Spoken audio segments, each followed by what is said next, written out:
It's time to move on. We shouldn't stay here.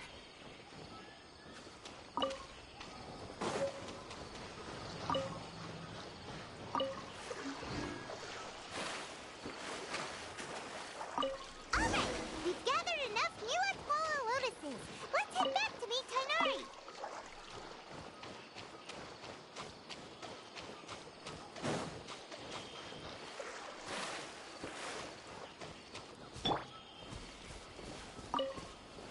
Crumble!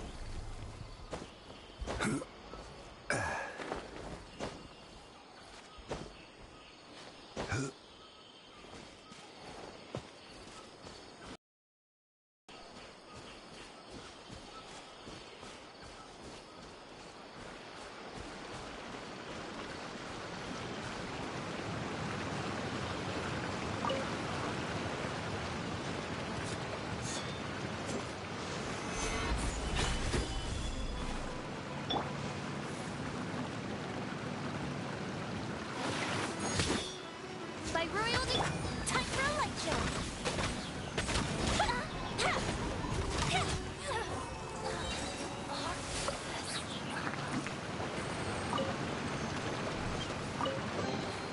Ooh, let me open it.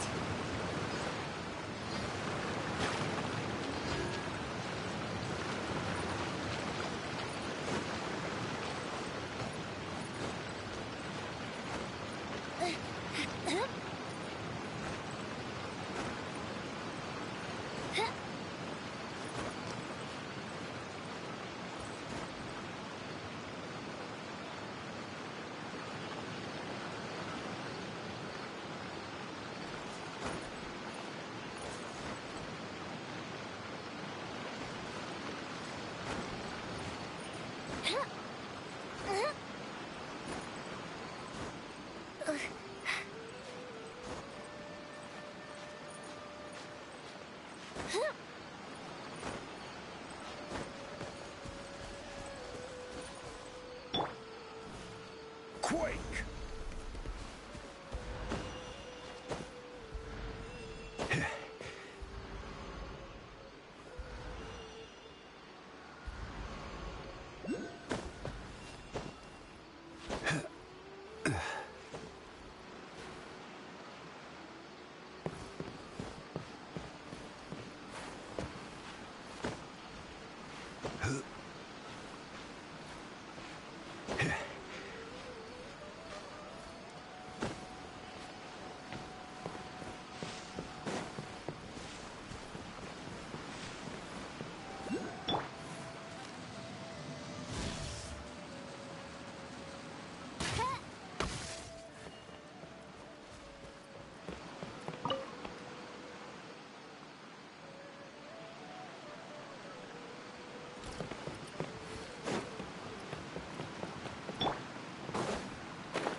Crumble!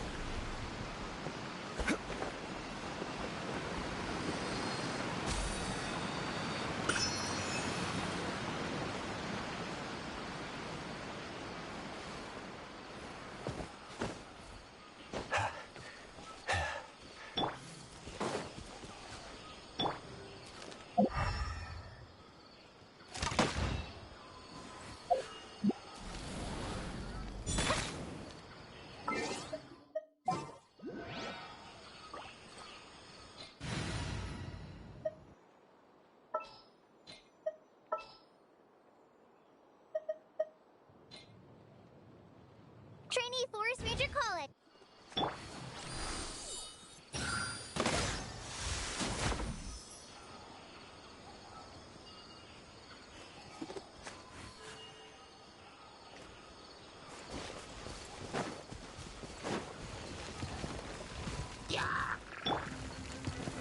Stabilize.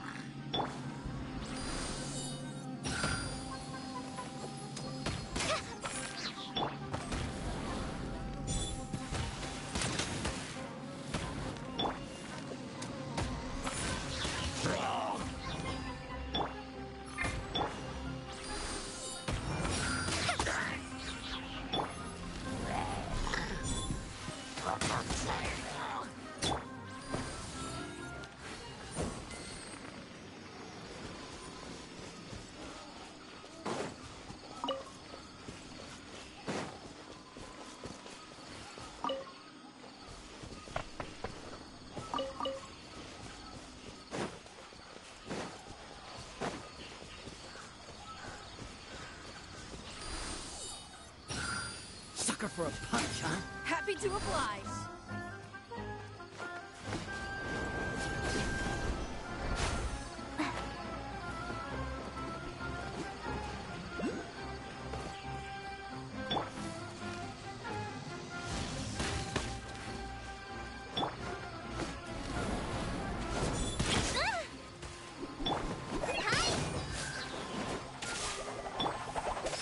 Oz, reveal thyself. The field is lit.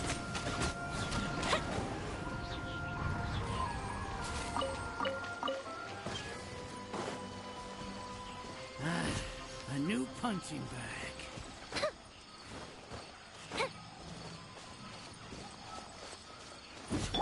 Just like we rehearsed. Close the ship down.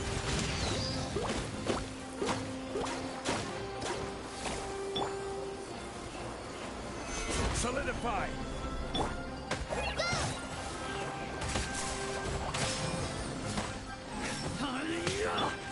By royal decree.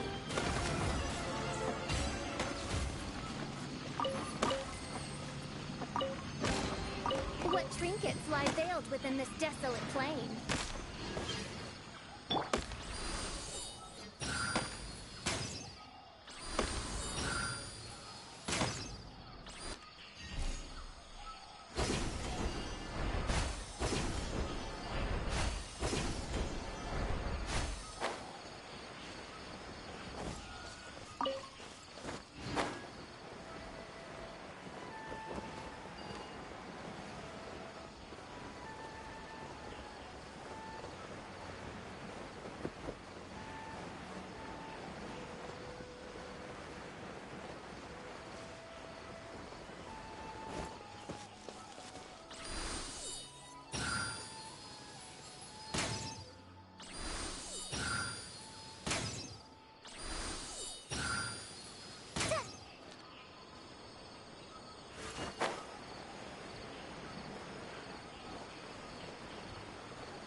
to replenish your supplies often when you're out in the wild.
By royal decree.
Another job. Test subject.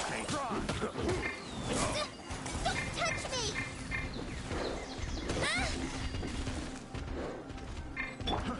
Frog, gather. Have a little taste. Off with you. Up the super freeze! Have a little taste. Fry.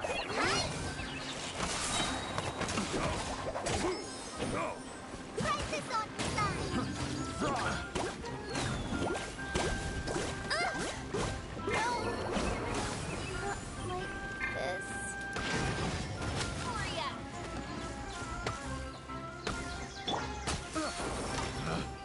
Picked the wrong test subject. I wasn't done.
Solidify!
We can do this!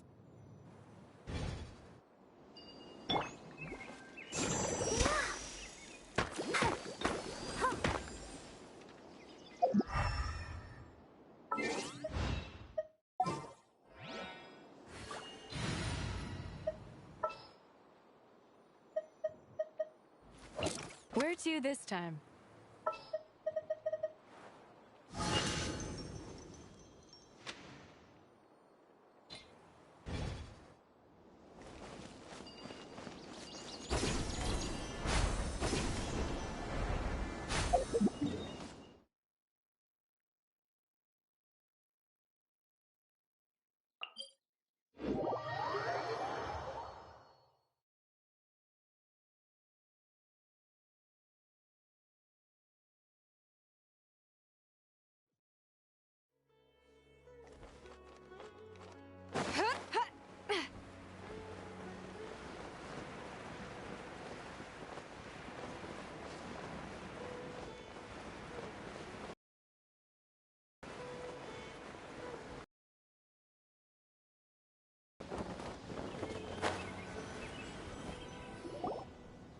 Hey, Tainari! We found the lotuses you requested. Let me have a look. Good. Very good. These are all excellent quality. I'm glad you two came along. Your exploration experience helped save me a lot of time here. It seems we even have enough time to stock up on other things I need. Hey, Tainari! Oh, Tainari! Someone's calling your name! They're dressed like a forest ranger. Ah, yes, that's Amir and the others. But didn't they just set off not too long ago? What are they doing back so early? Let's go find out what's going on.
Tainari, thank goodness we found you here. We were just about to head back and find you at Gandharvaville.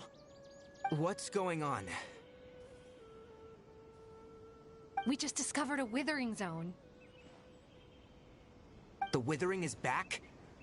But the patrol route you were on should have been already cleared just a week ago. It reappeared so quickly. Can you tell me the exact location? It's up ahead, deep in the river valley. It's appeared in a spot that blocks nearly the entire narrow part of the valley area, so we decided to come find you as quickly as possible. And the radius of the contamination? Sorry, I couldn't get a clear enough view to tell. No one in our patrol team had a vision, and it appeared to still be spreading, so we didn't risk getting any closer. Okay, I understand. You made the right decision. I'll go deal with it right away. In the meantime, please guide these two back to Gandharvaville. Wait, Tainari, why don't you let us help you? You two have only just arrived in Sumeru. You're still unfamiliar with many things in these lands. There's a unique type of anomaly that occurs in the Sumeru rainforest. It's called the withering. The affected areas not only cause nearby vegetation to wither, but it's also lethal to wildlife and even people. If you don't carry a vision, then you should think twice before approaching such places. Yes, Amir is absolutely right.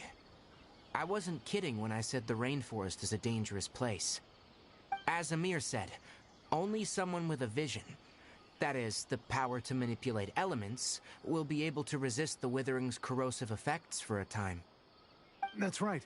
If any of the forest rangers without a vision come across a withering zone, we first make a record of the location and then have a ranger with the proper abilities deal with it, like Tainari here. Only someone with a vision can venture within a withering zone and find a way to deal with it. But you don't seem to carry a vision. Don't worry, he may not have a vision, but he's a real pro at using the power of the elements.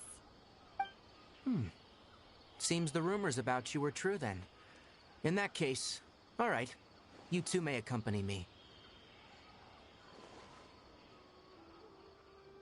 We typically only teach visitors how to identify the withering as they're about to leave Gandharvaville. We'll make an exception today and show you what it looks like up close.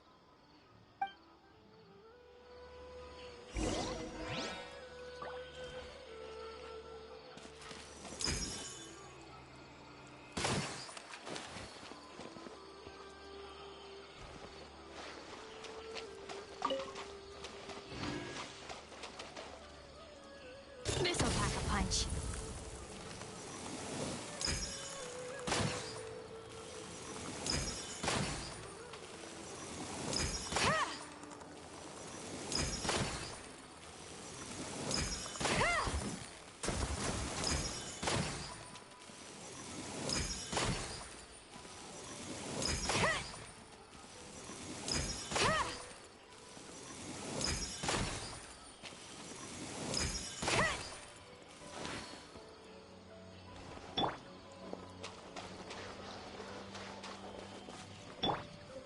Quake! Here we go. Yahoo!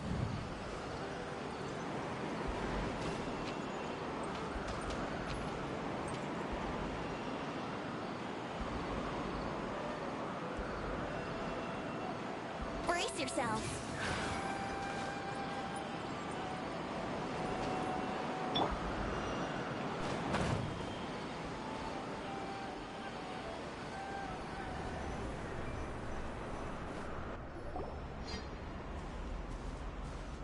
Stop. Don't move any further. Look there, in the distance. Huh? Where?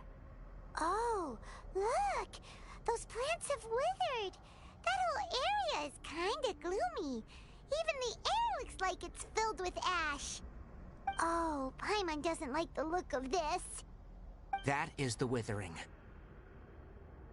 All right, traveler. We're gonna have to enter that withering zone. Once inside, we'll need to look for what we call tumors of the withering. If we eliminate those, then the area will be saved. Thank you. But I must warn you, don't push yourself. This is your first time handling this sort of thing, after all. Even with elemental powers, once you step inside the withering zone, you may experience extreme discomfort. If at any point it becomes too much, return outside the zone and take a breather. It could become a matter of life and death. You ready then? Let's go.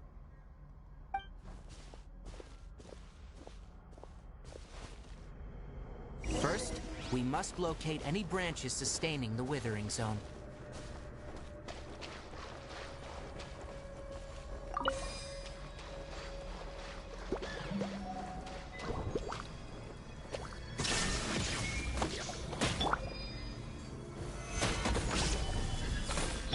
Let's play! Time for takeoff.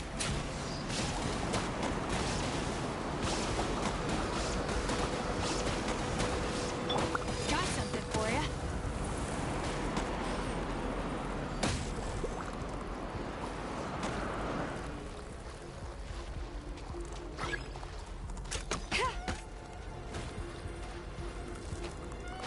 Yeah!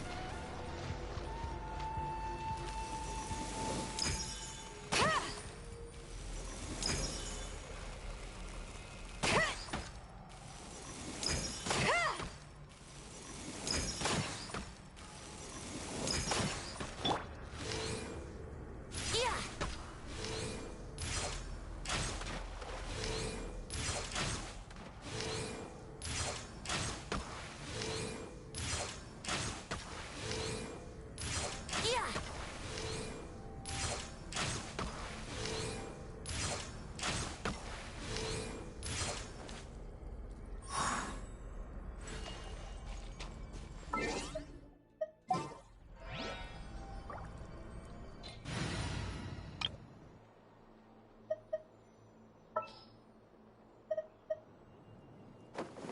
Wish me luck.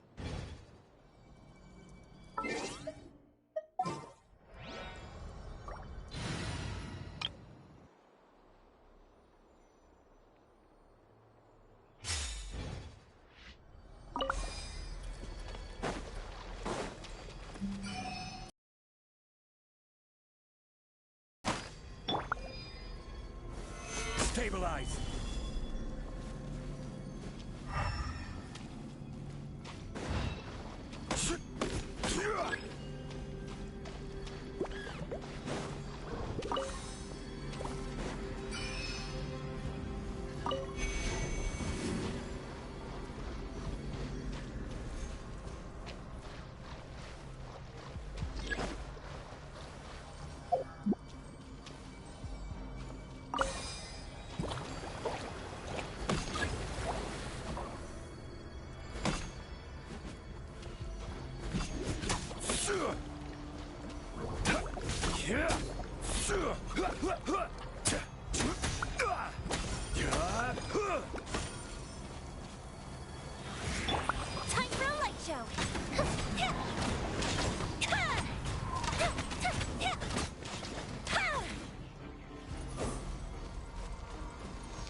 now that all the branches have been cleared, we'll need to take care of the tumor.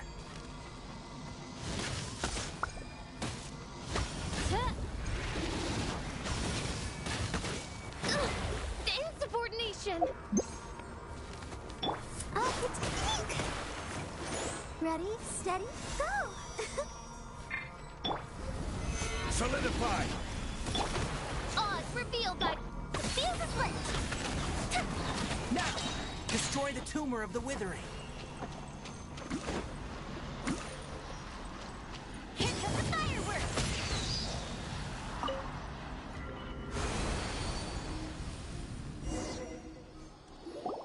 We did it!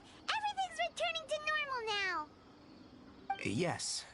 Thanks to you two, we were able to quickly restore this area back to normal. Tainari? You make it sound like we did well, but why does Paimon have the feeling you're worried about something? It's that obvious, huh? Alright, it's like this. Recently, the rate at which withering zones appear has been increasing. Even though we were able to quickly clear that withering zone, it won't be long before another one appears. If that simply meant more work for me, then that wouldn't be an issue. But it's far more severe than that. The withering is leaving lasting effects on the rainforest itself. For instance, even though we cleared out the withering zone, many of the plants that were affected will not recover. This presents a crisis for the ecosystem itself. Many plants in the rainforest are already in decline, directly impacting the wildlife that depends on those plants. And most disturbingly, as the appearances of withering zones have started to increase, Kale's case of Elazar has also become more serious. Huh? Well, why's that? I'm still not sure of the exact reason. However, I've received word from acquaintances at the academia that similar cases are being reported for patients with other conditions. No, none that we know of. The withering has been recorded in Sumeru for millennia. It's said that it originates from the depths of the world. Oh, by the way, have you heard of Irminsul before? Irminsul is a tree located deep beneath the surface. Although it isn't like any tree we know in a biological sense, you can basically think of it as a large tree that grows downwards rather than upwards. I'm sure you've heard of ley lines, right? They're like the roots of Irminsul, spreading and extending from a massive cavern deep underground all the way up to the surface.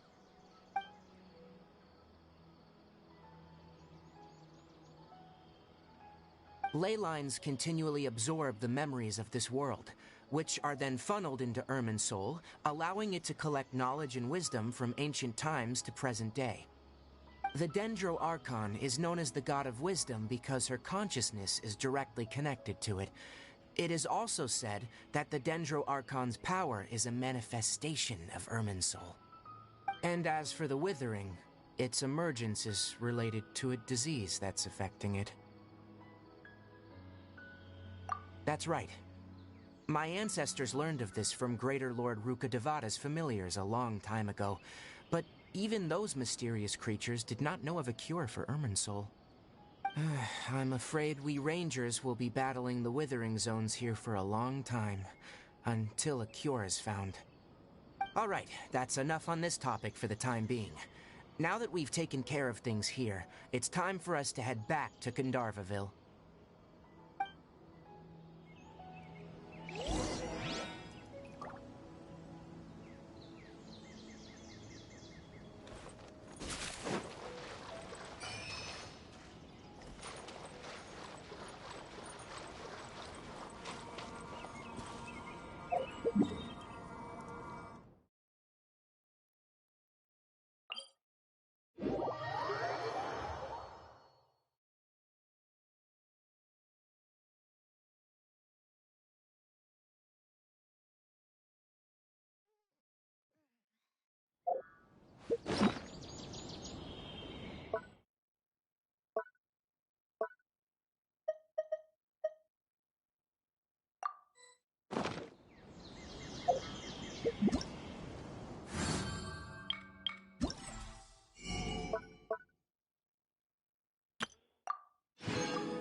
Rise!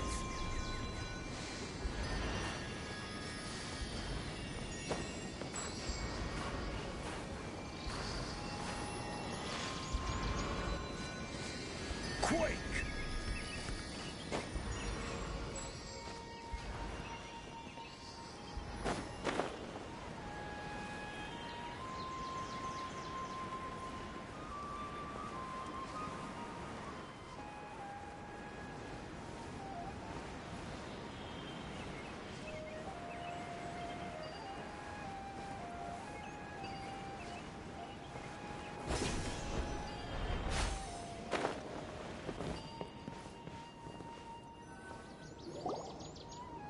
Oh, Tainari, you all made it back. How did it go? The withering zone you reported has been taken care of. No need to worry. Huh? Wait, is that? Oh no, Hypatia!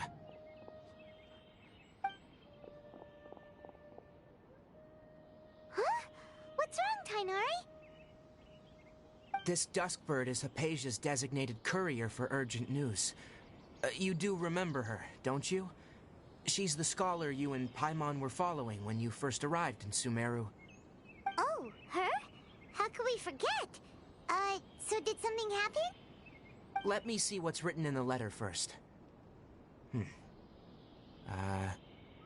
what's it say? And what's with that weird expression on your face? Just let Paimon read it. Huh? All Paimon sees are 3 squiggly lines. Yes. Allow me to explain. After we brought you from Hypatia's cave to Gandharvaville, Hypatia resumed her meditation. She must have just finished. It's been nearly 3 days since she's had anything to eat, and it appears she's forgotten to prepare some rations. This letter is her asking us for help. We need to go. What? You mean she's been sitting there for 3 days? Hey, wait, how did you know all that from just a few lines on the paper? Well, obviously because this has happened before. Last time she drew 5 lines, and by the time we found her... Well, I'd prefer not to remember that. Needless to say, Hypatia's been through worse, but we should still get to her as quickly as possible. I've got some emergency rations set aside for times like these. Paimon, Traveler, could you two bring these to her? Wait, you want us to bring her the rations? But will the Traveler be okay if her cave is still filled with that funny incense? Let's find out. Here, Traveler, take a smell and see. So, how do you feel? Huh? Really? You're not feeling even a little drowsy? But wait, how'd you know that he'd be okay this time, Tainari? Back when we were clearing the Withering Zone, I observed that he could adeptly manipulate the Dendro element. I knew then that he would be fine. And if I may ask, when I was telling you two about Irminsul's ley lines, was what I described similar at all to what you saw when you were unconscious? That's correct. Those weren't hallucinations at all, though I don't intend to apologize for deceiving you. Because what you saw is of significant importance, not just for the nation of Sumeru, but the entire world of Teyvat.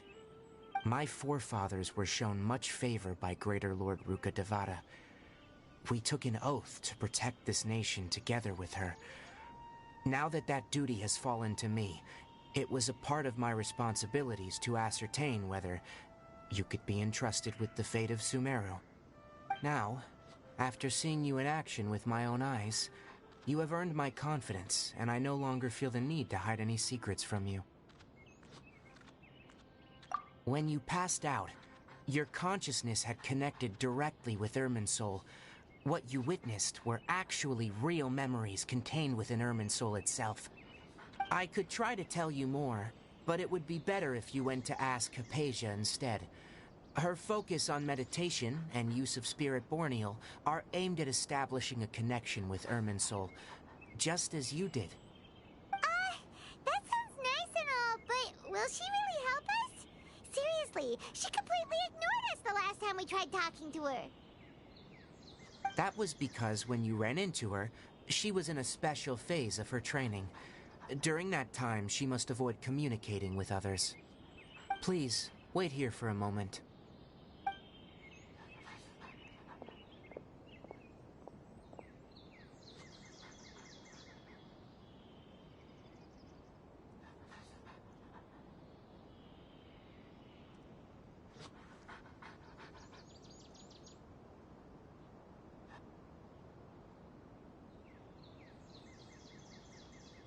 Here, take these. It's a meal I packed for Hypatia, as well as some other ingredients. I'm sure it'll come in handy. Also, here's a letter that I would like you to give to her. Just show it to her, and she'll answer any questions you may have. No, I should be the one thanking you. You've both been a great help these last few...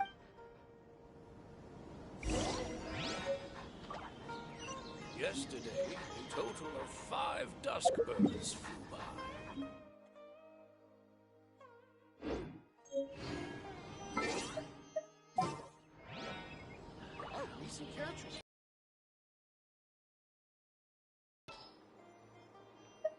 There's still a long road ahead.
Water jet!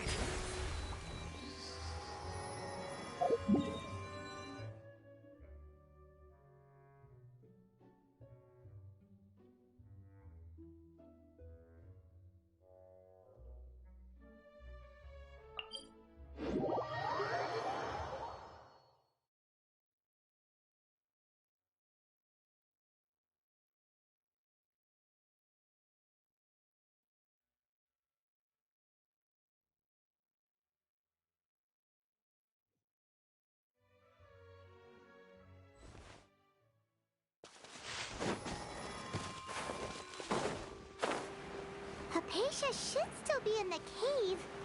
Let's go inside and see how she's doing.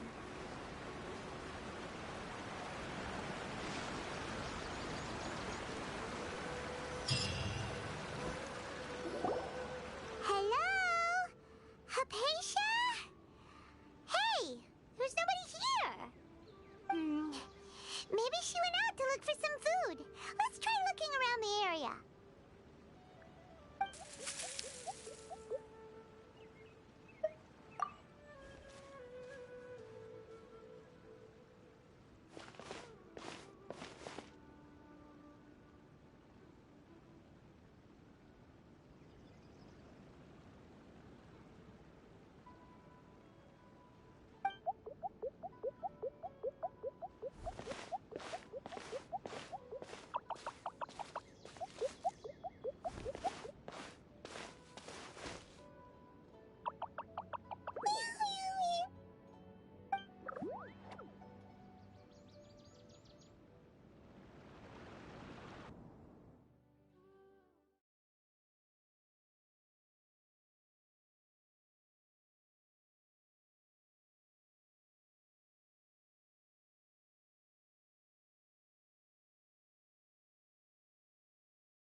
Hypatia, are you all right?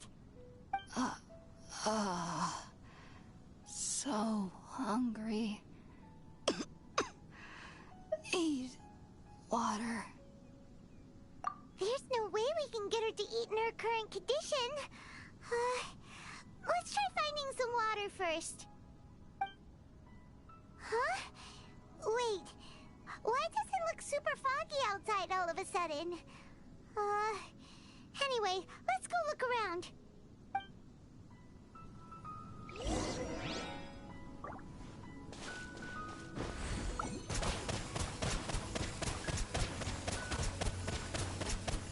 Water jet!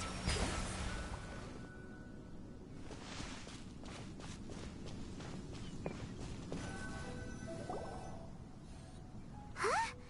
How'd things out here end up looking like this? What happened? And where are we? Really?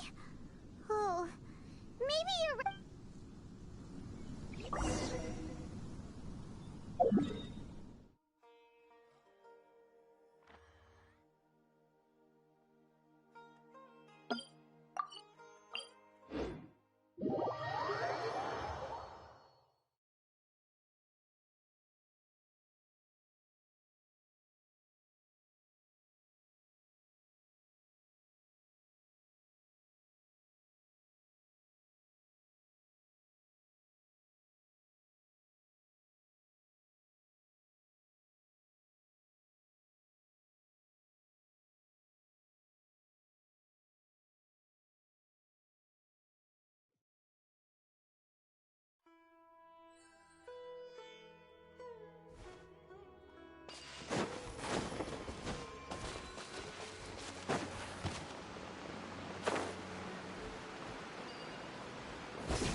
Maybe she went out to look for some food. Let's try looking around the area.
Hypatia!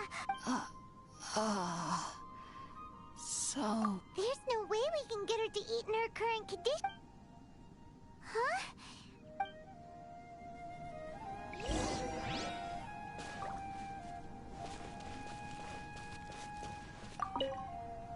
So...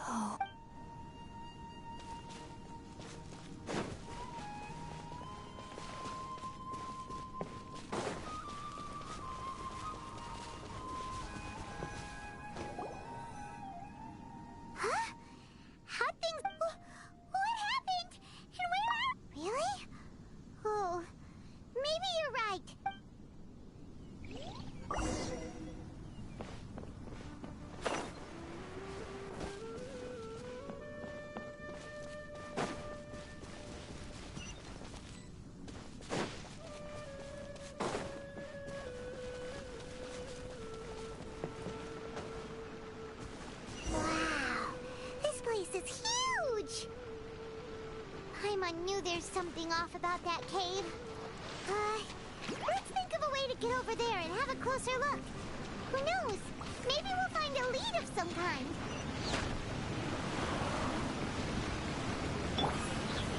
Stabilize!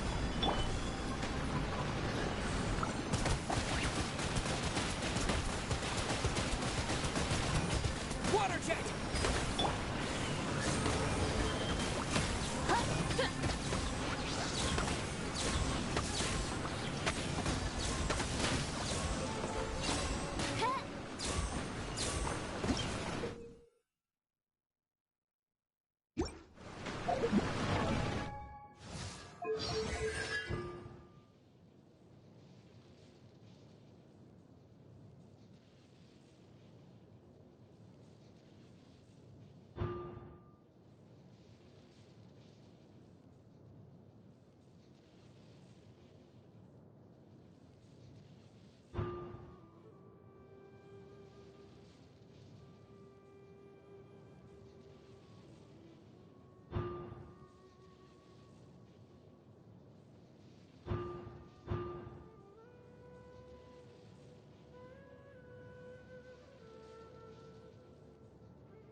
Rise!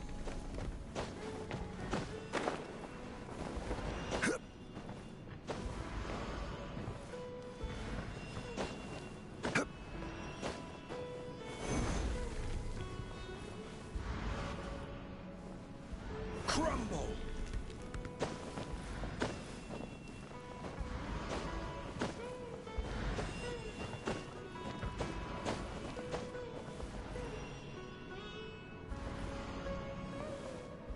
Quake!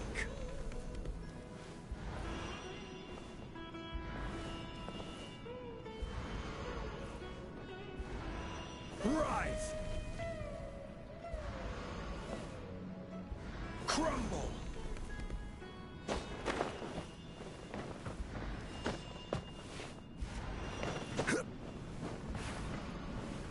Rise!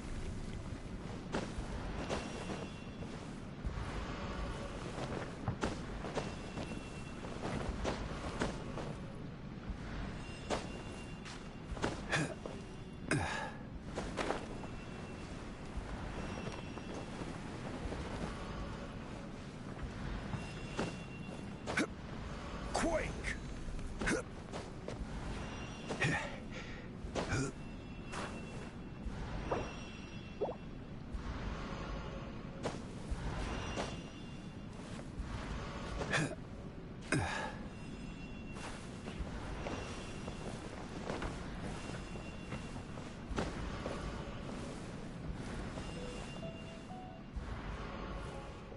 Crumble!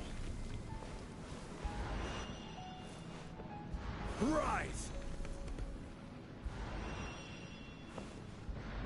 Crumble!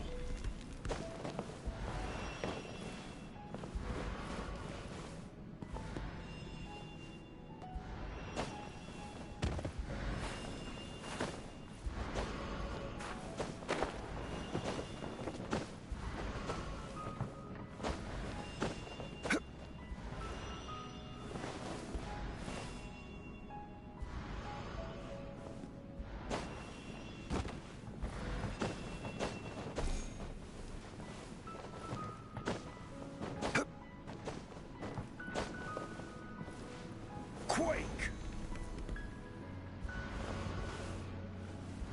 Rise!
Give me a moment to compose.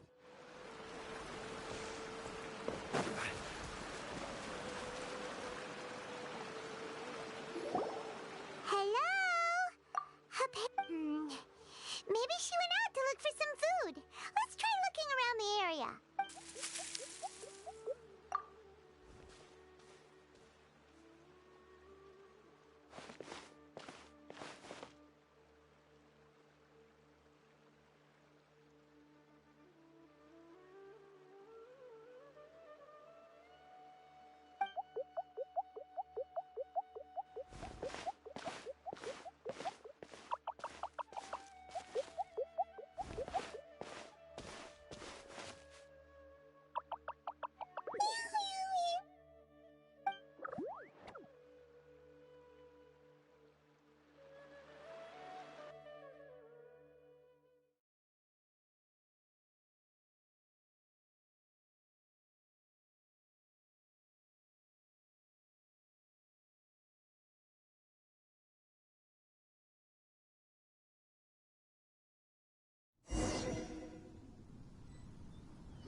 Quake!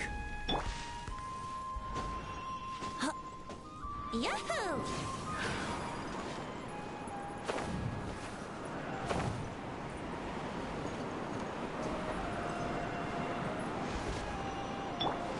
Rise!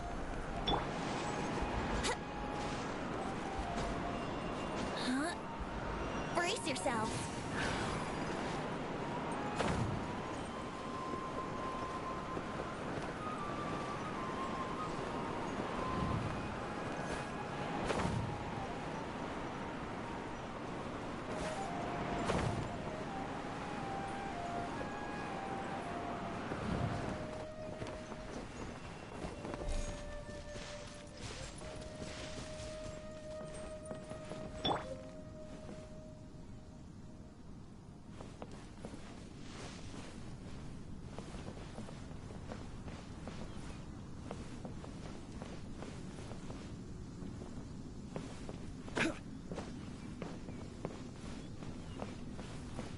Crumble!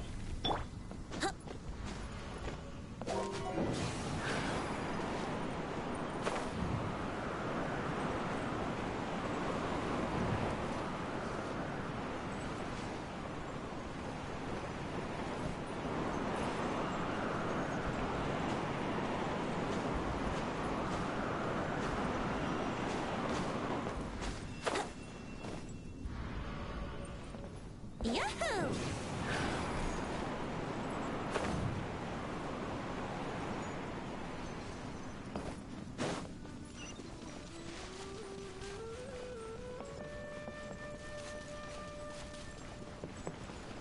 Wow, this place is huge!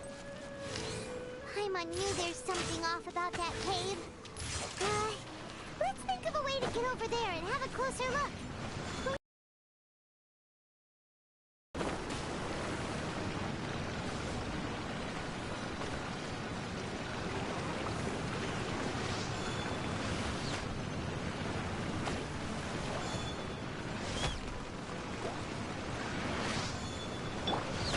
Gather! This is order! Here we go! By royal decree!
Yahoo!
midnight phantasmagoria.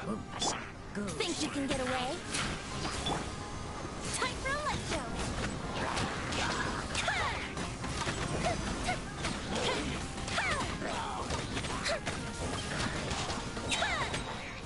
Here come the fireworks!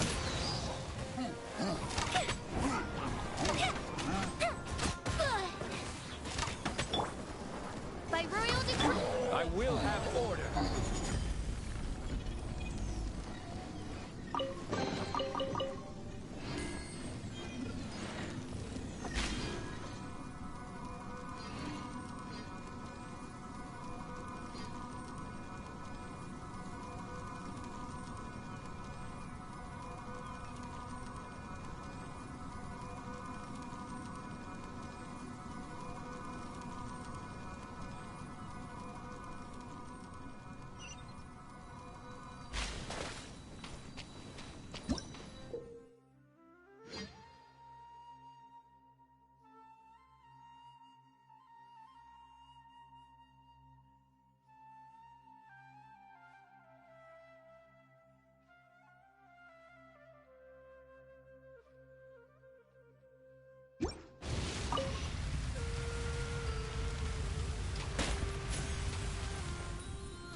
Quake!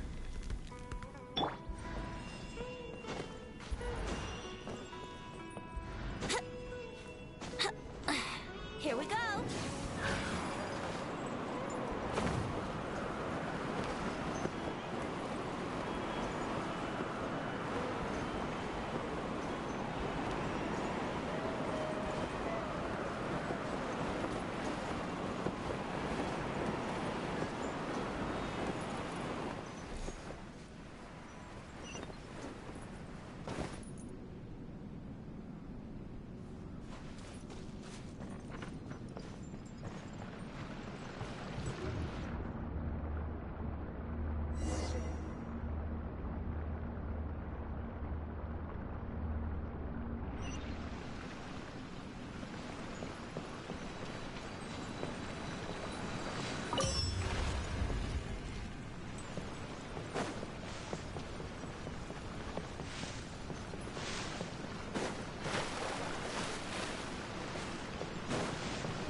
Yahoo!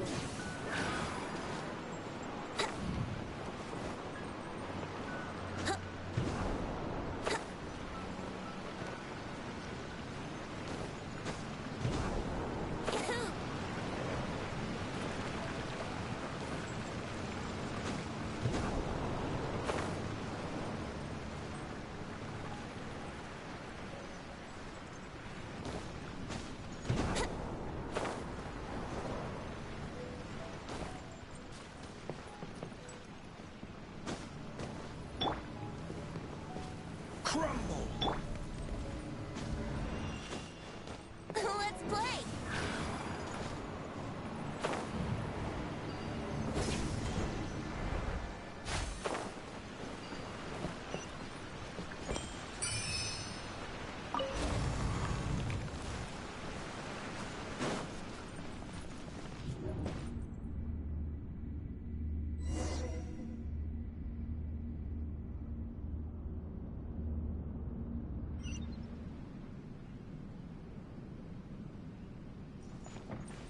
What in Tibet is going on here? This place is getting weirder by the minute! Hey! What's the matter? You don't look so good.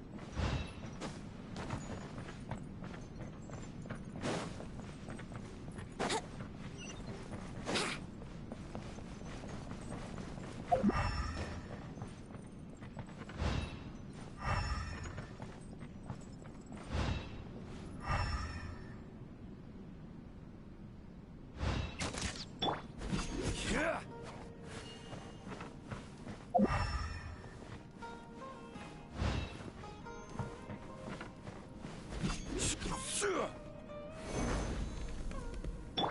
Oz, reveal thyself!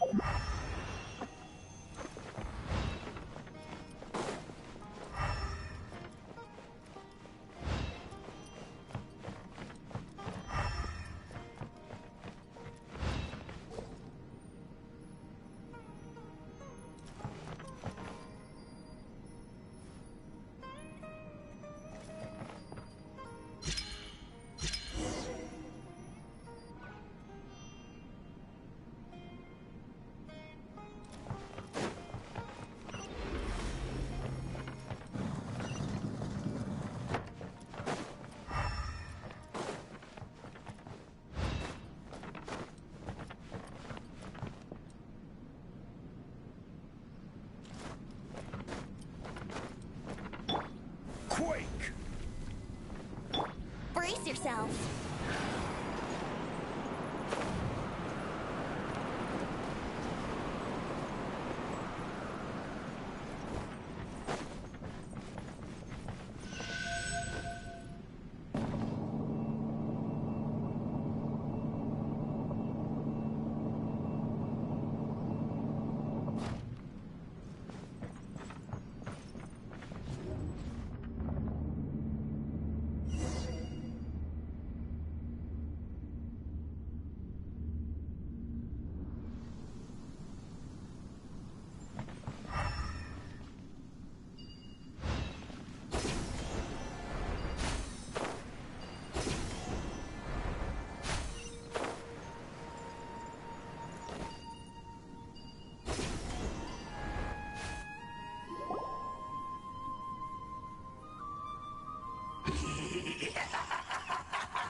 Well. Looks like we meet again, traveler. The Abyss Herald! What are you planning to do in this strange place? Strange place. Plotting. You needn't worry about such things. They don't concern you.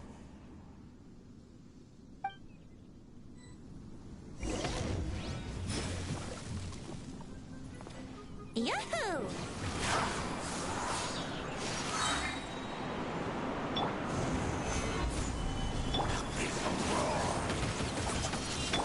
Feel the blitz!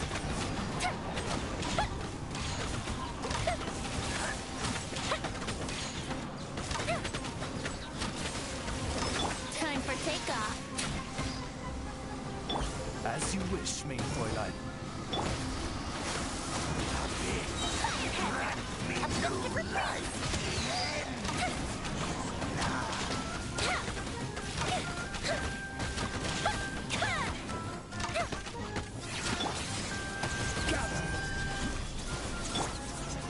By royal decree.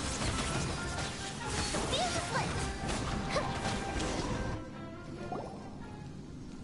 Huh? Why can't we beat this guy? Oh, Paimon doesn't get it. We've faced others like him before. What's wrong this time? Traveler, though you may have managed to avert countless crises before, your good fortune was bound to end sooner or later. It's time you realize how weak and powerless you really are. Your sister. Oh, pitiful traveler. Are you really so ignorant? Or Her Highness has long since forsaken you. Your meager existence in her eyes is that of an annoying bug. Only the bonds of love and family which drive you to find your sibling are utterly gone. But don't you fret now. Today will be your...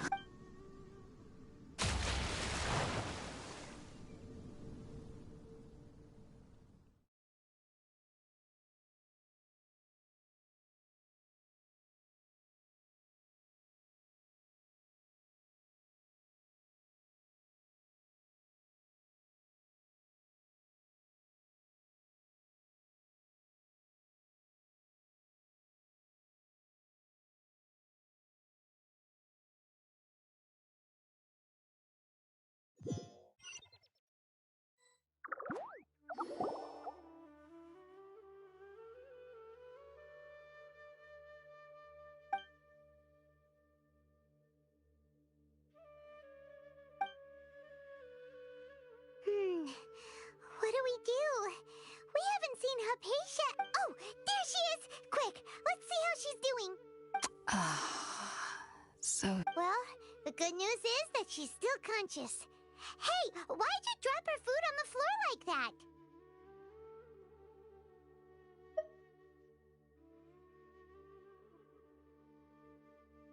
Oh, guess that makes sense. She does look kind of rough at the moment. Anyways, we can talk about this later.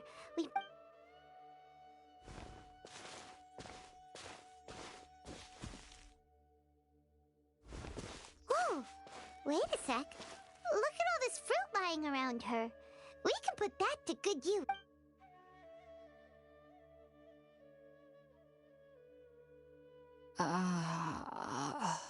who is there? Tainari, is that you?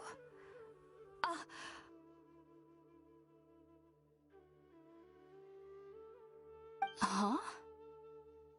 It's okay. You can relax, Hypatia. Tainari sent us here to bring you some food and water. Here, we have a letter that he asked us to give you.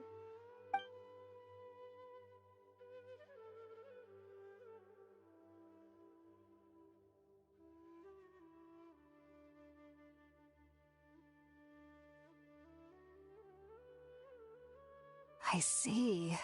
So, you're friends of Tainari. I apologize for all the trouble I've caused you. I'm grateful that you came so quickly to save me. You even brought all this fruit. Well, actually, we didn't bring the fruit. It was already here when we arrived. We were kind of wondering about that, actually. When we found you here, there was all this fruit lying around and even some juice dripping from your lips. How did you end up like this anyway? Oh, really? I seem to understand now. All the fruit was likely from my, neighbor. Must have come by and saw me like this. Your neighbor? You mean there's someone else living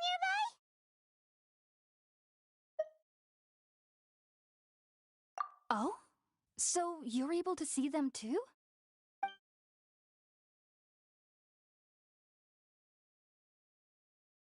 Wait, hold on a second, Traveler. You say that before we arrived, you saw some mysterious creature and suddenly had a strange dream? Isn't that a little too crazy to believe? No, I actually do believe what the traveler is saying. I myself had a similar experience once before and ended up scaring my timid little neighbor here. You needn't worry. They mean you no harm. They only dragged you into the dream because they hoped to buy themselves a little time in order to scurry away. So, Hypatia, just what kind of creature is your neighbor exactly? I'm not sure what it's called, to be honest. But I do know that they have some sort of deeper connection with the Dendroarchon. I know this because the first time I saw them was also the exact day my consciousness was able to form a connection with Irminsul. Even after I opened my eyes and stopped meditating, my heart was still pounding, and my mind was racing with all the knowledge that I had touched. And at that very moment, I suddenly noticed a small figure at the opening of the cave. In my curiosity, I began to walk over to the creature. They must have already been used to me living in the cave, because they didn't seem to mind me approaching them. They just kept doing whatever they were up to. It wasn't until I crouched down next to them that they suddenly realized that I could see them. Oh, and then? And then I had a dream. By the time I came to, they were nowhere to be seen. I was convinced they'd never show up again. But sure enough, I saw them nearby a few days later, and they weren't alone. I feel like they aren't as afraid of me as the first time I approached them, but I never would have expected them to save me. Yes, no doubt about that. By the way, Tainari mentioned in his letter that you had questions for me regarding Irminsul.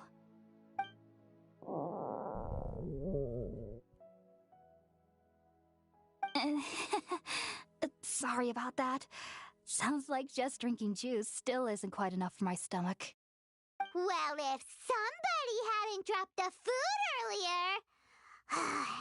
Anyway, looks like we'll need to prepare something ourselves. Besides, Paimon's getting hungry too. Let's eat first and talk about Irminsul later.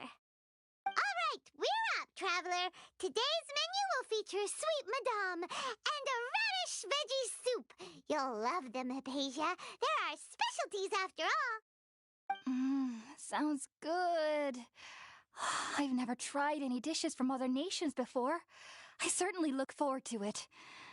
It's been so long since I've had a decent meal, too.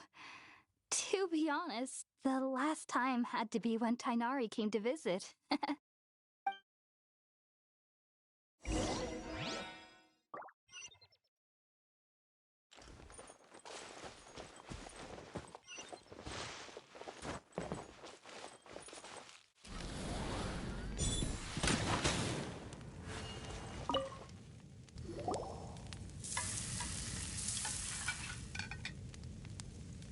All done. Let's see what Inari gave us since we already watched it. Oh, it smells amazing. And the box is a nice touch, too. Let's go serve this up and start eating with Hypatia.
If we've got nothing else to do, why don't I tell you?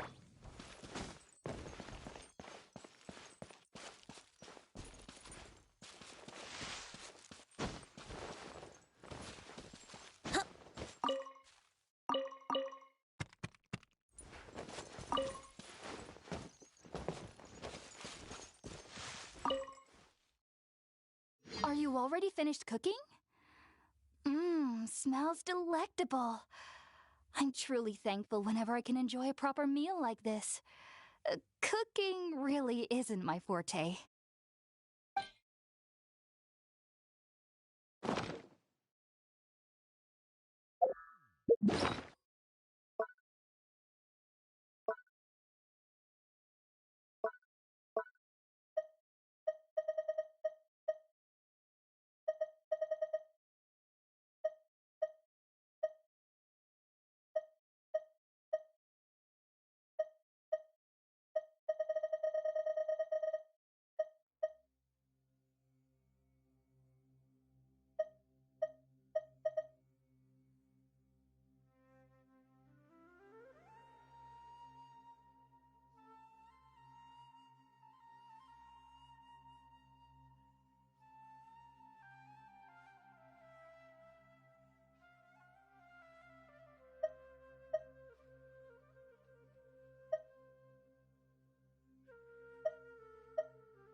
Are you already finished cooking?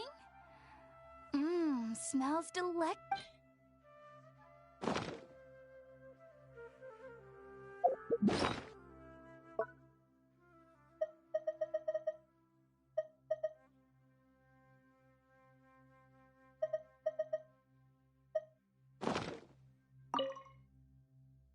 Are you already finished cooking?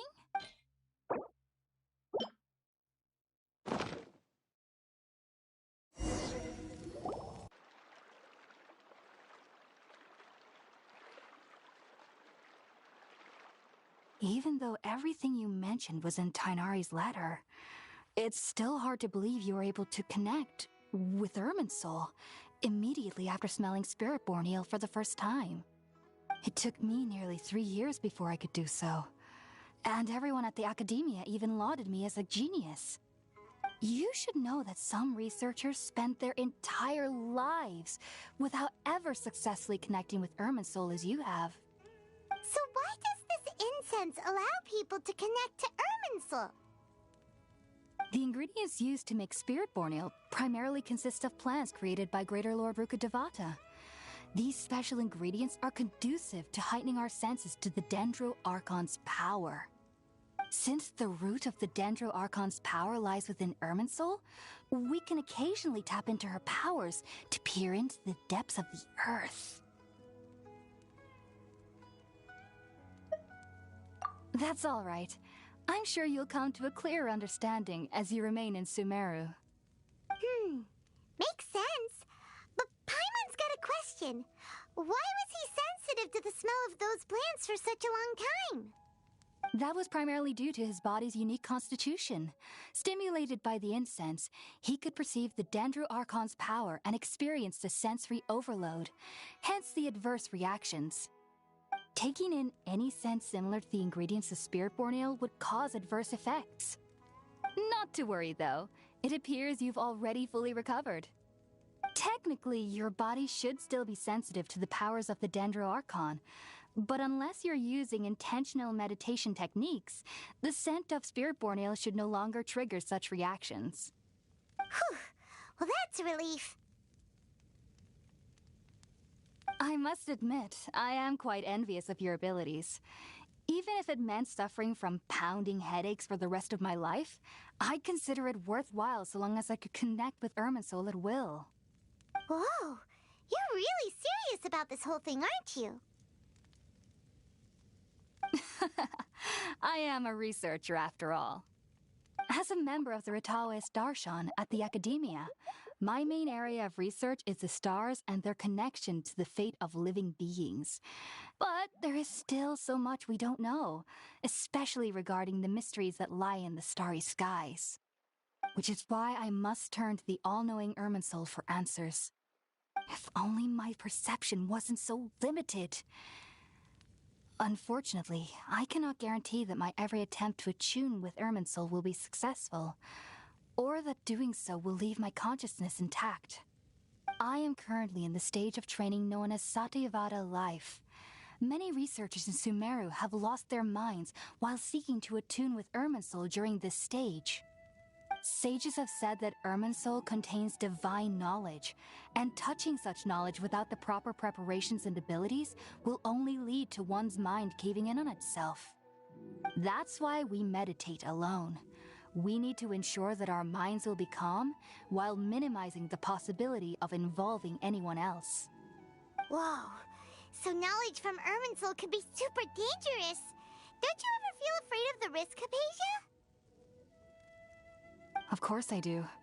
Especially during nights that are pitch black with no moonlight, and dead silent without even the sound of insects. However, I've been feeling better as of late. I don't get as scared anymore knowing that I have a little neighbor living nearby. I believe that being able to see them is a sort of blessing from the Dendro Archon. But what's strangest of all is that they're clearly an envoy of the god of wisdom herself. And they have the curious power to make people dream. What's so strange about that? It doesn't sound so out of place for a divine being, does it? Well, it's strange because nearly nobody in Sumeru can ever dream. Huh. Is that true? Yes, well, to an extent. Only children can dream in Sumeru. Adults, however, never do. The sages say that wisdom implies rationality, but that which occurs in dreams is often neither rational nor logical.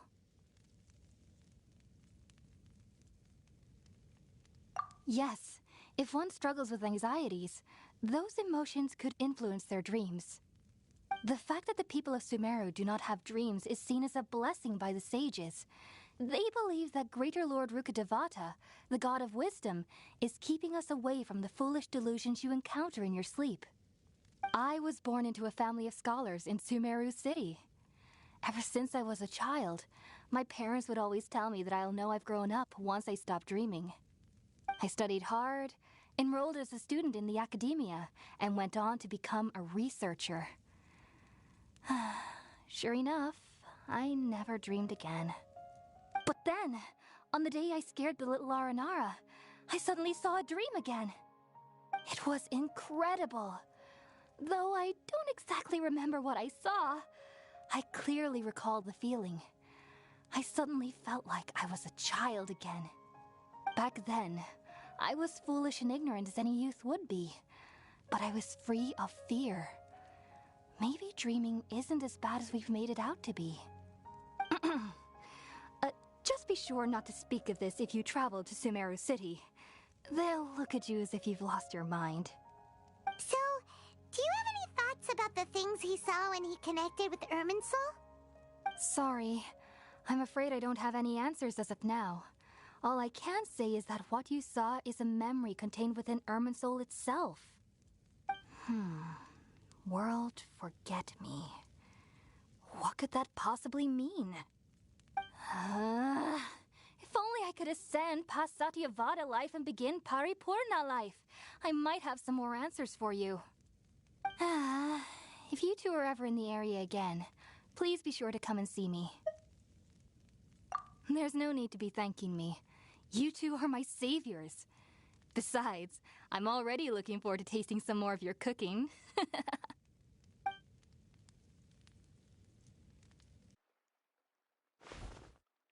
Now that we know Hypatia is alright and had the chance to ask her some questions, Paimon thinks it's about time to head back to Gandharvaville.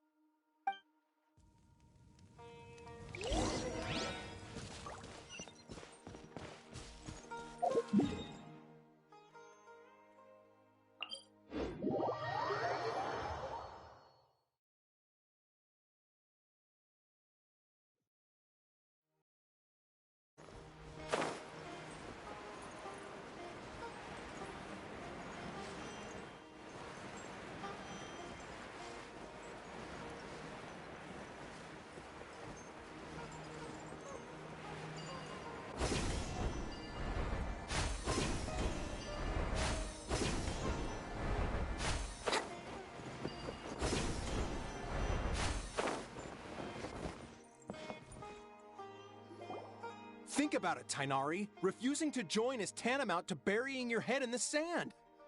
I understand that you're a forest watcher and that it's your duty to combat the effects of withering zones, but isn't it evident that such work is not a lasting solution to the problem? As Sage Kage clearly stated, your presence and guidance in Sumero City is pivotal in finding a cure for Irminsul. How could you possibly refuse? Keep your emotions in check, Gulam. Let's at least listen to Tainari's reason for declining. We're here to invite him to the Academia, not to cause a scene.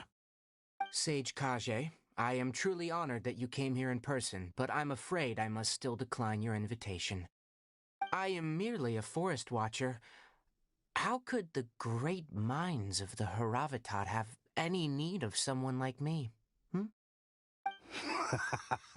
Well, it turns out that your refusal letter had some implications on your master's reputation. He is a renowned sage of the Immorta, after all. So now I've come here in his stead. I see. Well, I figured that given his temper, he would come here and berate me personally. Tainari, your master is an integral part of this effort, and now he requires your assistance.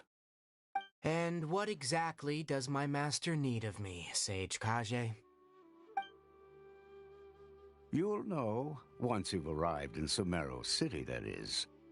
And, how long will I be required to stay? There's no definite answer as of now. Do you mean to tell me that, despite coming all the way here to Gandharvaville, you still can't answer the questions I laid out in the letter to my master? If that's the case, then I'm afraid I cannot give you a definite answer either. Tainari, but you... So be it. Come, Gulam, we're leaving.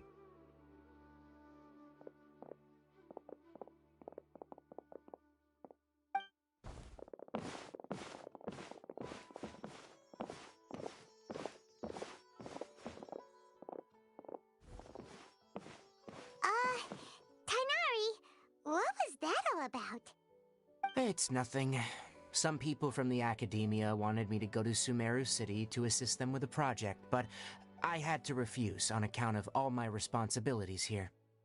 But all that can wait. How did things go with Hypatia? It was quite the eventful trip, but the main thing is that she's safe and sound. She answered a bunch of questions for us, too. Very good. Now that the Traveler has made a full recovery, there shouldn't be any reason for you to tarry here longer. I assume you will be heading to Sumeru City, correct? That's right! We want to meet Lesser Lord Kusanali and ask her for advice. Do you have any idea on how we can find her? Sorry, I'm afraid I don't have any advice for you there. Well, do you at least know anyone we can try asking in Sumeru City? Let me think. My trips to Sumeru City have been fairly short, and most of my acquaintances are researchers. Oh, how about this? I'll write you a letter of introduction that you can give to a researcher I know. He's from the Amorta Darshan and is adept at gathering information. Asking him might prove worthwhile. Also, when you enter Sumeru City, you'll probably end up receiving something like this item here. I'm not sure if it will ever come in handy for you, but maybe you can give it a try. Oh? What is it? It's called an Akasha Terminal. It's a tool produced by the Academia that utilizes the legacy of Greater Lord Rukkhadevata. Some say that this item is the very basis of Sumeru's reputation as the City of Wisdom. Needless to say, this device and its usage fall under the Academia's expertise, so I'll leave it to them to show you how to use it. Great! Next up, Sumeru City! But wait, before that... That's right! Tainari, we have something important to say to Kale before we leave. Yes, she's doing much better. After being confined to her bed all this time, I thought a little walk would do her some good. Last I saw her, she was taking the path towards the North Crossing. She knew you two would be leaving soon, so she must have wanted to see you off. Thanks, Tighnari. Farewell, and good...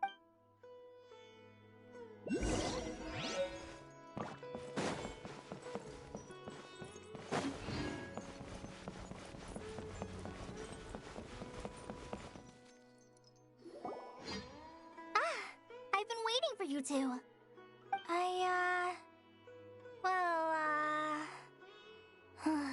Never mind. I guess I should just wish you two a safe and successful journey. Thanks for waiting here just to see us off, Kale. We're headed to Sumerize City. Don't worry about me. I can take care of myself. My condition won't be getting in the way of my duties. I want to be a forest ranger after all. It's up to me and the others to protect the rainforest here. And, I'm sorry. I should have told you both about my condition when we first met.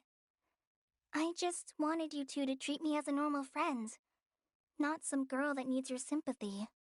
But I guess now I understand that the most important thing is for friends to be genuine with one another. There's no need to apologize, Kale. We should be thanking you for trusting us enough to be your friends and sharing your past with us. We're probably still gonna worry about your condition, but that's because we're friends and we care about you. Thank you. That means a lot. Before you leave, I have something for you. Oh? What is it? It's my recipe for pita pockets. I told you that I'd give you a copy, remember? My handwriting is a little, messy, so please don't laugh. Yay! Thanks, Kale. Now we can eat those scrumptious little pitas whenever and wherever we like. I hope that whenever you eat them, you'll both remember your time here in Gandharvaville. Well then, I, Trainee Forest Ranger Kale, bid you both farewell. Please visit Gandharvaville again. The Rangers will always be ready to assist you here.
Sumerize City! We finally made it! Oh, did you see that? When those people entered the city, something on their heads lit up. One moment, please, you two. It appears this is your first time visiting Sumerize City. Oh, yeah, that's right. But how did you know that? Because there's currently no information on either of you in the Akasha. But no need to worry, that won't prevent you from entering the city. In fact, the Academia conveniently provides each traveler to Sumerize City with a device. Perhaps you two have heard of the Akasha before. It's our beloved Greater Lord Rukkhadevata's lasting legacy, a treasure trove of collected knowledge. After centuries of tireless research on the Akasha, the Academia created one of its most ingenious inventions, the Akasha Terminal. As long as you are within Sumeru's borders, you may use an Akasha terminal to connect directly to the Akasha and access any knowledge you need. I should mention that due to technical limitations, the operation of Akasha terminals will be much smoother and more effective in large cities such as Sumeru City and Port Ormos. Oh, so this is the thing that Tainari was telling us about. It sounds pretty amazing. You two are quite fortunate. Until recently, it was standard practice to only issue Akasha terminals to outlanders who spent an extended amount of time in Sumeru. However, this policy was recently changed, and now all travelers are issued one upon arrival. Here are your Akasha terminals. Please handle them with care. It kinda looks like a leaf. To activate it, simply hold it in your hand and say the following phrase to yourself. May the mighty God bless us with their voice of wisdom. Oh, since this little doodad lets you access knowledge, maybe we can use it to find a way to meet Lesser Lord Kusanali. Let's give it a try. May the mighty God...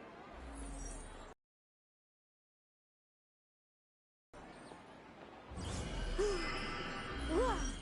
Just now, something clicked, and Paimon suddenly knew how to use this thing. It seems all we need to do is concentrate on what we want to know, and bam! You get it. Oh, that'll come in real handy. Exactly. That is the power of the Akasha. And with that, let me officially welcome you both to Sumeru City. May the wisdom of the Dendro Archon always be your guide. Okay, now that we're in, we can check the Akasha about Lesser Lord Kusanali. Let Paimon... 500 years ago, the sages found a newly born deity from within some scorched ruins. The deity now resides in the sanctuary of Suristana. Seems pretty similar to what Kali was telling us. Okay, next, let's concentrate on asking how to meet her.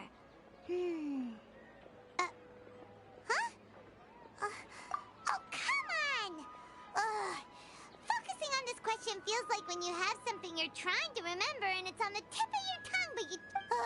Paimon's brain is exhausted. Oh, smart idea!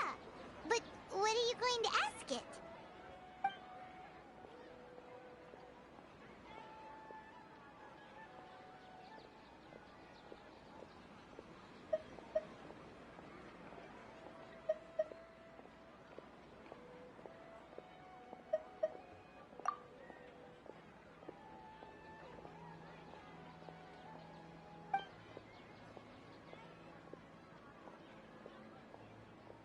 Uh-oh. Paimon's getting all teary-eyed all of a sudden.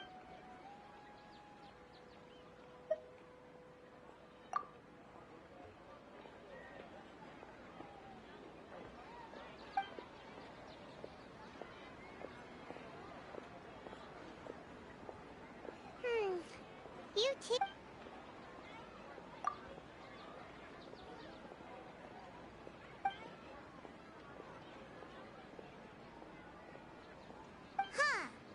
Could it be because we're Outlanders and we've only just arrived in Sumeru? You know, maybe we're not qualified to receive an answer to this sort of question or something.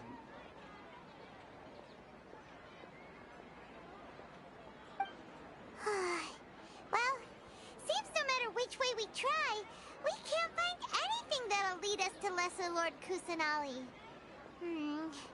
Guess our only choice... He's from Sumeru, and even has a position in the Academia. Maybe he'll be able to access more info from the Akasha. Let's see. Kainari wrote an address on the letter's envelope. Oh, it's not far from the city's gate. Let's head over and have a look. Hopefully he's at home. Pickpockets. Yes, we must.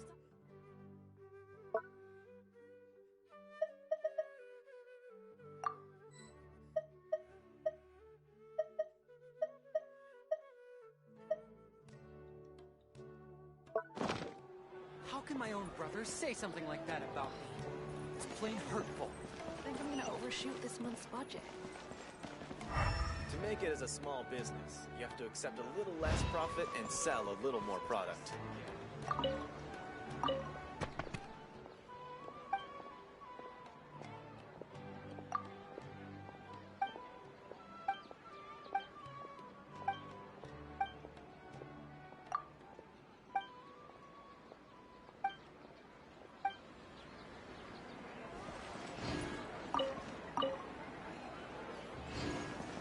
Watch out for pickpockets.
What a find!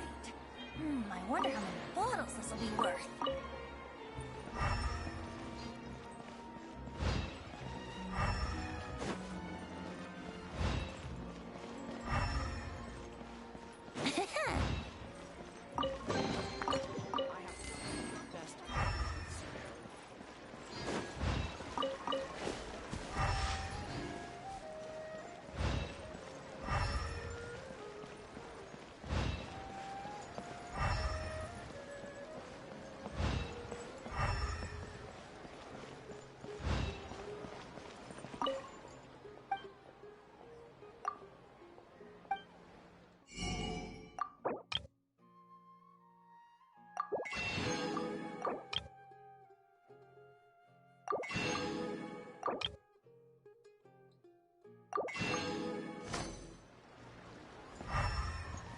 Is it just me?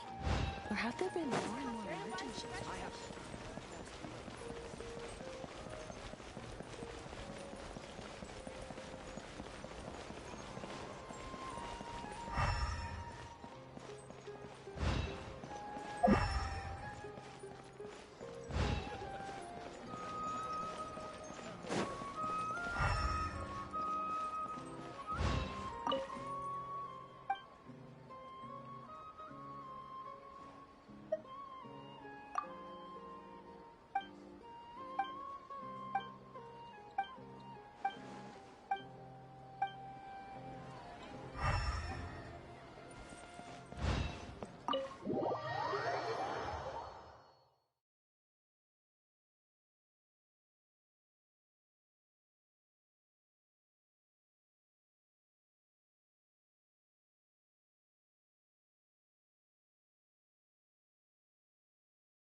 perspective is just tunnel visioning.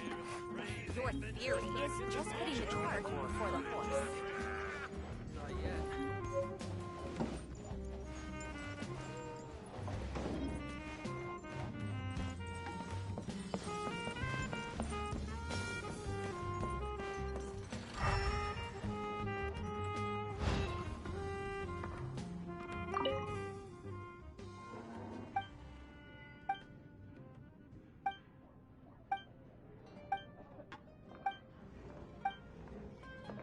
Well, your perspective is just tunnel visioning. Why don't you join the Corps? Bring me the booze! Your theory is still just putting drunk. the cart before the horse. Not yet.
Are you Rohawi?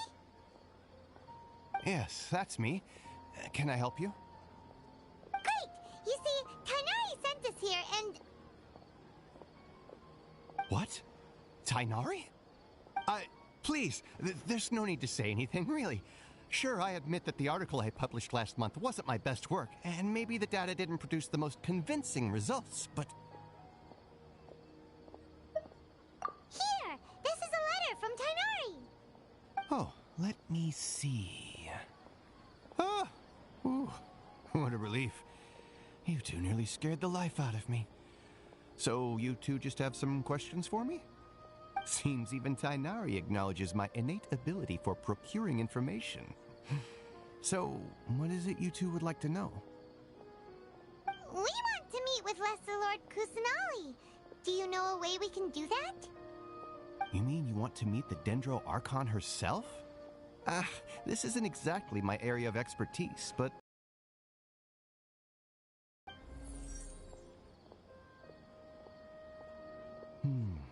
Sorry, the Akasha didn't respond to my query. What? You too? But what about your abilities for getting information and all that? Paimon was sure you'd be able to access more info than we did. Well, as I said, this isn't my area of expertise. I am but a lowly researcher, so the Akasha doesn't see a need for me to know more about the Dendro Archon. All I know is that ever since Lesser Lord Kusanali returned to Sumeru, she's never left the Sanctuary of Sorasthana or made a public appearance. Huh. Didn't expect her to be such a mysterious figure. The Dendro Archon is somewhat of a recluse. Perhaps she just doesn't want to entertain visitors, which would explain the lack of information in the Akasha. But then what can we do? No need to worry just yet. I'm only hypothesizing here. You could certainly try asking around and see if anyone else has ideas. And besides, you two should consider the bright side of things. Not being able to see Lesser Lord Kusanali may not be a bad thing.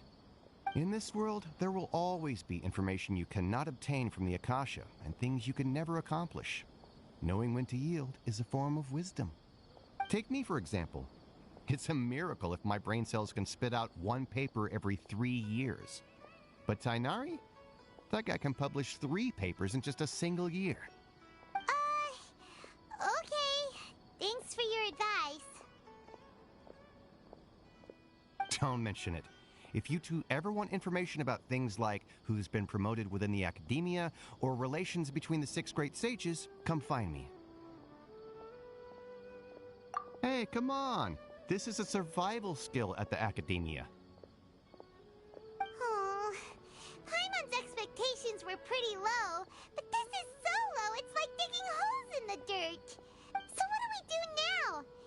we want to talk to someone, we don't know anybody here. Huh? Like who? Oh, you're right! Catherine! The Adventurers Guild has its own intel network. Let's hurry and find her.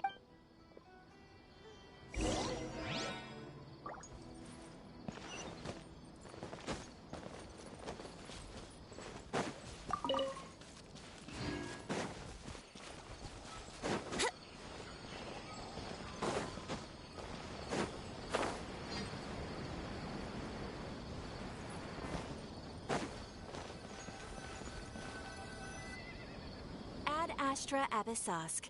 Hello, Traveler and Paimon. Catherine, we need your help with something. Understood. The Adventurers Guild is always ready to serve you. With what do you require assistance? We want to meet with Lesser Lord Kusanali. Do you know a way we can do that?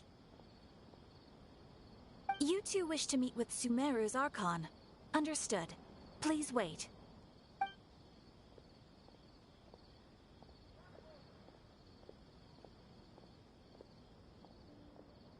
I apologize, but I am unable to call up any relevant information in the Akasha. I'm also unable to locate any pertinent information in my personal memory. Aww, another dead end. Well, if Catherine can't help us, then we really don't know anyone else to ask now. Please do not worry. I may know of someone who can help you two. In Sumeru, the Adventurers Guild does not serve as the vanguard of information. Rather, there are numerous active mercenary groups collectively known as the Eremites. They take on various contracts and work all across Sumeru, so they naturally accrue intelligence.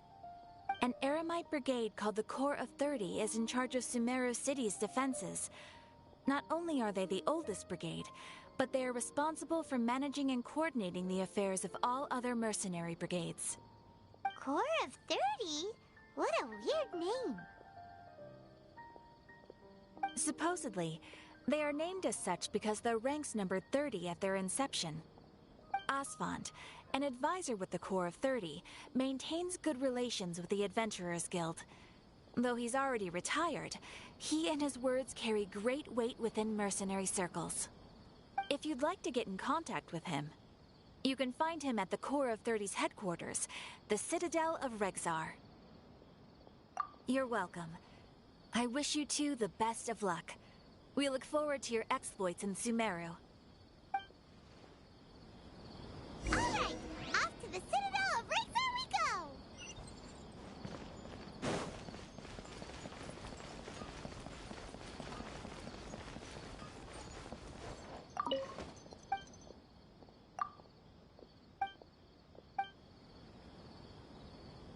Trust me, just take my word for it. This new ship is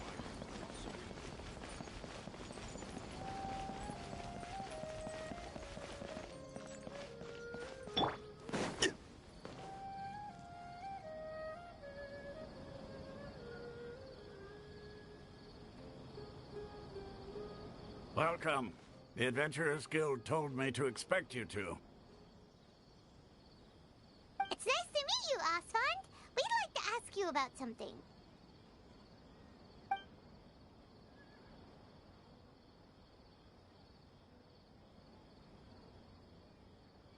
I see. So, Catherine's the one who sent you this way. Ha! It's true that the Eremites' network is vast, but even I can't help you meet the Dendro Archon. Wait, seriously? That's it? Afraid so. The Eremites aren't terribly religious, so we don't know much about divinities. As far as the Akasha goes, we can access even less than you.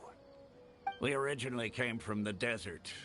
The gods there died off long ago. Since those days, we've used our own two hands to carve out a living. We don't beg gods for their aid. It isn't just us, though. If you ask me, I think most in Sumeru aren't interested in Lesser Lord Kusanali. Oh? Just take the Academia, for example. They're the ones who truly rule Sumeru. Although they believe in gods, most of them only care for the late Greater Lord Rugudevada. In their eyes, she was the one who founded Sumeru and gifted us with the Akasha. Lesser Lord Kusanali just happened to inherit her legacy. Because of the Academia's influence, most citizens are more familiar with Greater Lord Rugudevada and hold her in greater esteem. Not to mention that Lesser Lord Kusanali never makes an appearance, and the Academia never announces anything about her. As far as the people of Sumeru are concerned, she's just a god that exists. And that's all. Really? Aw. After hearing all of that, Paimon sort of feels bad for Lesser Lord Kusanali. Ha! But who knows? We're all just guessing when it comes down to it. Besides, I'm sure the God of Wisdom doesn't worry about her reputation among people like us. All right. Well, thanks for the info, Osfond. No problem. Always happy to help out the Adventurers Guild.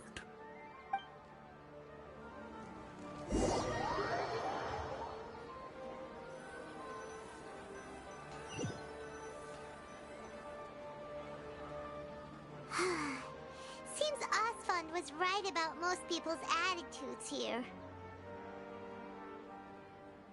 Not only are they not interested in the Dendro Archon, they even say stuff like, if the Akasha doesn't think I should know, then I don't need to know about it. We've been asking for information non-stop ever since we got to Sumeru. But the harder we try, the more helpless everything seems.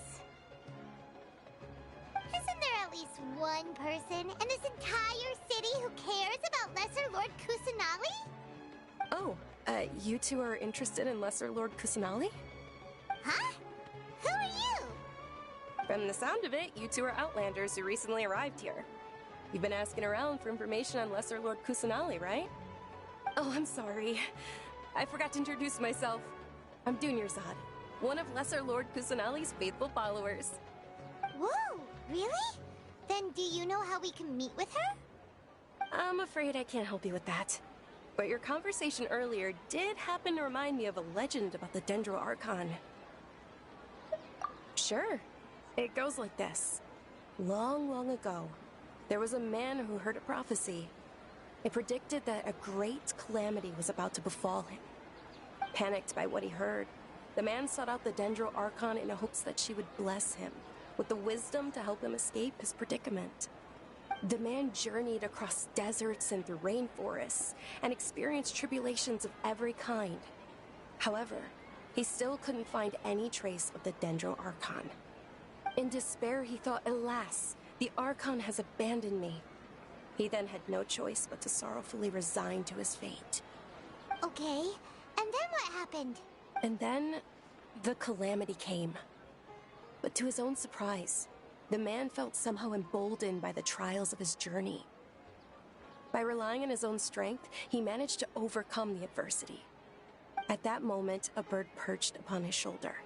This bird was, in fact, an avatar of the Dendro Archon. She said, "O Archon Seeker, do you now understand? She and her wisdom have long been found by you. Along your journey, we were in every flower and blade of grass, every ray of sparkling sun, and every breath of dancing wind. So long as you continue to think and ponder, we'll be wherever you go." Yeah, thanks for the story! Paimon feels all warm and In a way, it seems like this story is also one of the Dendro Archon's avatars. Dunyarzad, since you worship Lesser Lord Kusanali, can you tell? So did you two know that, I'm terribly sorry, but it seems something's come up now. Let's chat another day.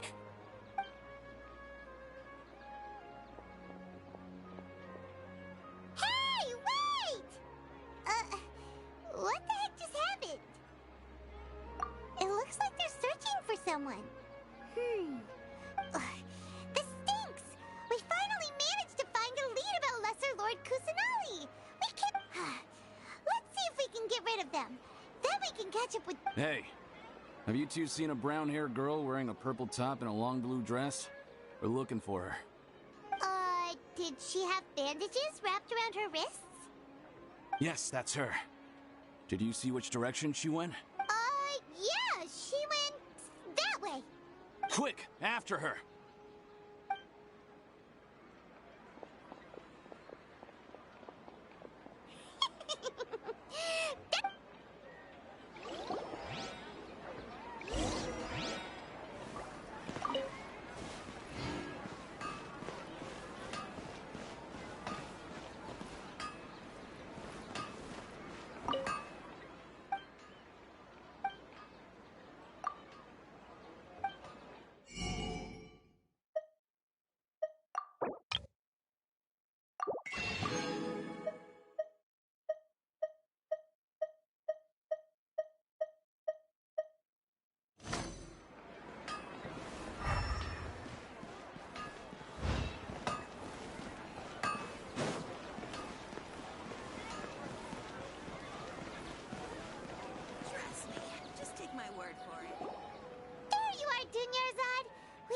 Might have been luck. Oh, it's you two.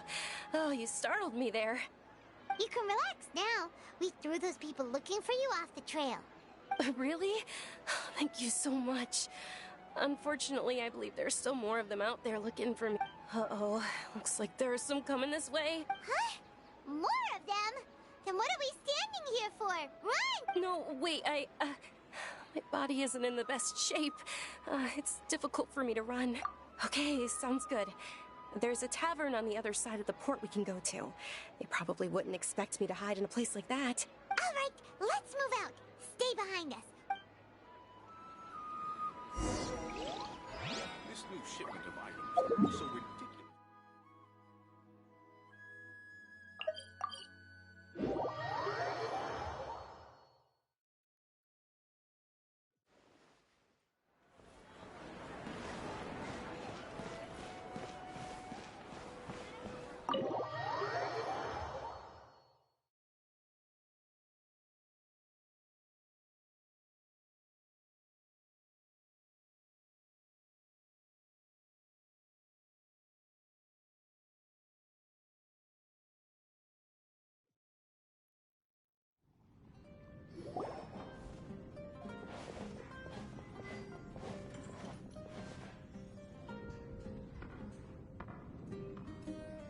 We made it. Oh, they shouldn't be able to find us now. Wait, stand down, Dia.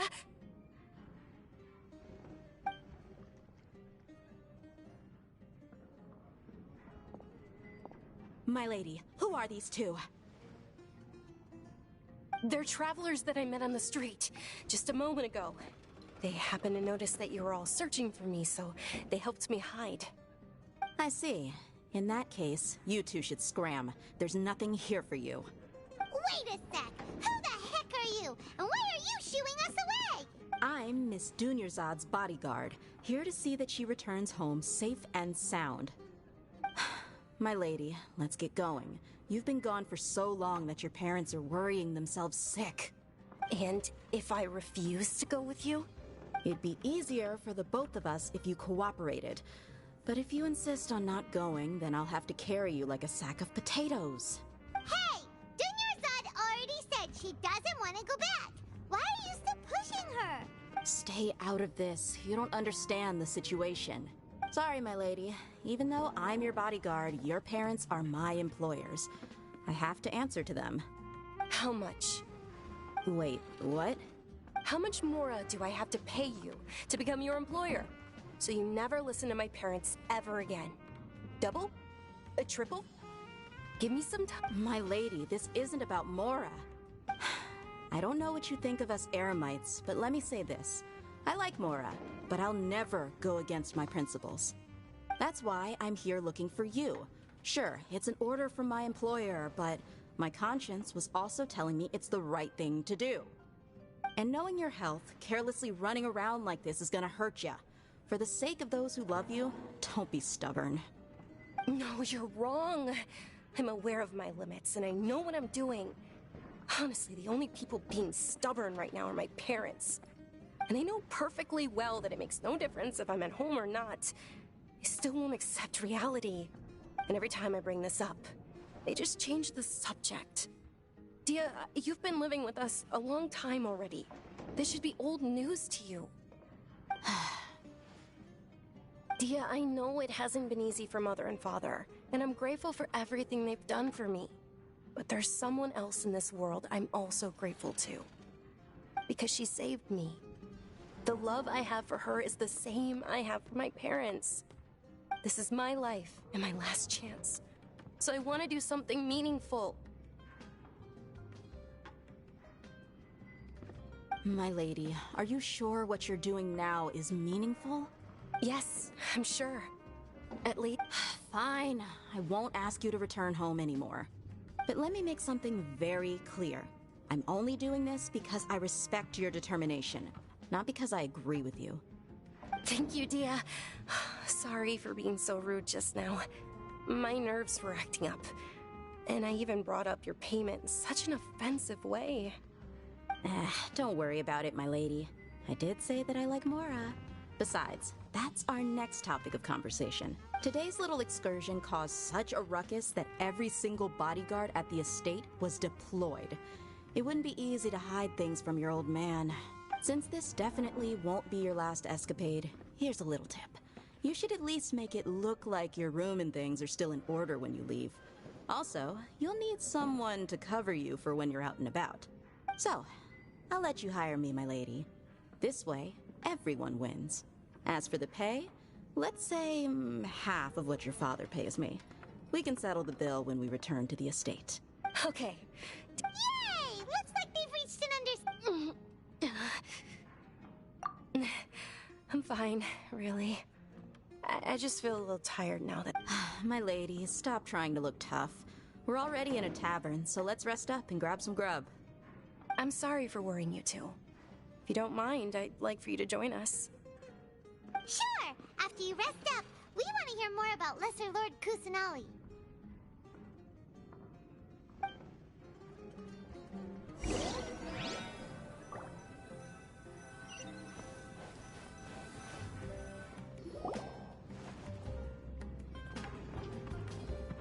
Ha! Well, if it isn't Dia. Haven't seen you in nearly half a year. Word on the street is that you're a bodyguard for the Homayani family now. You get used to it. How about a menu over here? You got it, huh? Isn't this little Miss Homayani herself? We don't get to serve personages like you very often. We'll be... Thank you, sir, but there's no need. I don't have a lot of Mora on me, and I really ought to save as much as I can. But please bring these two the best food you have. They're my new friends, so I want to be a good host for them.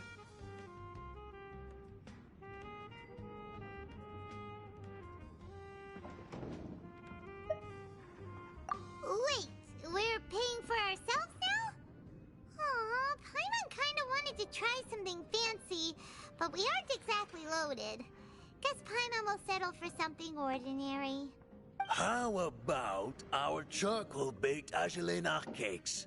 They're our signature snack, and they run cheap. Look, other customers over there are eating some now. They look kind of burnt and dry. Paimon will pass.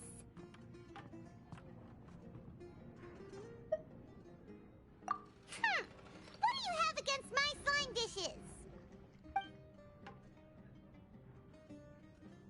Dunyarzad, we asked a lot of people when we first arrived, and almost nobody was interested in Lesser Lord Kusanali. So, what made you want to follow her? Well, remember when you asked me if I knew how to meet the Dendro Archon? Even though I don't know how, I think I've actually seen her before. Huh? Really? Yes, it was when I was a child. At the time, my illness had kept me bedridden for the better part of a year. I was stuck inside and couldn't make any friends, and my parents did their best to find treatments for me. But even then, the Akasha didn't have any helpful information. My younger self no longer had any hopes or dreams. One flare-up was so bad that I was in a semi-conscious state for several days. Then one night, I woke up alone in my room. I was terrified. My body was paralyzed. Even if I cried, there was no sound. At that moment, an ethereal voice spoke in my mind. Dunyarzad, don't be scared. You don't have to cry. Who are you? How do you know my name? How do I explain this? You might not be able to understand, but actually, I know everything about you. Really? Of course. I know that you're scared of thunder, that you hate taking medicine every morning, and that you love counting the petals on your mom's skirt. Wow, you really do know everything. Dunyarzad, is there anything you want? Want? Not really. I can't go anywhere or do anything. Huh? But aren't you a child? All children have wishes. Tell me what you want, and maybe I can make it happen. My illness go away? Oh. I'm sorry. But I'm not powerful enough to do that right now. Then, can you be my friend? After that, the voice said, "Okay, I'll be your friend." Although my body was suffering during those days, that voice encouraged me and told me many wondrous things. Beyond my window was the flourishing Sumerize city. Beyond the city was a lush rainforest. And beyond that was the wall of Samiel, deserts, and all of Tevat. Once I finally made it through that bout of illness, I couldn't hear that voice anymore. I told my mother about it, but she said that I must have been dreaming. But I know that that voice wasn't a figment of my imagination. Before that, I had never heard of Tevat. Yes, for sure. If it weren't for that voice, I would have never grown curious about the outside world, nor would I have learned how to read and enjoy so many books. That voice sparked a desire for wisdom. It had to have been the Dendro Archon. I've been hoping for a chance to repay her kindness. In fact, I was running around today to help prepare the Sub-Zerus festival for her. What's the Sub-Zerus? It's Lesser Lord Kusanali's birthday, which was the day that she was found by the sages. It's actually an old holiday that originally celebrated Greater Lord Rukkhadevata's birthday. When she passed away, the holiday eventually became a celebration of the Lesser Lord's birthday. I heard everyone was overjoyed when they welcomed her back to Sumerize. In those days, the festival was a huge deal. But because of the Academia's influence, people have gradually lost interest in the festival. The Academia actively participates in Sumerize's many holidays dedicated to Greater Lord Rukkhadevata. But when it comes to the Sub-Zerus festival, forget any funding. They practically act like it doesn't exist. Maybe they see Lesser Lord Kusanali's birth as confirmation of Greater Lord Rukkhadevata's death, so they're reluctant to celebrate it. Aww, but that's... It is. It's absolutely terrible. Sure, the Greater Lord founded Sumerize, but hasn't Lesser Lord Kusanali been the one quietly protecting us for the past few hundred years? Just remember that we're still out in public. Don't get too carried away now. I know that people over by the Grand Bazaar still hold the Sub-Zerus festival to this day. But I hadn't met any of them before, so I was never able to contribute. But recently, I made a friend there who also follows Lesser Lord Kusanali. I gave her my savings because I want her to throw a wonderful festival this year.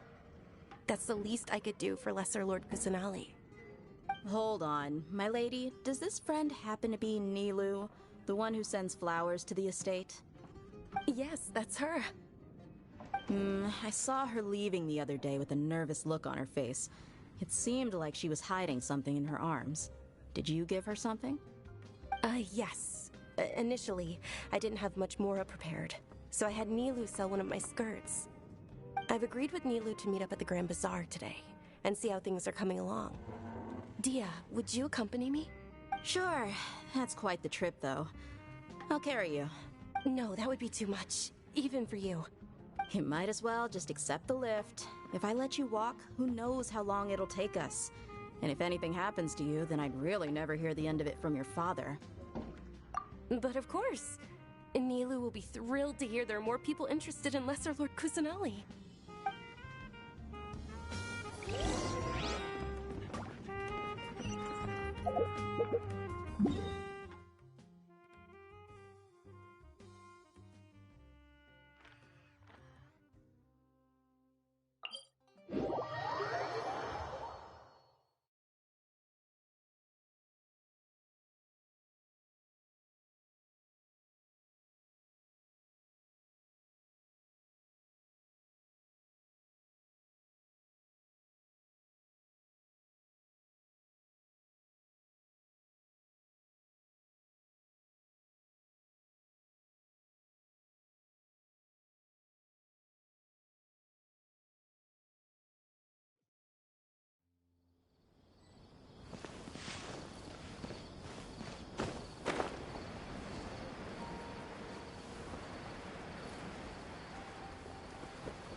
Sorry I'm late, Nilu. Oh, Dunyarzad. It was taking you so long that I assumed you got trapped at home, but you made it in the end. Uh-oh.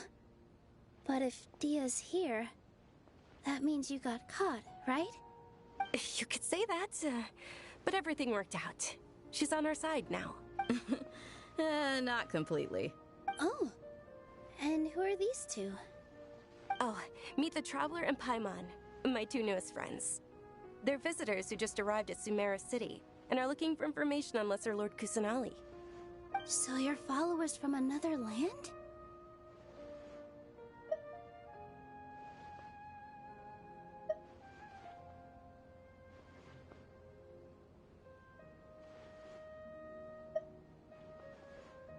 Oh, really? Well, that's okay. You're still invited to the subs. By the way, Dunyarzad, we've already started decorating the Grand Bazaar. It looks spectacular, thanks to your generous contribution. You're very welcome. It's the only thing I could do. Do you still have enough Mora? Probably? But don't sweat it. We've already finished renovating the stage. Come on, I'll show you.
In my opinion, Jutes is the best stall in the whole bazaar.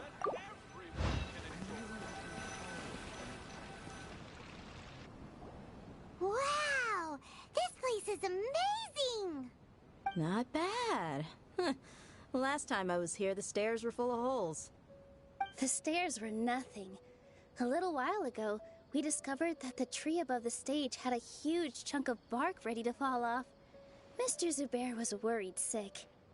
We reported it to the academia many times, but they never sent anyone to deal with it. we didn't want anything bad happening, so we were going to cancel all the stage performances. Oh, probably because it was the theater asking. The Academia looks down on performers like us. They probably think it would be best if the theater closed down completely. We can't let that happen, though. Not only would everyone involved in the theater go hungry, but then we wouldn't be able to hold the Sumerize festival anymore. Thank the Dendro Archon for Dunyarzad. With the Mora she gave us, we hired someone to patch up the tree, and we also gave the stage a much-needed makeover. The stage is going to be even prettier when it's festival time. I can't wait for you to see it. And I can't wait to see you on the stage. You've been practicing so long already. It's almost time for your dream to become reality.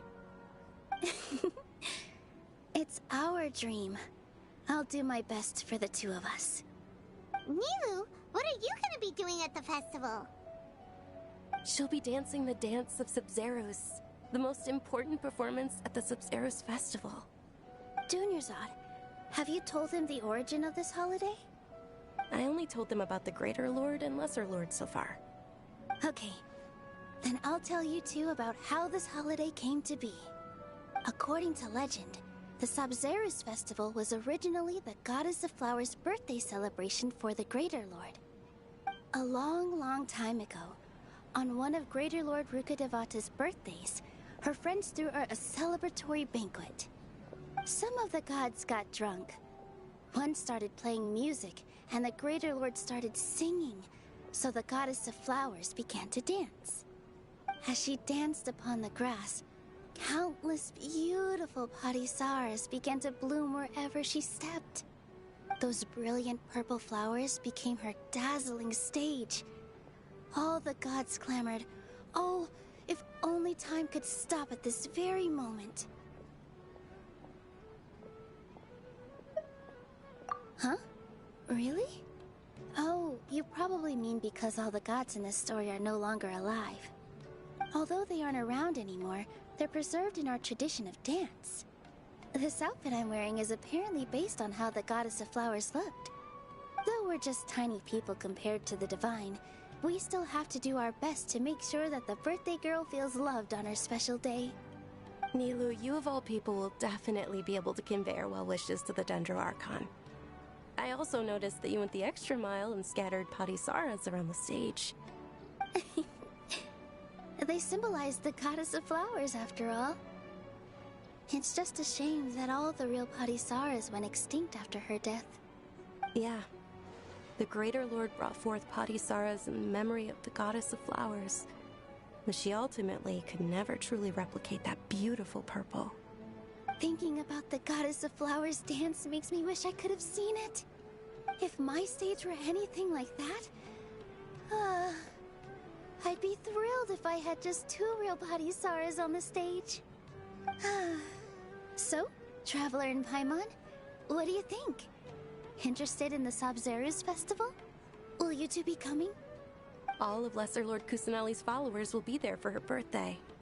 It'll be a good opportunity for you to learn more about her. Ooh, Paimon thinks that's a great idea!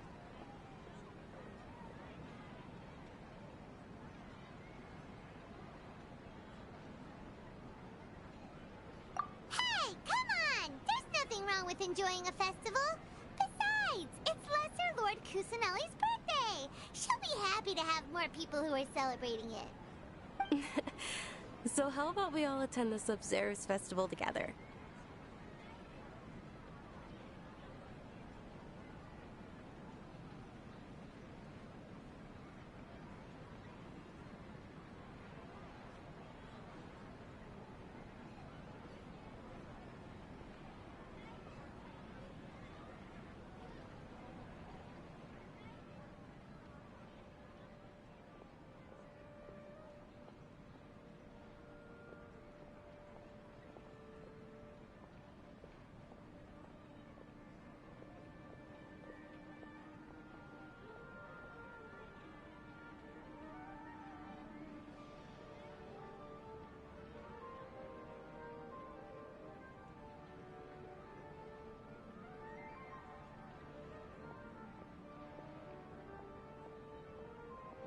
Dunyarzad, let me show you which stage decorations we've picked out so far. Traveler and Paimon, if that doesn't sound interesting to you, then feel free to explore the area. Everyone at the Grand Bazaar loves Lesser Lord Kusanali, and we're all looking forward to the Sumerize festival. In that case, we'll take a look around.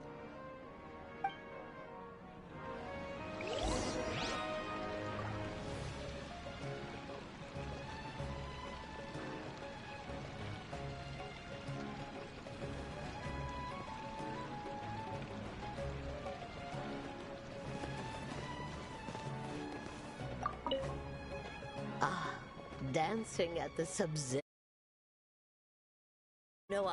As a child, I even asked my grandmother why we performed the dance for the Lesser Lord when it was originally. My grandmother said that Greater Lord Rukkhadevata is a beloved deity and honored by all. And Lesser Lord Kusanali is too. If the goddess of flowers ever knew Lesser Lord Kusanali, then she would certainly have wished to be her friend and hold celebrations for. The Sub-Zero's festival has been losing its appeal over the years. That is, until a wealthy benefactor stepped in this year and brought the festival back to life. I heard she forked out a lot of mora to make it all happen.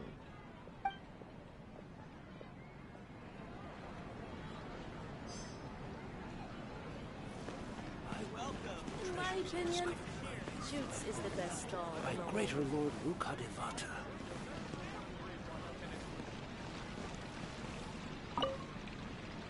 Things are really shaping up, and there's a buzz around the festival this year. We're expecting people from all over to come by this year and buy things during the festivities. Don't be fooled into thinking that Sumeru City has the best of everything. Some festival snacks are only offered here in the Grand Bazaar. And when it comes to musicians, dancers, or singers, the Grand Bazaar's got the best of the best. Sure, those folks at the Academia might not like it, but what's a festival without song and dance?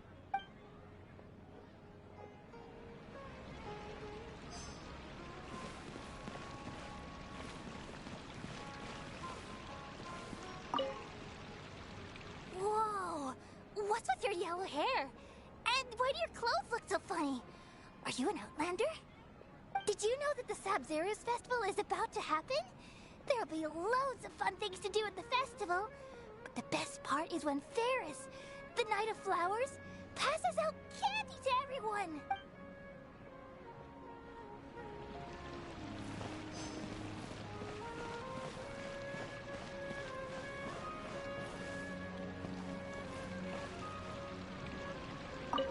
Nilu, your outfit looks amazing. There's also something different about you from when we first met up. I thought I'd add a little extra pizzazz to my dress for the festival. See? Wow, did you sew all that yourself? Uh-huh. Sewing is a fundamental skill for everyone in the theater company because we make all our own costumes. Did you know that Mr. Zubair not only can make costumes, but props too? I've noticed that you can't keep your eyes off this crown. Would you like to try it on? May I? Of course. The legends say that the goddess of flowers had beautiful horns on her head, so this crown was made to reflect that. Dunyarzad, you look absolutely stunning with it on. It's like I'm looking at the goddess of flowers herself.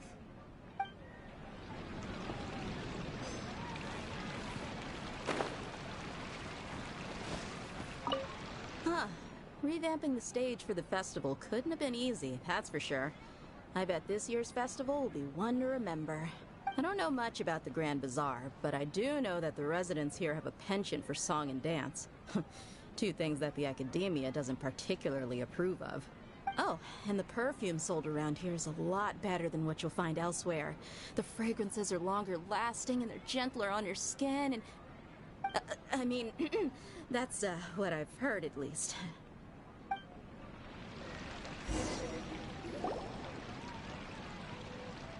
Hey! Is that who Paimon thinks it is? It looks like Catherine.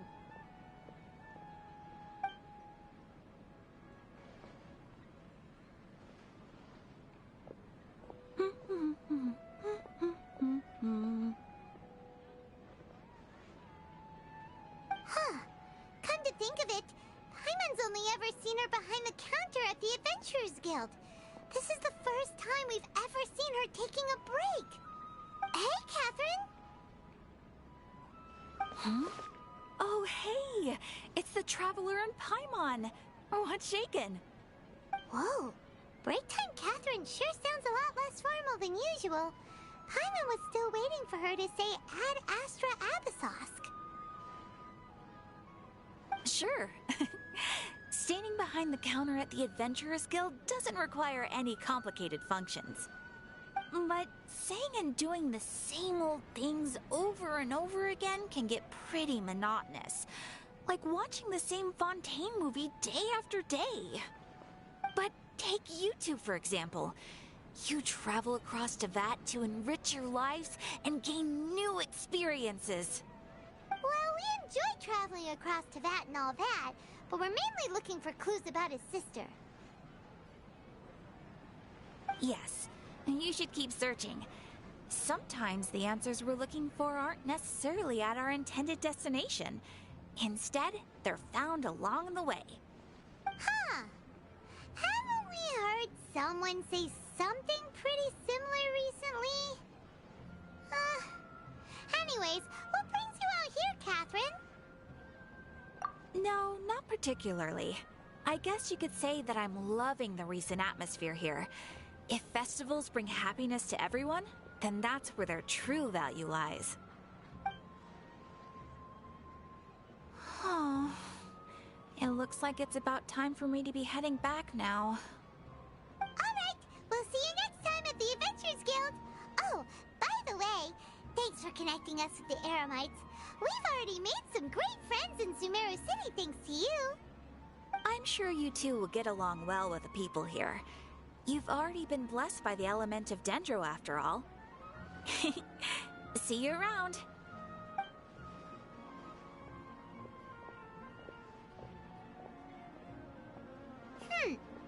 There's something really different about Catherine today.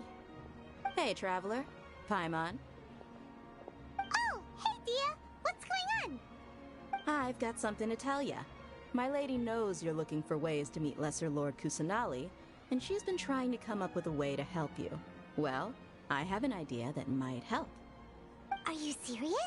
We'd love that! It might not necessarily pan out, so don't get your hopes up too much.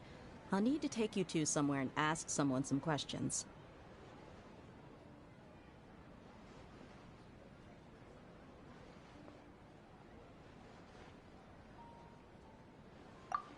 My lady is feeling a little worn out at the moment. Nilu's found a place for her to rest. After I take my lady home, let's meet in front of the Citadel of Regzar. Sounds like a plan!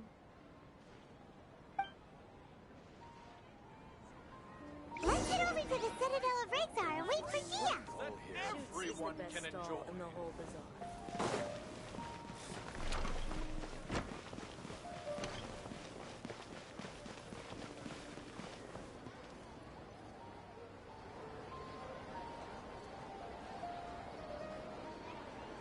Sorry, I'm late. It took some convincing for the master and mistress to believe that Miss Dunyarzad was only sitting in the port for a while because she was in a bad mood. Anyway, I guess I should be thanking you. I haven't seen Miss Dunyarzad that happy in a long time. If it wasn't for you two, she probably would have been caught and dragged back much earlier. You sure sound a whole lot nicer than when we first met, Dia. Who would have thought you had such a soft spot for Dunyarzad? It's called being a professional. I'm a bodyguard, and I work for whoever's paying. Look, Dia's blushing. Listen, you two. I don't expect to be working for Miss Dunyarzad very long, but I hope to finish things on a positive note if possible. Let's cut the chit-chat and head into the Citadel. We'll see if the person I know has a way for you two to meet with the Lesser Lord.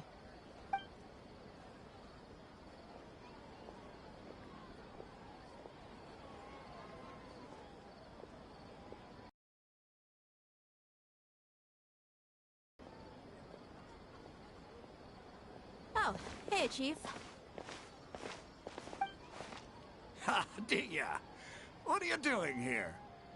And well, didn't expect to see you three together. I take it you all know each other already? Mm-hmm. We met this morning after the Adventurers Guild pointed us to Ozfon for more info. No kidding. Huh. So, where's Ruksha? I thought I'd help these two out by asking about the theft. Anything you can tell him? Ruksha's gone over to the Academia. The Grand Sage recently ordered Sumero City to begin bolstering its defenses, so people from all over have been called back to the city. Since you've already mentioned the theft, I suppose I might as well tell him what we know. Appreciate it, Chief. Theft? Sorry, what the heck are you guys talking about? Just recently, the Academia lost something, and there's a chance the item is connected with the Dendro Archon. This case might just somehow help you in meeting her. I suppose that's one way to look at it. But if you ask me, the case is more about the Academia than anything else. Let me fill you in. The Academia recently sent a convoy to pick up an important package from Aru village. Word got out, and the convoy was robbed on its way back. The Grand Sage took the whole matter very seriously. Not only did he dispatch the Matra, but also enlisted our help in the search for leads. All we know so far is that whatever was stolen is currently in Port Ormos. You two have heard of Port Ormos, haven't you? It's the largest commercial port in all of Sumeru. You can travel there by leaving Sumeru City and heading south along the river. The Academia's grip isn't long enough to reach all the way to Port Ormos, so the city's a little more laid back, meaning the population's also a mixed bag. You never know who you'll meet there. Apparently what was lost has a great deal to do with the Akasha, knowledge, and even the gods. I'm afraid I don't have any other details for you, though. If you're interested, maybe you could head to Port Ormos and ask around yourselves. If you want my advice, try introducing yourselves as students of the Academia once you're there. Are you serious, Chief? All the Academia students are in Sumeru City, you know. Why should they pretend to be students in Port Ormos? If you're also interested. Count me out. I've got plenty of work to do here for the Homayani family. And take it from me, if you two really do decide to visit Port Ormos, you'd best watch your backs. Let's just say that the Eremites there aren't nearly as friendly as those here in Sumeru City. There are even some extremists who go around shouting slogans like, "Retake Sumeru for King Deshret." Word is that more and more are joining their movement. They're becoming a real headache for Chief and the others. You bet they are. King Deshret's been dead for thousands of years. Now they start spreading rumors of his return. Ridiculous. Not everyone's like you, Chief. Even the desert natives who abandoned their homes in the wilderness still wish to have a god of their own. Well, Traveler, that's about all the information we have for you. Thanks, Dia, and you too, Osfond. Since we've gathered all we could for the moment in Sumeru City, let's head to Port Ormos and see what we can find next. Miss Dunyarzad is looking forward to seeing you both at the Sub-Zerus Festival, so be sure to get yourselves back here in time for that. Good. Then we'll see you both at the Sub-Zerus Festival.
and have a good look yourself.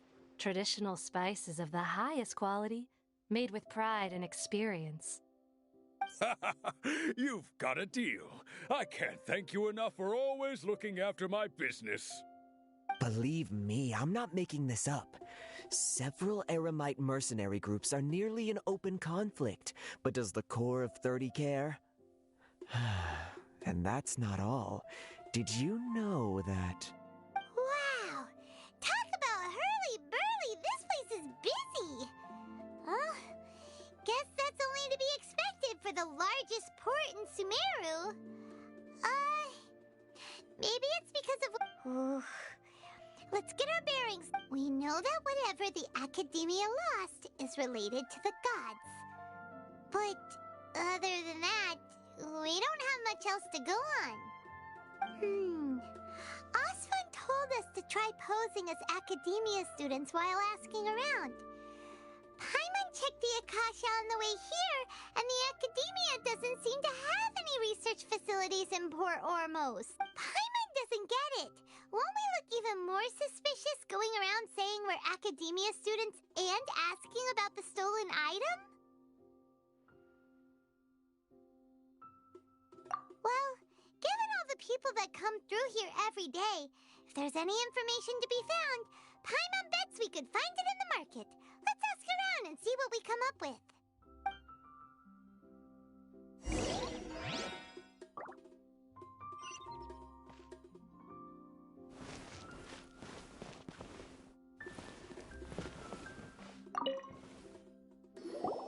Welcome. Welcome. How can I help you two? Hi there. We would like to ask you a question. Do students from the Academia ever come to Port Ormos? Of course. Especially around this time of year. Students from Sumerize City that are about to graduate often come to Port Ormos to cut loose a little.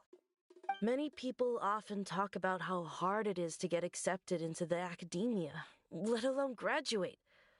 But those who finish their studies and go on to become full-time researchers at the Academia have it even harder. Sure, we may not be Sumerize City, but Port Ormos offers beautiful scenery and a stress-free environment. Some even say it's good luck to come to Port Ormos, so students and researchers come flocking here when things get to be too much at the Academia. Ah, you see over there? Those are students from the Academia. They've been looking worried and miserable ever since they got here a few days ago. If you ask me, the life of a merchant is better. So long as the Akasha teaches us what we need, then life is good. Those students seem to be discussing something. Let's see if we can listen in.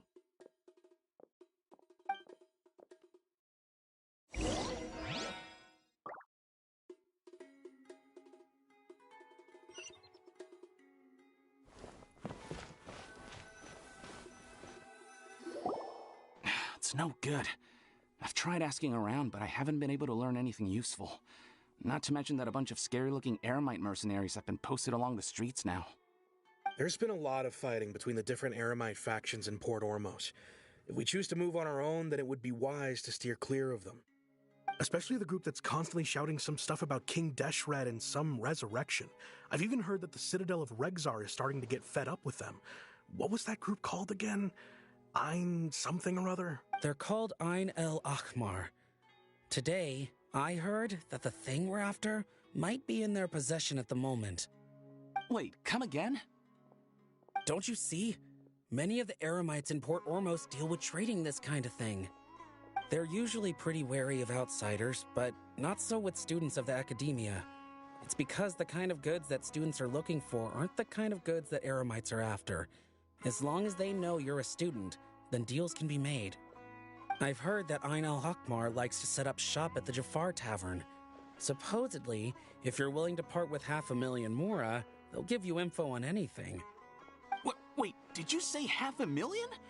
If information alone costs that much, then how could we ever afford to buy what we're looking for? I guess we might as well give up on trying to graduate this way. I wouldn't worry too much.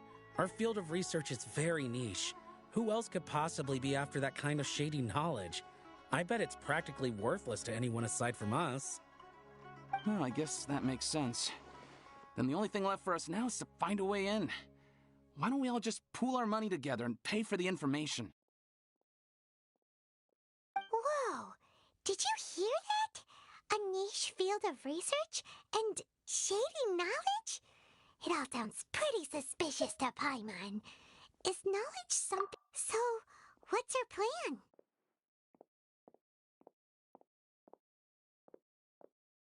Wait, didn't you hear what they just said? Buying information is going to cost us 500,000 mora! Have you lost your mind? Oh, all right.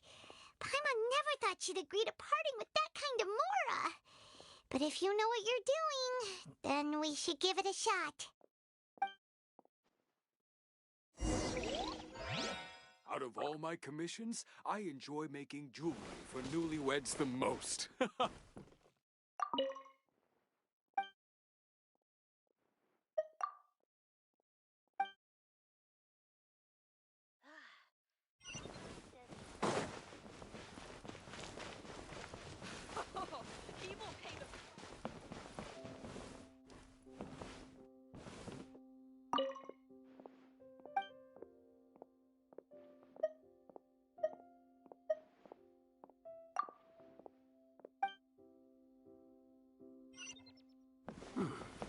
Got any commissions related to antique appraisal?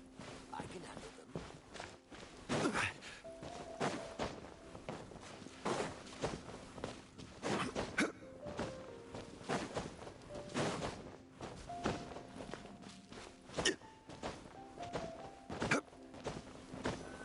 This is the place we heard those students talking about. Let's find the seats. Oh, you've arrived. Please, take a seat. So, they think that they can go toe-to-toe with the boss? Huh! Once we reclaim the power of King Deshret, they'll be the first that the boss punishes. They're nothing to be afraid of. Our main rival now is the Caracal Battalion. They've also amassed a significant amount of more this time, so we mustn't underestimate them. How can the Caracal Battalion compete with the boss when they're nothing but a bunch of money-grubbing opportunists out for a quick mora? Yeah, with boss's fervent devotion, he'll be able to use this power to bring our god back this time. Huh. All these guys talk about is King Deshret, so they're probably the ones we're looking for. Greater Lord Ruka Devata. That traitor and her followers must not be spared. The day will come when King Deshret exacts vengeance on Sumeru, and all of them shall be punished. Yeah, Paimon was wondering what they meant too. We should ask about that if we get the chance later.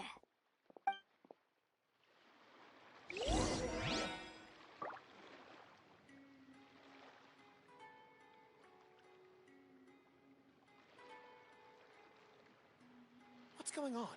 How can there be Kairagi here? Oh, so then what happened next? Does it have to be? Should I adjust the shipping schedule? Huh? Who are you? What do you want?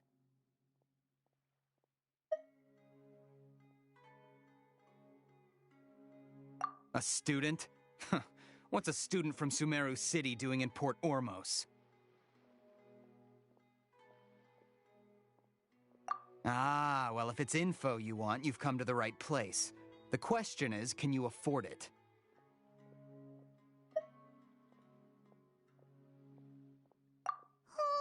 Paimon can't stand to see so much more go. But there's no other choice right now. Here, this is the merchant's address. Whatever you're looking for, you'll find it there. Hmm? Well, what are you waiting for? Oh, that's right! We heard you mention King Deshret just now. We're actually interested to know more because... Fine. Since you've already handed over the Mora, I guess I can throw in a little extra info. As you can see, members of Ain al-Ahmar are devout believers of King Deshret. Years ago, King Deshret founded the great desert nation that was our homeland. It was an advanced civilization, far beyond anything you'll see in present-day Sumeru. King Deshret was the rightful god of wisdom, but he was betrayed by a companion he trusted. She even stripped him of his title, God of Wisdom. So, you mean the traitor was... Greater Lord Rukkhadevata, yes. That shameless wretch destroyed King Deshret's civilization, and our ancestors were forced to flee to this land where we were made to suffer the tyranny of our enemies. Furthermore, she conspired with the Academia to cover up the truth of her actions, and create the merciful and benevolent facade for which she is now known. Ugh, just thinking about it sickens me. But the story doesn't end there, oh no. King Deshret isn't truly dead. The voice of the Oracle has been heard in the desert, prophesying his resurrection.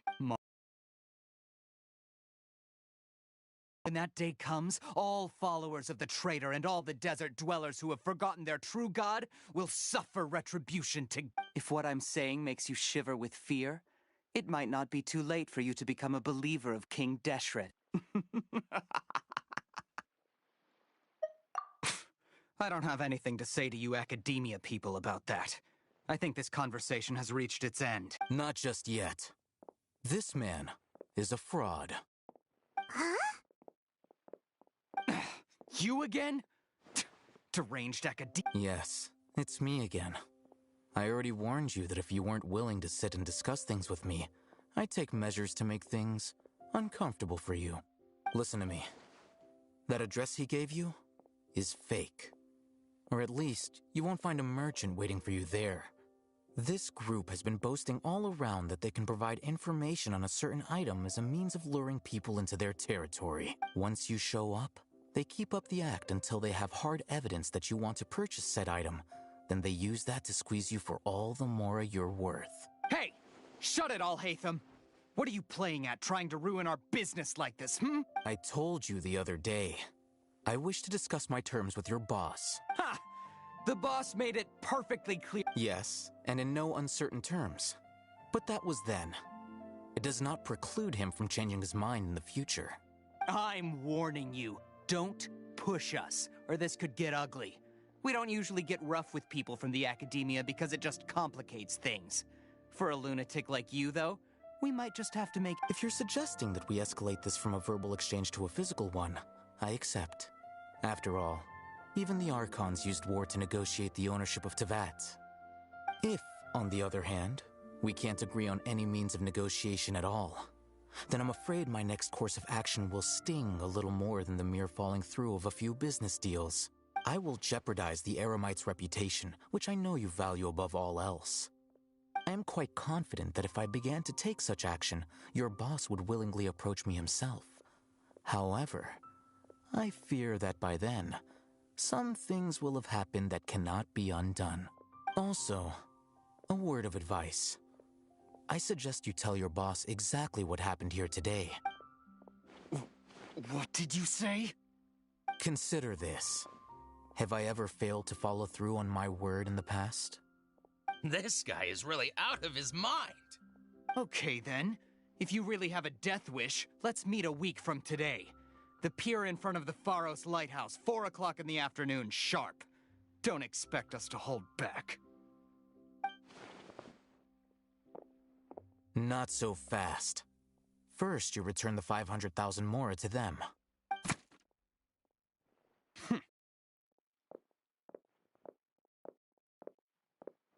Please, I beg you, don't provoke them. We can't afford any trouble with this crowd. They haven't even paid for their food yet. Ah, Mr. Iman. There appears to be fewer staff in the restaurant recently. This wouldn't happen to be because they're all busy spreading the word to the students, would it? Well... Someone who chooses to do business with a group like that really can't afford to get so flustered the instant someone confronts them about it. Consider the meal compensation for our silence. I'd say you're getting an excellent deal. Whoa, did you see that? He not only got us our Mora back, but sent the Amorites running too! Plus, he seems to know a lot about what's going on around here. Let's catch up with him and... He went that way! After him!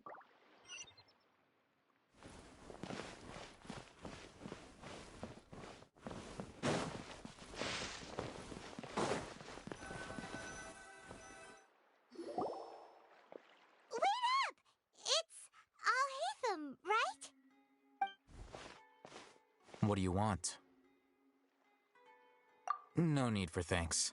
My goal was to get to them, and you two gave me just the opportunity I needed. We're even. Oh, I advise you to keep your distance from them. Since they weren't able to make off with your Mora in the end, they might harass you again in the future. All right. Goodbye. Hold your horses! We still have something to ask you about! Since you tore through their scam right in front of them, you must know the real story about certain something, no? Who exactly are you two? And why are you inquiring about that? A student. Right. Look, you should know that those thugs conducting business with you had nothing to do with your lie.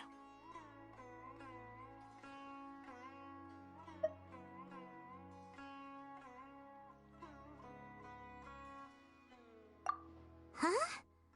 Oh, yeah! He's really strong! Weren't you saying something about a physical exchange? We can help with that. He doesn't even have a vision. Forget it.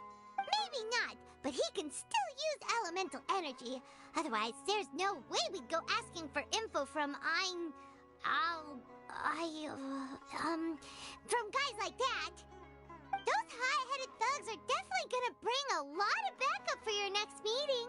Even if you don't go alone, you won't regret taking us with you.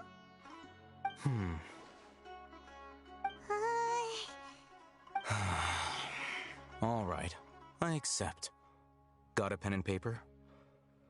If you're searching for someone who sells that kind of merchandise, I'll give you one of their addresses, and you can try your luck. We'll reconvene at the appointed time by the pier. It doesn't matter if you show up or not. So, since you were happy to give us this merchant's information, does that mean you can tell us exactly what we're after? You were willing to part with 500,000 Mora for something and you didn't even know what it was? Okay. Well, if you truly are as skilled as you claim, then you can beat the answer out of them when they become hostile. Look, if you've been making inquiries, then you have to know something by now. Tell me what you know so far, so I don't waste time repeating information. We know it's connected to the academia somehow, and that not only do the Eremites deal in it, but some students want to get a hold of it too. What else? You know almost everything there is to know, but you're unable to compile this information because you've never seen the object before. This is what you've been looking for. Huh? Paimon can't tell what it is. This is a knowledge capsule. To put it simply, it's a vessel that can store a fixed quantity of canned knowledge. It's like a miniature Akasha. Anyone who links it to their personal Akasha terminal instantly becomes privy to its contents. Correct. Anyone. Unlike the Akasha, which heavily regulates who can access what information, knowledge capsules confer their contents without any requisites. That's amazing! It's essentially a convenient and harmless vestibule for knowledge. Unfortunately, it's illegal in Sumeru to privately possess or trade them. They were created as a means for scholars to transfer knowledge gained from Irminsul into the Akasha, and are intended to be destroyed immediately after use. But despite strict regulations, some of these knowledge capsules will always escape destruction. After all, there will always be those in this world who are dissatisfied with life as designed for them by the Akasha and wish to change their fate. Over the past century, a wide variety of canned knowledge has been leaked from the academia. Now, in Port Ormos, the valuable ones are a means to Mora for the Eremites. Meanwhile, those which the Eremites deem to be useless to them occasionally prove useful to the common citizens and hapless academia students. Well, I think that about sums it up.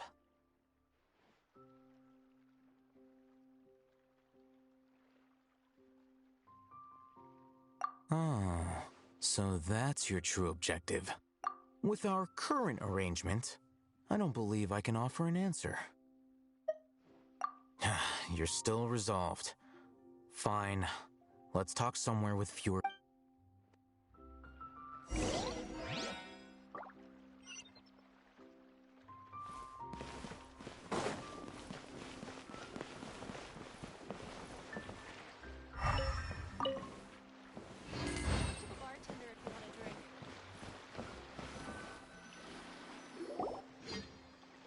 Let's continue our conversation here. If you wish to learn more about the knowledge capsule that the Academia lost, then you must help me with something. I need you to find someone named Dory, a traveling merchant. Unlike the peddlers who hawk inferior knowledge capsules, she often has quality goods in stock.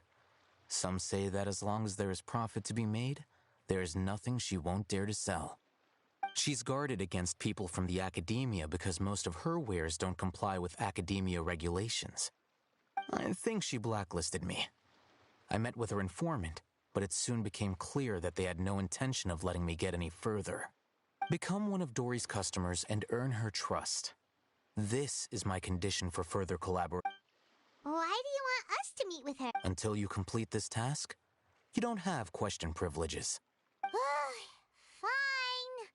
So how do we go about doing this? You two are outlanders who haven't been here for long, so Dory should view you as safe clients. I'll give you the informant's address and their contact password.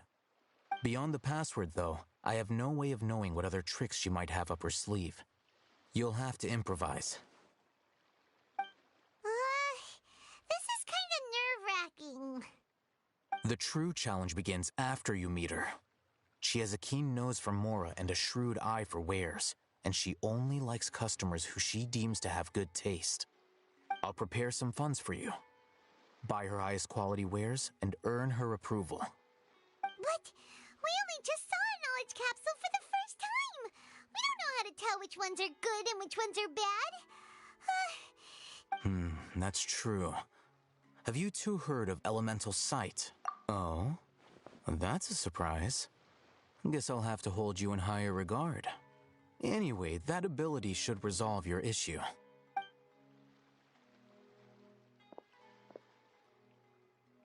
Here are 2 knowledge capsules. Tell me, can you detect any difference in their quality?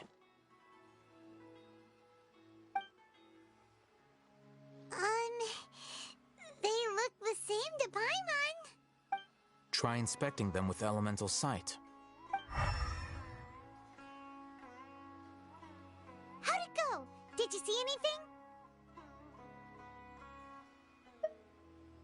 Rumor has it that higher quality knowledge capsules generally appear brighter when viewed through elemental sight. That's because knowledge originates from Irminsul, the root of Dendro power itself. The more powerful the knowledge, the richer it is in Dendro energy. However, some canned knowledge with a high concentration of elemental energy is of little use in contemporary times, so those capsules are of little value. Using elemental sight is merely a stopgap measure, but it should suffice for earning Dory's trust. That sounds pretty impressive. Here's a sheet with the informant's location and contact password, and here is the Mora for purchasing canned knowledge. Don't be cheap. You'll need to spend to catch Dory's eye. If there's any Mora left over, just keep it. Oh, and be sure to exercise some caution. There have been Matra present in Port Ormos lately. Your efforts will be for naught if they catch you. Matra? They belong to the Academia's regulatory body. They also handle cases of illegal canned knowledge transactions. Like I said, the Academia has banned both their trade and possession. The Matra are razor sharp. You're in for nothing good if they lock their sights onto you. If you two want to back out, now's the time. Okay, then we have a deal. If you succeed in your dealings with Dory, come find me at the Wikela Funduk. We'll have an open discussion then. Looking at what Al-Haytham wrote, Dory's informant is a trader near Old Ormos.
Where do you want to go next? If you'd like to see Liyue's tourist spots, I have a few references.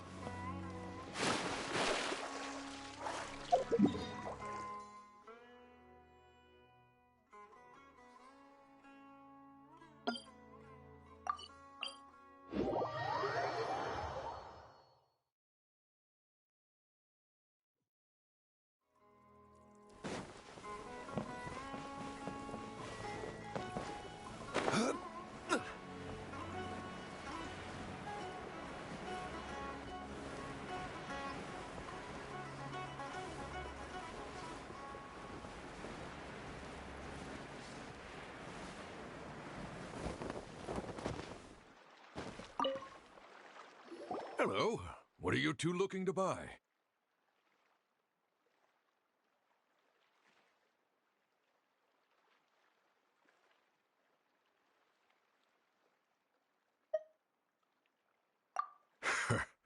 What a unique palate. We have unripe horror fruits, but we usually keep them in the back. I'll have someone escort you. Following the paper got us past the first round. Ronak, these two want to buy unripe horror fruits.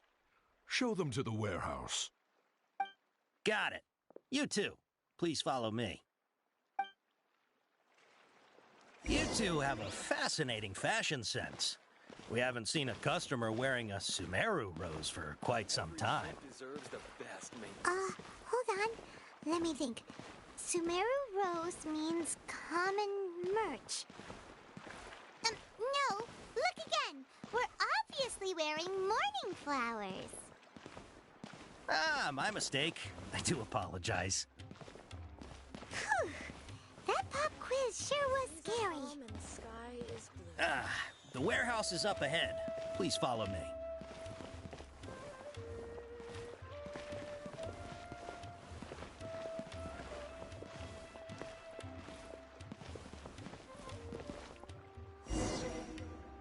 Before I retrieve your products, I need to confirm a few things.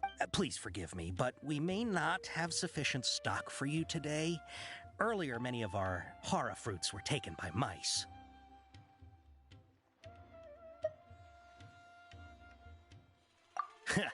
Thanks. If better goods come in, you'll be the first to know. You look like you have some skill.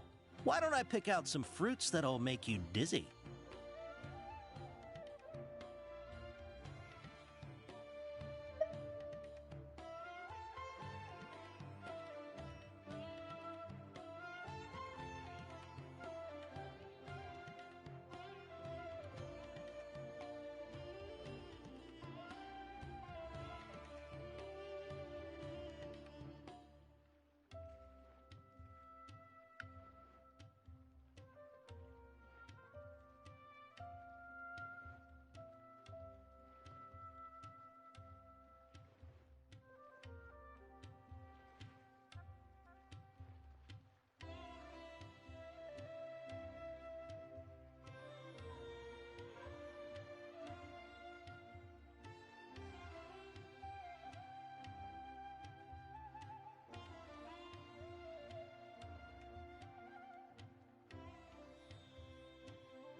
Yep, that's the right answer. But eating horror fruit that makes your head and ears ring sounds like a bad life decision. Would you like your horror fruits to be packaged in the Sumeru City or Port Ormos style?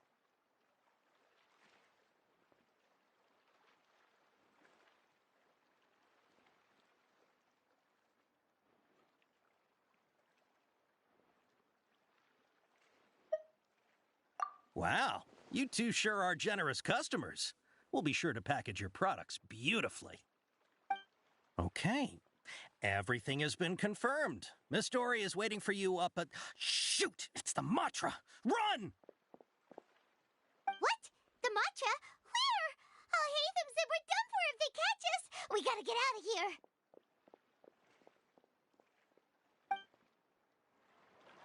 We We don't know this area, so let's follow that informant.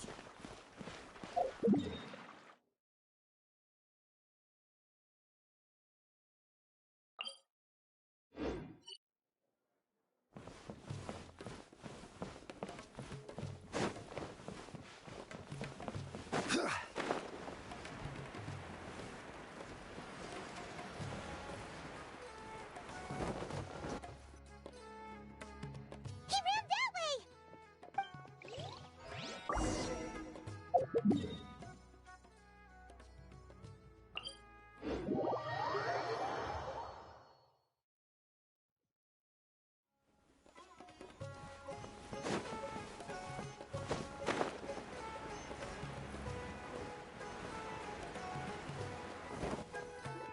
Look, he's over there!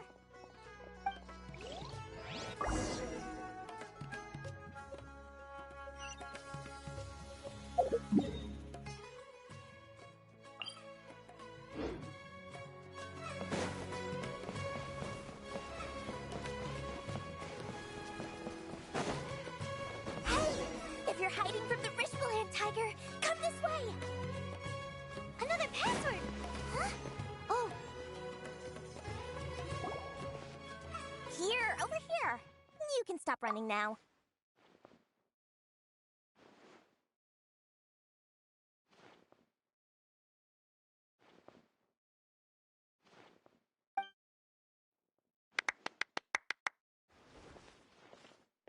So you were the one who was calling out to us just now.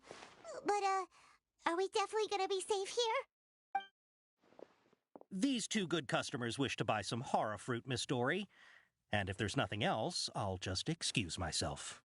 Oh, very good. Thank you.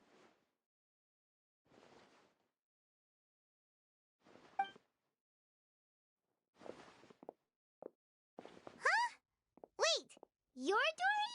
Paimon sure thought you'd look a whole lot scarier. Hey, what are you trying to say, Princess Pea-Brain? I can be scary enough when I need to be, believe you me. If you don't watch what you say, then you can forget about doing any business. But it seems you two have actually done pretty well so far. Not only did you manage to find the informant, your reactions were also pretty sharp. You don't really look like criminals or anything, but I bet my Mora that you've been involved in some shady dealings, haven't you? Paimon's not sure if that's supposed to be a compliment, but we'll take it. I can't risk doing business with people who start huffing and puffing after just a few paces, no matter how much Mora they might have. Not only will they get caught by the Matra, but they'll also get us into trouble. As decent folks trying to run an honest business, we don't need any of that. Wouldn't you agree? So that's why I prefer to have customers like you. It's your first time here, but don't worry, I won't ask too many questions. Even if you wish to buy enough knowledge capsules to decorate your house with, please, knock yourself out. As long as you have lots of round, shiny Mora, then we're all good. Ah, yes, of course, of course. Go ahead, help yourselves. Voila!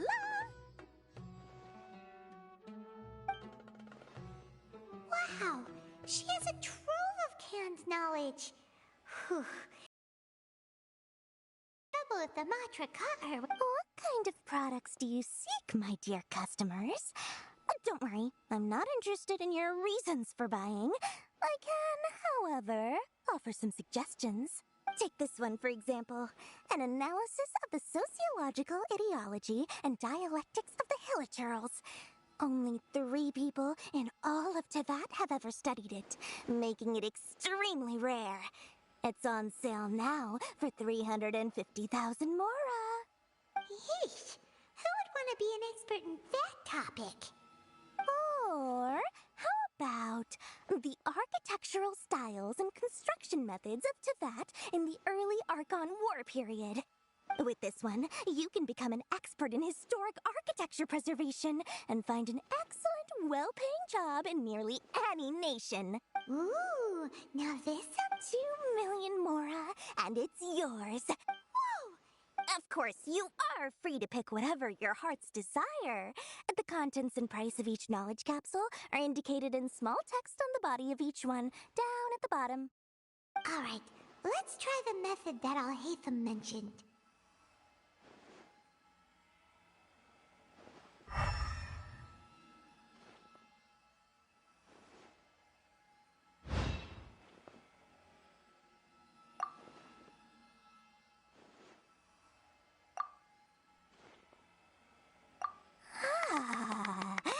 You've really got a good head on your shoulders, and quite the eye for quality.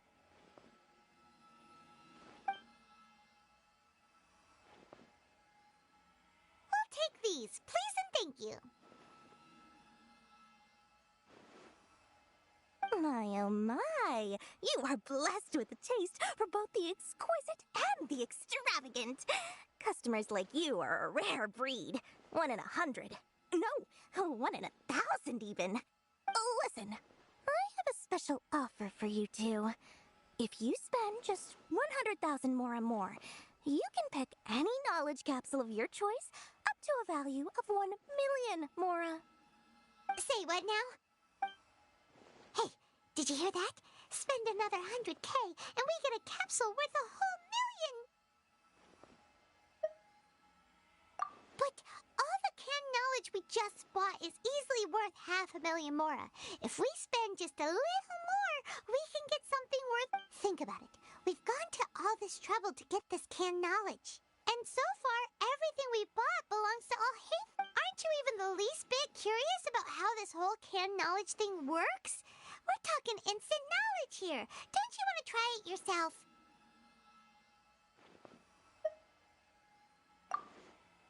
Come on. We still have around 100,000 of Alhaitham's moral left. So let's put it to good use by finding something useful for you. Excellent! Then please, select from this fine collection of canned knowledge.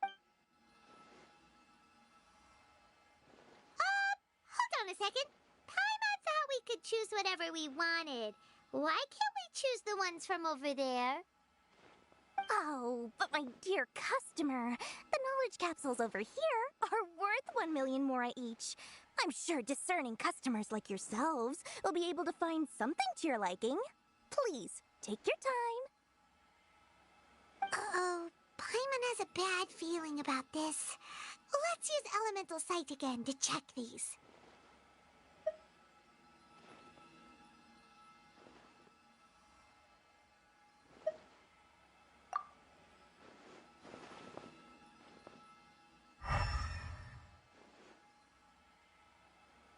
So, what did you see? So, they're all worth about the same amount? Well, anyway, the mora's already been spent, so let's at least try to find something useful. Let Paimon take a look here. An introduction to traditional Sumerian brewing techniques, the art of growing spices, an overview of ancient runes. Oh, how about this one? Sword Fighting Techniques 8. Not sure we'd ever find volumes 1 through 7, but at least this knowledge should be useful, right? Let's go with this one. Dory, we'll take this one. All right, very good. I'm expecting some new goods in the next couple days, so be sure to check back again soon. Whether it's canned knowledge or anything else you need, bring your mora to Dory and doors will open. Our dealings with Dory went smoothly enough. Let's head to Wakala Funduk and meet up with Alhaitham. Hopefully now he'll finally tell us about what the Academia lost. Trust me, I'll find you. Please.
You two made it. And from the looks on your faces, you were successful. Whoa, there's so many people from the academia here. Why would you pick this place as our meetup spot? Well, Wikela Funduk is under the academia's control, so naturally the academia has people working here. I came to Port Ormos under the pretense of conducting official business. You're a pretty daring guy. Relax. No one here is interested in anything we say, and the Matcher won't come here. Okay now, tell me how your encounter with Dory went. Okay, we did what you asked. So, can you tell us about the knowledge capsule that the academia lost now? Before that, I have to ask, why are you two so intent on tracking it down? You don't have to answer, of course. Yeah, he just wants to meet the God of Wisdom and ask her about something important. We've been in Sumero for a while now, but we still haven't found a way. When we heard that the academia had lost something that might be related to the gods, we came here in case it turned out to be our lucky break. In that case, you're on the right track. A short while ago, the academia lost a knowledge capsule in the desert. It's supposedly a divine knowledge capsule. Use it, and you'll gain the wisdom of the gods. Wow, there's really such a thing as that? Hey, if we find it, do you think we could learn how to meet the Dendro Archon? Ooh, or how to find your sister? I highly doubt it has any mystical properties, but it does indeed exist. And it's right here, in Port Ormos. So, where exactly? That's what we need to find out next. I won't deny that. I am investigating because I'm curious as to what the divine knowledge capsule truly is. As you know, the Eremites in Port Ormos also have their eyes on it. It is an extremely precious item. The knowledge contained within may bring great power or wealth to whoever has it in their possession. Several brigades have been vying for ownership of it as of late. but there is still no victor. My personal finances and connections cannot compete with those of the Eremites. After attempting various methods, I finally managed to reach a tentative agreement with several brigades. I agreed to forego ownership of the Divine Knowledge Capsule in exchange for the opportunity to study it. After all, there's no harm in understanding what it is. However, there are those who are less amenable to negotiation, such as those from Ain al-Ahmar. They adamantly believe that the Divine Knowledge Capsule contains King Deshret's power, and that he will return to this world when they obtain it. They refuse to let anyone from the Academia tarnish their deity's soul. So you kept hounding them because they refused to cooperate with you? Yes. Ain al-Ahmar isn't exactly wealthy, but its members are determined to get that capsule by any means necessary.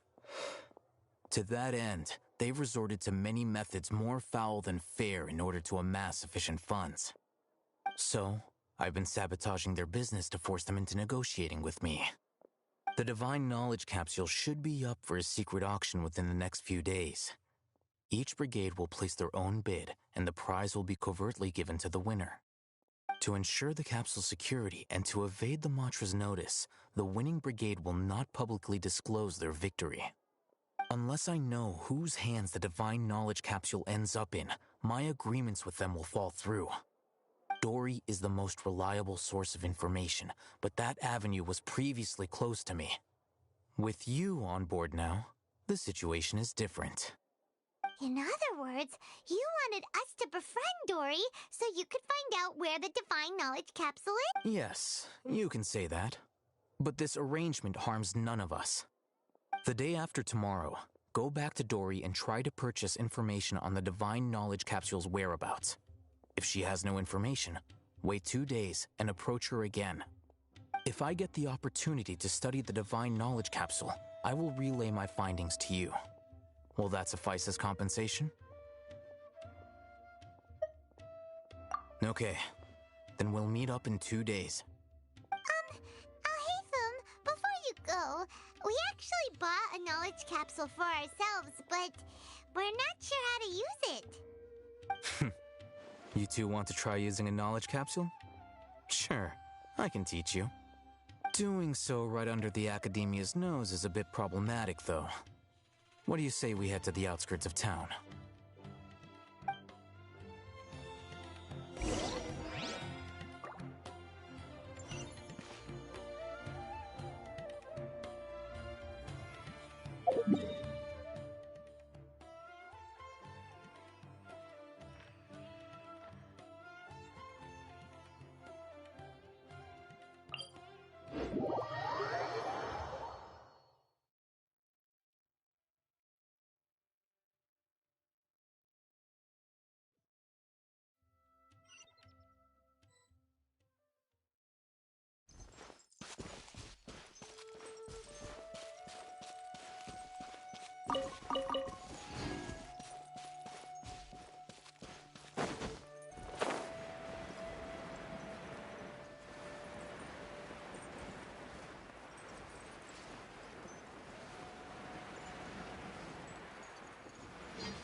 All right, this place works. Show me the capsule you purchased. Here. Sword Fighting Techniques 8. Huh. A combat class knowledge capsule. This class is something of a rare find these days, since most have been taken by the Eremites to augment their battle capabilities. Really? Ah, yeah, what a great buy! If you want to determine the efficacy of this capsule, I can evaluate your combat ability. However, effects will likely be minimal if you already possess a high amount of strength. We can conduct a controlled experiment where you fight 2 battles, one before using this knowledge capsule and one after. While you fight, we can use an Akasha terminal to monitor your various physical parameters. There may be variances in your physical strength between the two tests, as well as a disparity in your opponent's abilities. But don't worry. I'll run statistical analyses afterward to mitigate any confounding effects. Wow! Haytham! You must have been one of those guys at the academia who got top grades on everything. Paimon's curious about something, though. You definitely weren't one of those students who needed canned knowledge to graduate from the academia, right? So, why are you risking getting caught by the Matra for this capsule? When you are unable to understand a researcher's actions, most cases can be attributed to curiosity. This is but one theory. Sounds like you're trying... All right, let's begin the test. Just fight as you normally do.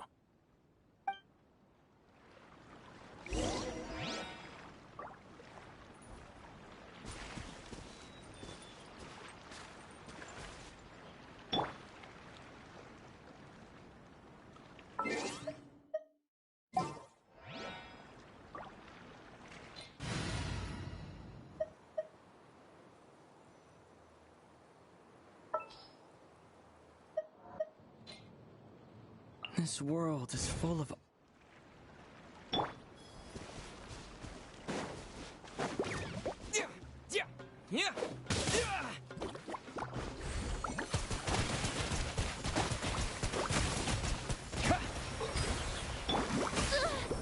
Time for a light show!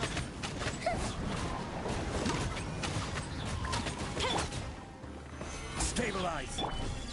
Oz, reveal thyself!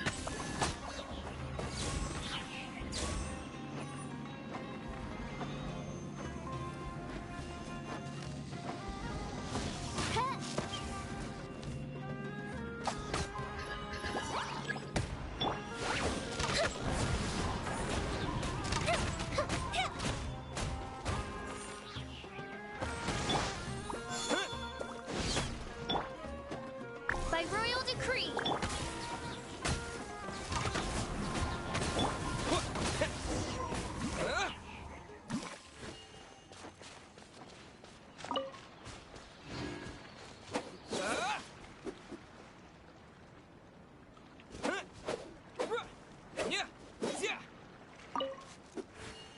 All right. I'll link your Akasha terminal to record data. The next step is to use this knowledge capsule. Hold it in your hand.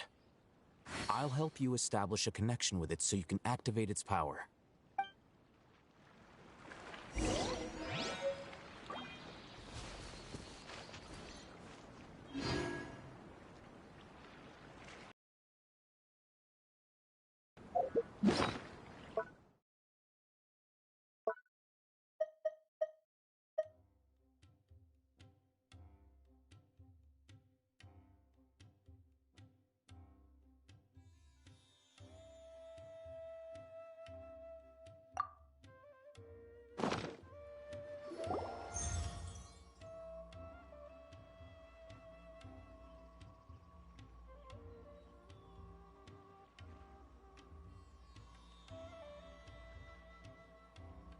Hey, how are you feeling?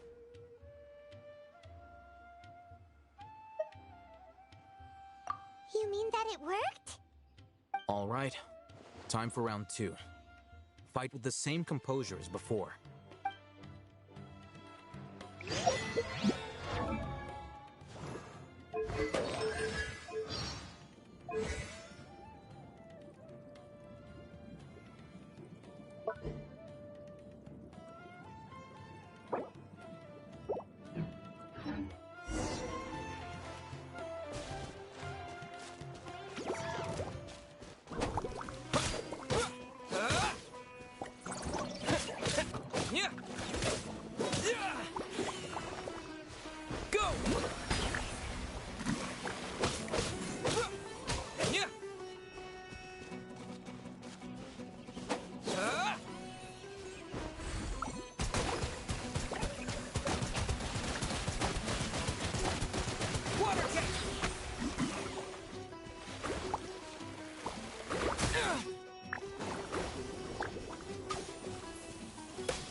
this order. Solidify! Go up the ship too! Wings of darkness, come, sever night from day.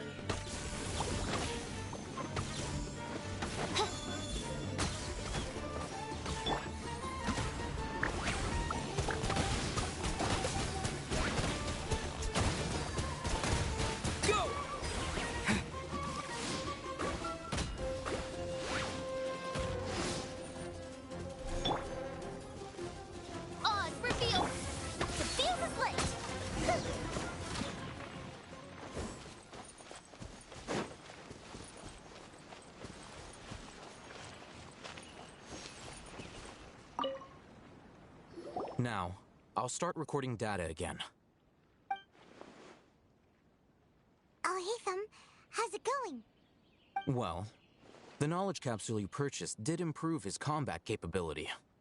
During the second fight, his overall fighting performance increased by 0.073%. Wait, how much?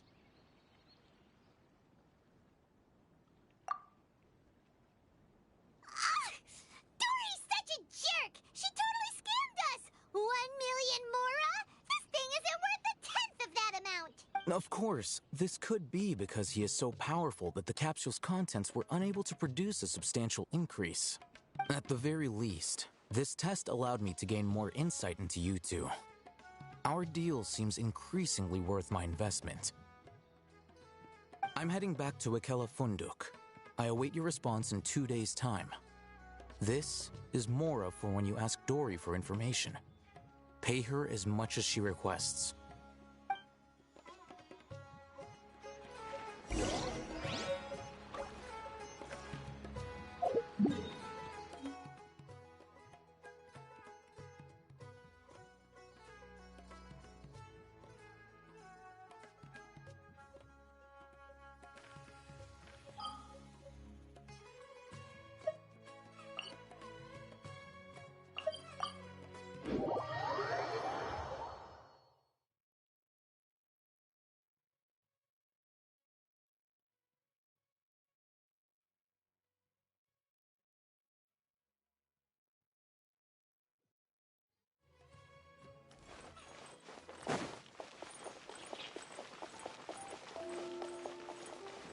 Ad Astra Abyssosk.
for now, but friends are for...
If we've got nothing else to do, why don't I tell you a story?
Let's see Dory today and ask her about where the Divine Knowledge Capsule is.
Welcome back, my loyal patrons. What can I do for you this time? You name it. Can knowledge, supplies, or anything else you need. I'll find a way to get it. Where there's a waterfall of Mora, there's a way. Can you really get us anything we want? Anything at all? Aha! So it appears that canned knowledge alone is no longer sufficient for your opulent appetite. Then please, oblige me. Tell me what you have in mind. Oh! I knew customers with pockets as deep as yours would undoubtedly crave something more profound than ordinary canned knowledge. But you know, that kind of information isn't going to be cheap. After all, I had to work really hard to weasel my way into the auction site. Not to mention that if anyone found out that I was the leaker, I would be in big, big trouble. But how can we be sure your information is accurate? Paimon's curious how you just happen to have this kind of info the moment we need it. Because to me, anything of value is what I consider to be my supply. Therefore, I must always be aware of what's hot on the market in order to secure more sales. As for the information's authenticity, well, you've no need to worry about that. I used a camera to take a picture of the transaction. That way, no one can dispute it. It's always a pleasure doing business with such sterling patrons. Now that you've paid in full, here's the scoop.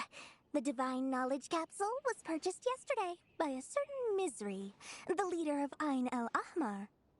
Ain el Ahmar? You mean the Eremites who worshipped King Deshret? Ah, so you're already familiar with them. The group has done everything in their power to obtain the Divine Knowledge Capsule. After all, they believe it contains the power of King Deshret. That Divine Knowledge Capsule is unlike any other canned knowledge I've seen before. It was glowing bright red. The capsule is clearly visible in the picture I took. You can look for yourself.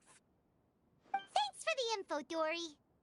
Please, it's my pleasure. It's all thanks to discerning customers such as yourselves that my efforts yesterday were not in vain. Please, don't hesitate to contact me if you ever need anything else in the future. Mora for Dory opens doors. Well, we figured out where the Divine Knowledge Capsule is. It turns out it ended up in the hands of Ain el... Remember to bring a token of our friendship the next time we meet, okay? I like to think it's built on a firm foundation of solid, shining Mora. Let's head back and talk to Al-Haytham. True history is sometimes even more exciting than legend.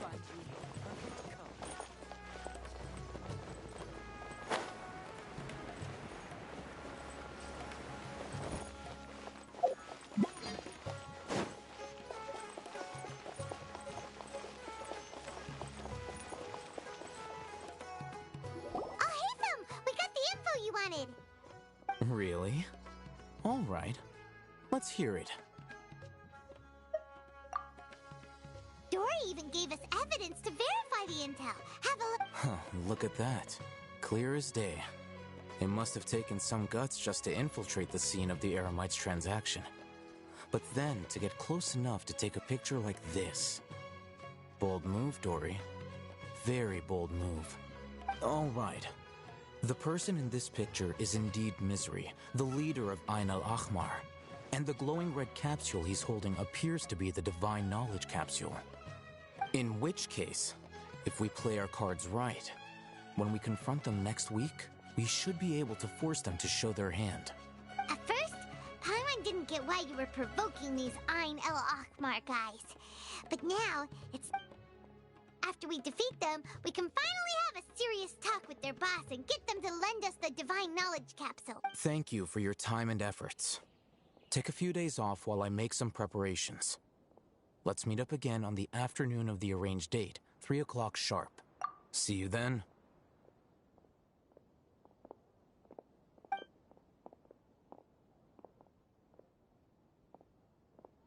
Al-Haytham sure is taking his time. Where could he be? Oh, There he is. Sorry to keep you waiting. Let's head to the pier in front of Pharos Lighthouse. Yep, let's go.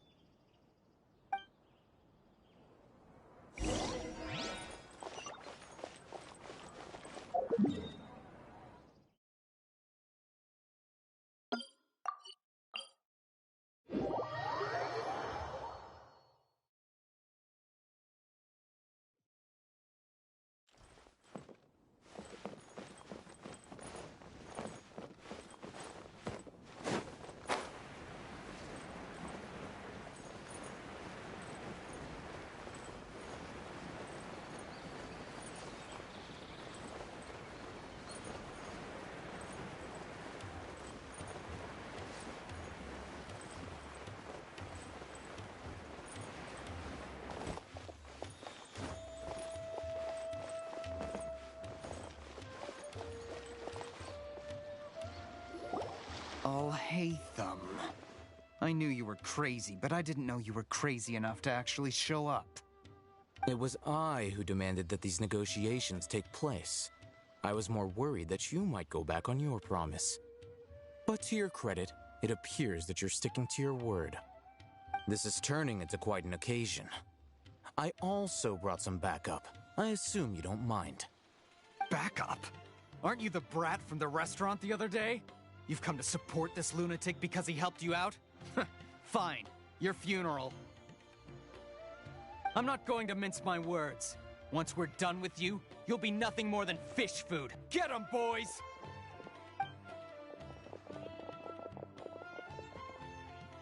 Uh-oh, here they come. Good luck, you two.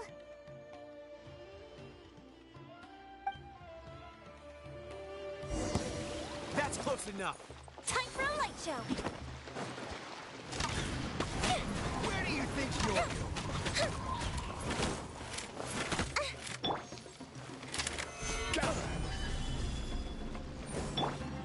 By royal decree.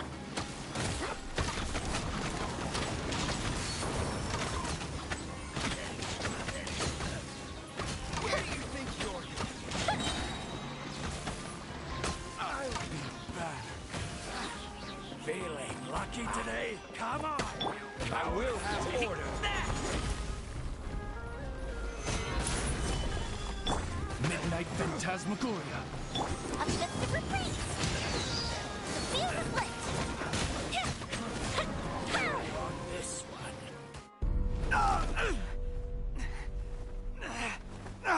Academia scum!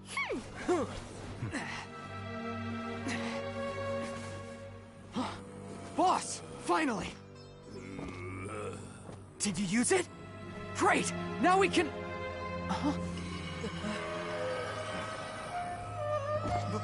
Boss?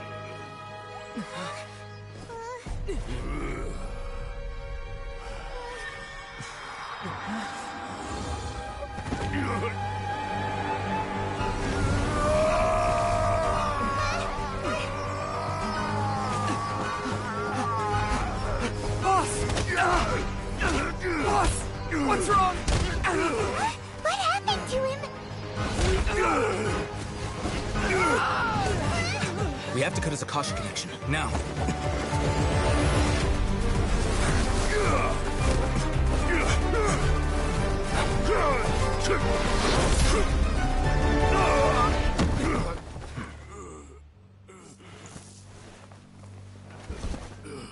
Target acquired. Arrest him!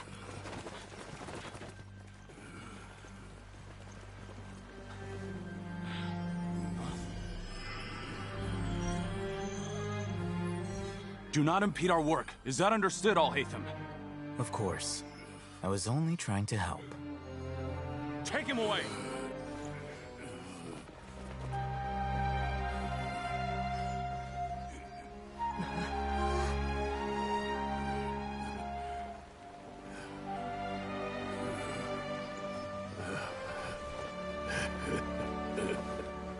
World, forget me. Huh?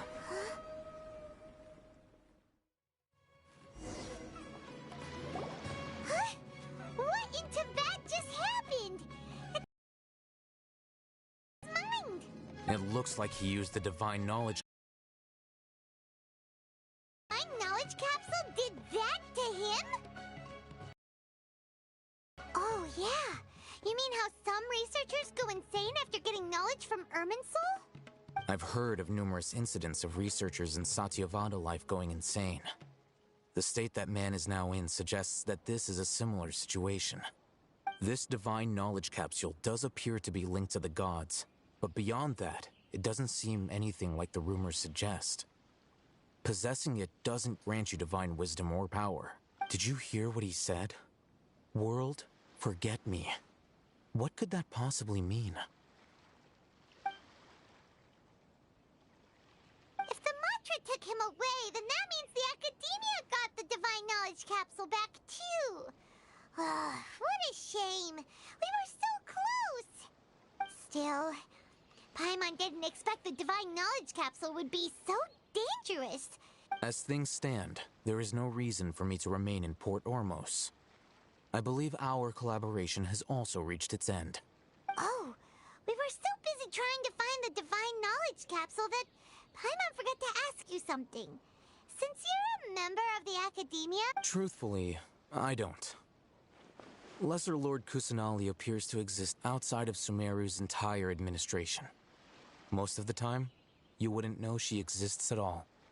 Moreover, since the Academia possesses the Akasha, a symbol of our deity's wisdom, scholars have no reason to desire to make contact with the deity herself anyway. Everything about Lesser Lord Kusanali is such a mystery! I'm heading back to the Academia. How about you two? It's almost the day of the Sub-Zero's festival. Maybe we should head back too. We've been rushed off our feet over the past few days, so maybe a little rest and relaxation will do us good. Then we'll part ways here, Alhaitham, until we meet again.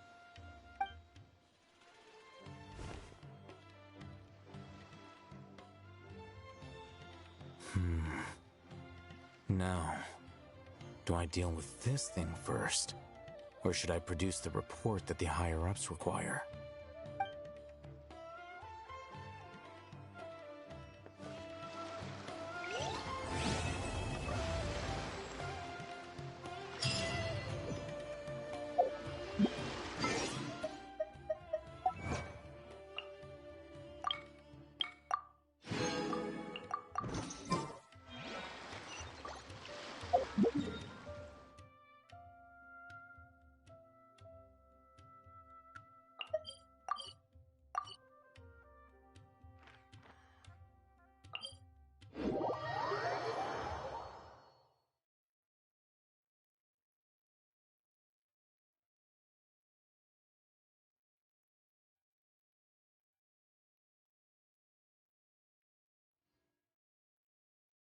We didn't miss the Sub-Zero's festival, right? Let's hurry and find Dunyarzad. Paimon thinks she must be around the Grand Bazaar, since she showed us around there last time.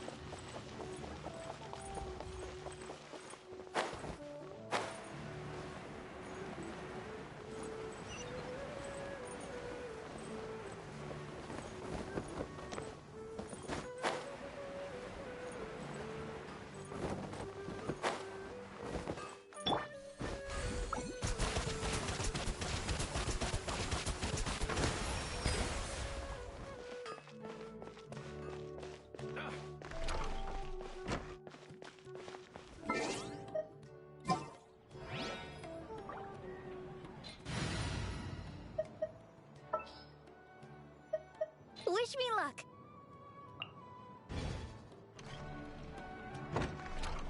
Let the show be...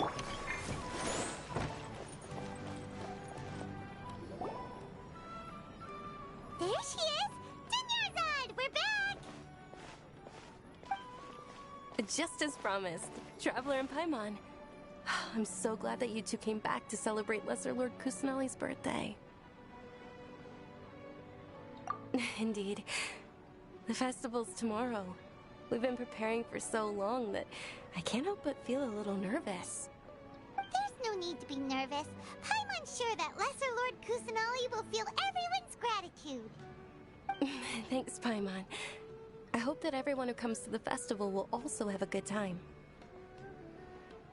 Speaking of which, did you manage to make your way to Port Ormos? Discover anything over there? Of course we went. A lot of things happened there.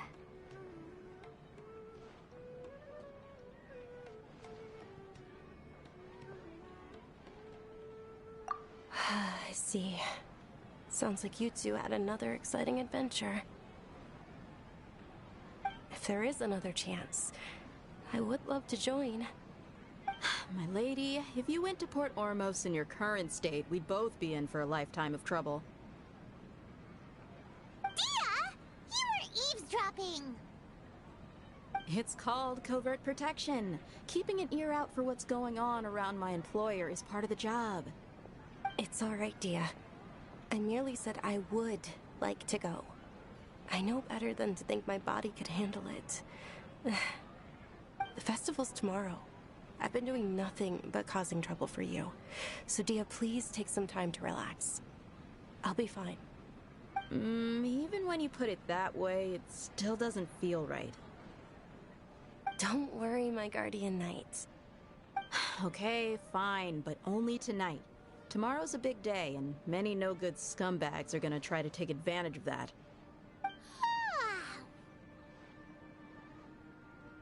Oh, you two must be exhausted from your long journey back to the city. My apologies for not realizing this sooner. I've already prepared a room for you to rest. Please follow me. Whoa, you're so thoughtful. Paimon's so ready.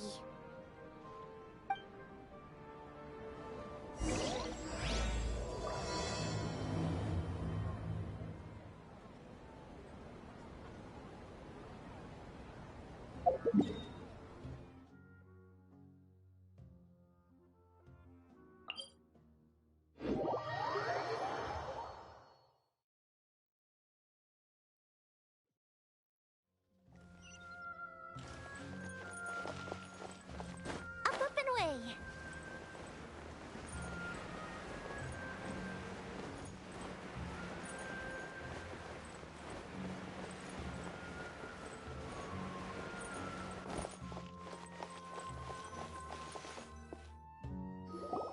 Here we are. It's also fairly close to where I've been staying. It looks really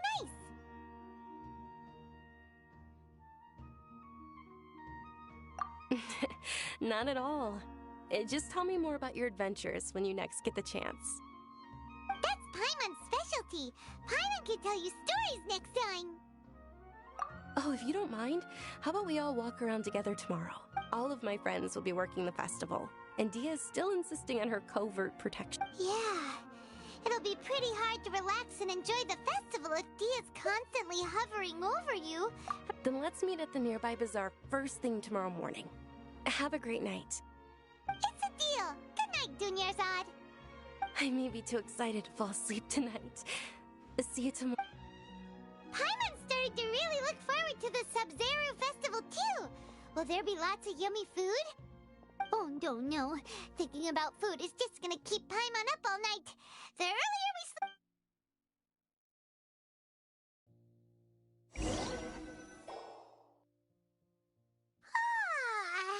Did we oversleep? We should go meet Dunyarzad right away.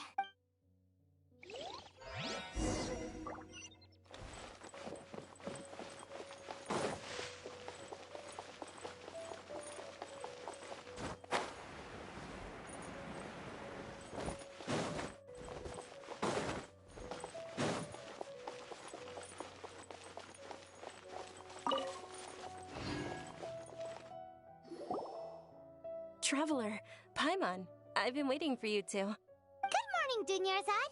We must have overslept a little bit. Not at all. Today is finally here. I must cherish... You've worked so hard for this day. You gotta enjoy it to the fullest. You know it. It's just that, as expected, I had some trouble falling asleep last night. I'm hoping my body won't be too much of an issue. Well, shall we? Let's start with the stalls over there. Many vendors came out of the blue to support the event, and they insisted on covering costs themselves. Let's go give them some business. They paid for everything out of pocket? Oh, sounds like they're not in this just for the Mora. They all said that contributing to a lively festival atmosphere is more important than money. Especially since we don't often get to celebrate Lesser Lord Kusanali's birthday. Ooh, they're selling food over... This is a stall offering foods from the Haft Mewa feast. Oh, you could tell straight away. I thought most people nowadays wouldn't know. Mushrooms, flowers, and all kind of fruit? It's all vegetarian stuff. Oh, Paimon's a little... So, what's the Haft Mewa feast you mentioned just now? It's another Sub-Zero's festival tradition. People used to set their tables with 7 different foods. Generally speaking, the most common selections were foods like Rukashva mushrooms, Nilopala lotuses, Sumera roses, Sunsettias, Kapalatas, Hara fruits, and Zaytun peaches. So, the Sub-Zero festival is a vegetarian holiday? You don't have to be a vegetarian to enjoy the spread. We just use the 7 foods to symbolize the 7 virtues of the Dendro Archon. Wait, but if that's the case, if Sumero uses vegetarian food to represent the Dendro Archon, then wouldn't the Pyro Archon's festival be full of food like roasted fowl, juicy meatballs, grilled steak? Oh, Traveler, we have to go to Natlan as soon as possible! I hope your wish comes true one day, Paimon. Thanks! Alright, how about we also check out some of these other stalls?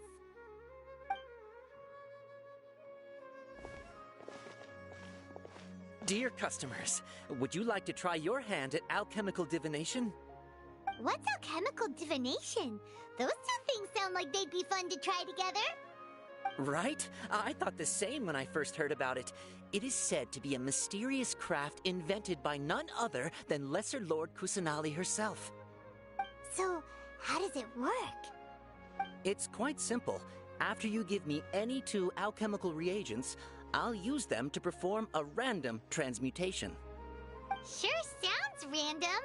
So random that it will probably fail. That is precisely what we need. After the transmutation fails, your one and only diviner here will interpret the remnants.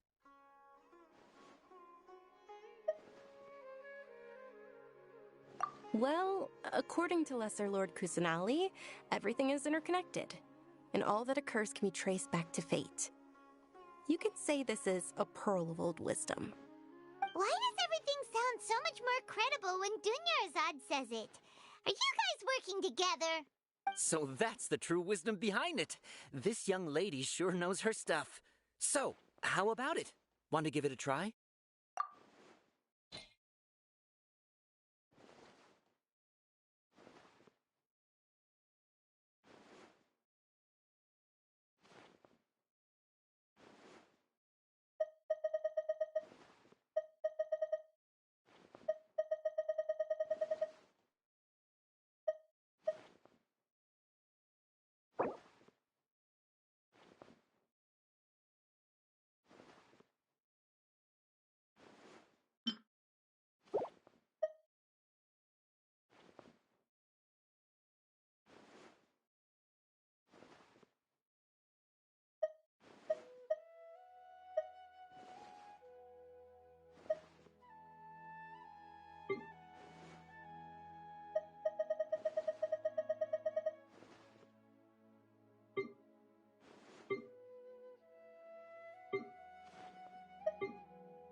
Okay, one moment.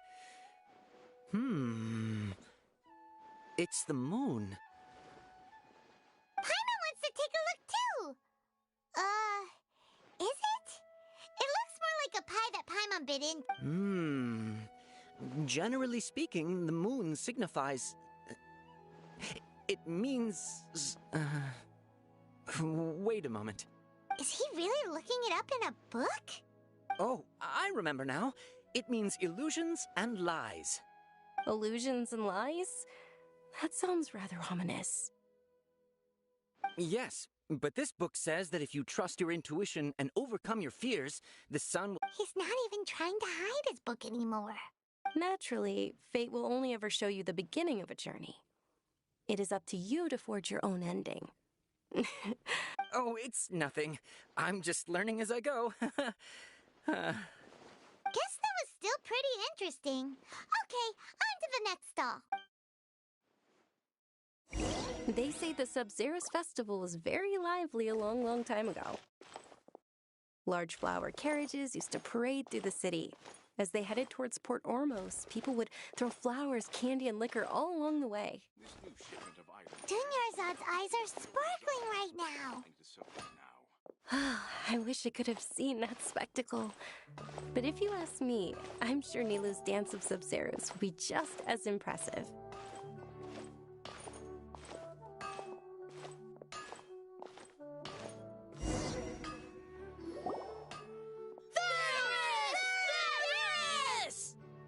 Attention!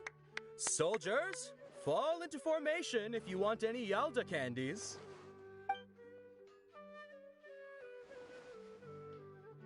It's a weird guy with a weird hat.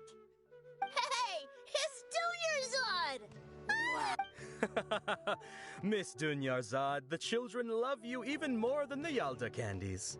In the few short days it took to prepare for the Sumerize festival, the children have all grown very fond of you. The hallowed Night of Flowers. It's an honor that you know my name. Attention! In the name of Ferris, the Night of Flowers, I commend you on your contributions to the glorious Sumerize festival. All right, little soldiers, take your Yalda candies and don't forget your loyalty to Lesser Lord Kusanali. Dismissed! Yes, Knight Ferris! Just what is going... Ferris, the Night of Flowers, is another Sumerize festival icon, and one immensely popular with children. In the past, the actor portraying Ferris would also sit on a flower carriage. It's all thanks to Miss Dunyarzad's sponsorship that the children can make such wonderful memories today. As are we to you, Vihar. Oh, not at all. Oh, speaking of tradition, do you want some Yalda candies? They're a festival staple, and I happen to have some boxes readied here. Take a look and pick whichever one you want. Whichever one? Don't these boxes all look the same? That is the fun part. Each box contains a random flavor. It's up to the luck of the draw. Flavors include lavender melon, hara fruit, sunsetia. Ooh, those all sound pretty good. And there's also lizard tail and oni kabuto. Huh? What's up with those two flavors? Oni kabuto is a little spicier than lizard tail. Dunyarzad, you tried them before? Traveler, help Paimon pick one. Paimon wants the sunsetia flavor. It's all right. Paimon believes in you. I also believe in your intuition. Great. These boxes of candy are numbered 1 to 5 from left to right. Which one do you want?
Excellent work. That is indeed Sunsetia. Paimon bet you survived so many epic battles because you had incredible luck, and Paimon was right. Attention! Here's your Sunsetia flavored candy. Thanks a lot. It's Night of Flowers. Paimon really wilted the carriageless Night of Flowers. They all basically sound the same. We got our candy, so let's keep going. Oh, actually, I just remembered that I left something behind. Can you come with me to get it? Dunyarzad, you probably forgot because you're so excited about the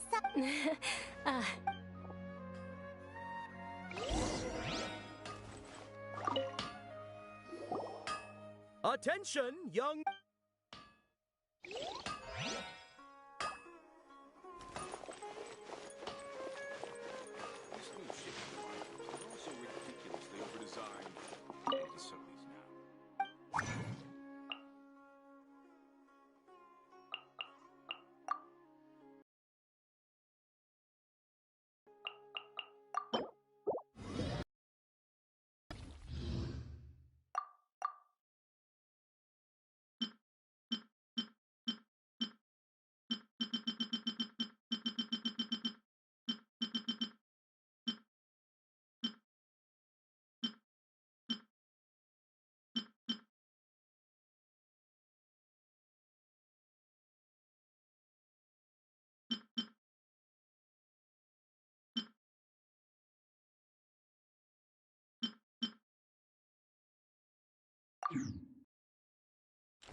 We're too late.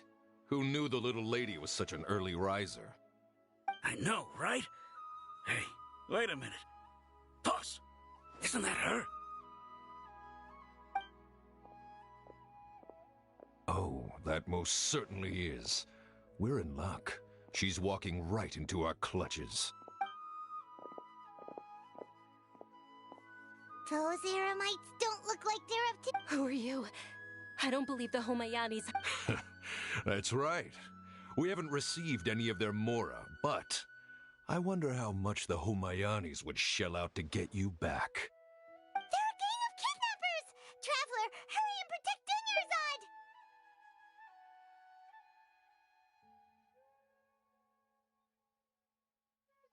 Hey, did you scumbags even consider that the Homayanis might have hired a merc that outclasses you? You're... Dia! Dia the Flame Mane! No wonder we mercs haven't heard anything about you for so long. You sold your unruly mane to the highest bidder. Don't speak so disrespectfully. My family started working with her as gratitude for her past kindness to us. Don't worry about it, my lady. Just some friendly banter between mercs. One punch and those rabid dogs will expose themselves for what they really are. Aren't your claws all dull by now? Don't get too cocky!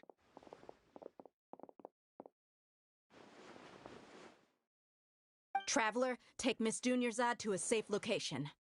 No! We're gonna stay and help! There's too many of them!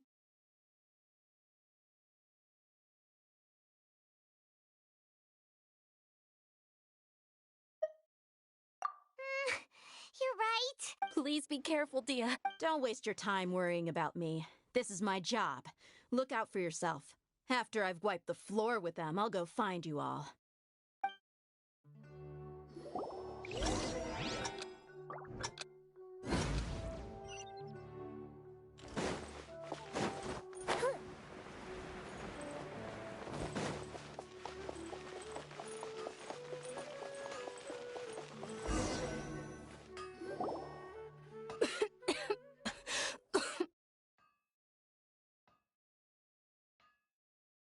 Dunyarzad. Are you okay? I'm fine. My body always reacts. You sure you're okay? I'll be fine after some rest. I'm more worried about Dia. After all, none of this would have happened if I hadn't insisted on coming out today. Yeah, don't worry.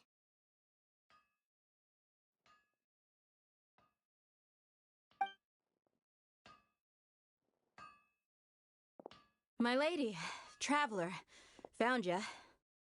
Dia! You took care of them so fast!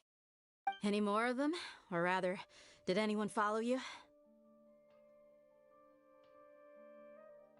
Dia, your arm! Oh, this? I'm fine. It's just a scratch. Normally, they wouldn't have been able to land a hit on me at all, but I'm still getting used to this new greatsword.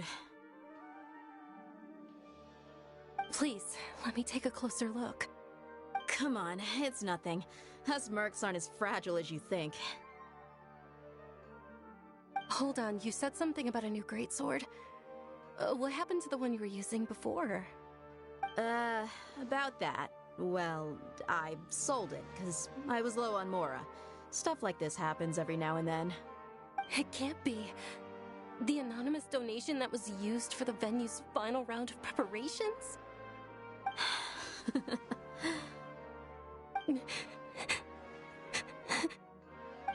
Hey, Miss Dunyarzad, I wasn't trying to make you cry, and I'm not gonna lose my commission because I made my employer cry, am I? Okay, making your employer cry won't affect your commission, but selling your weapon without permission and getting hurt? I'll have to reevaluate your performance. You're so unreasonable, my lady. Thank you very much, Dia. Don't be like that. I get embarrassed really easily.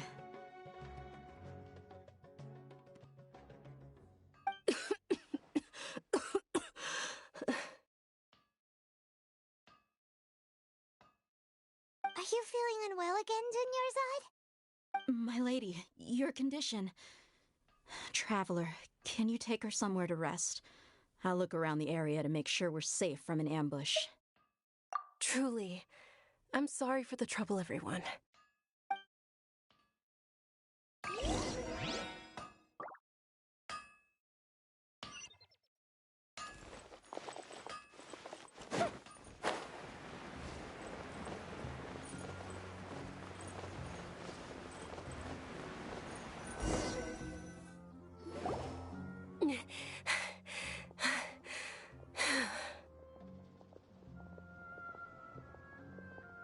Are you feeling better, Dunyarzad? Yes, much better. Just give me a few moments and I'll be good to go.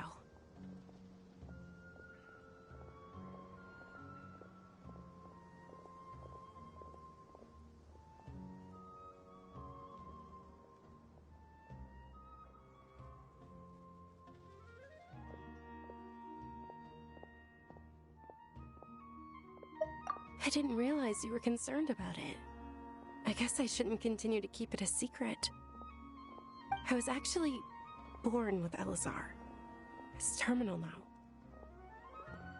Can't believe it's Elazar! Oh, you've already heard of Elazar. In that case, you probably know about its severity. Sumeru's current medical advancements still haven't been able to find a cure. The disease's progression can only be delayed through environmental therapy. Dunyarzad. There's no need to be sad. I've always lived with Elazar and I came to terms with it a long time ago. Compared to the simple fact that I'm afflicted with this, its effects on my life have been much more painful. I know that my family loves me dearly. They've done all they can to provide the best environment for me so that I can live for that much longer. However, I know I will one day succumb to this. Did you know? Before I ran away from home this time, the world outside of my home didn't even know that I existed. Since I was a child, all I could do was sit on my bed and stare at everything outside of my window. I'm sure my family's worried and disappointed in me for running away, but I just didn't want to have any regrets. I wanted to meet other people. To me, there's nothing more beautiful than being able to meet and speak with others. Not to mention the incredible time spent preparing for the festival. The joy on everyone's faces here, and all the support I've received from friends like Dia. This way, when my final day does arrive, it will be less sorrowful. At the very least, many people will remember that I once existed in this world, right?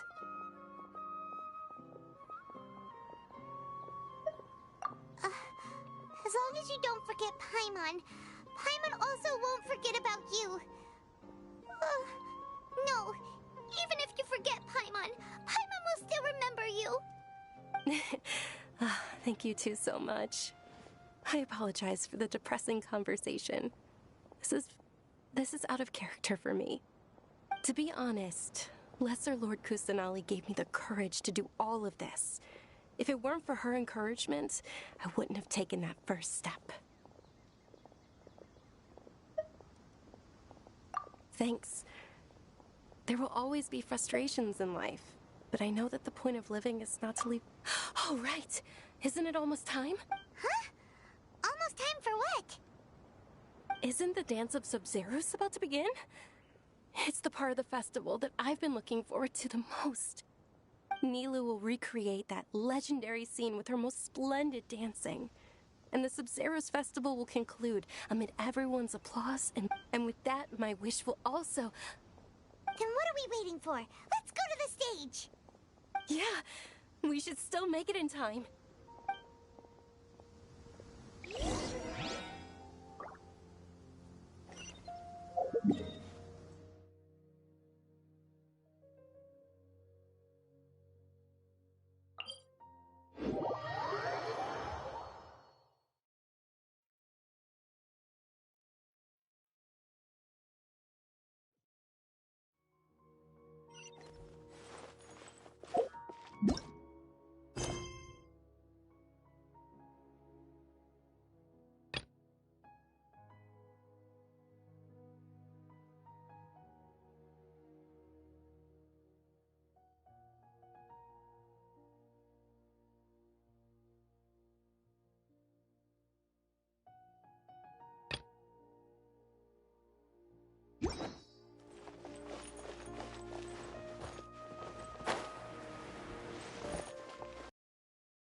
Crumble!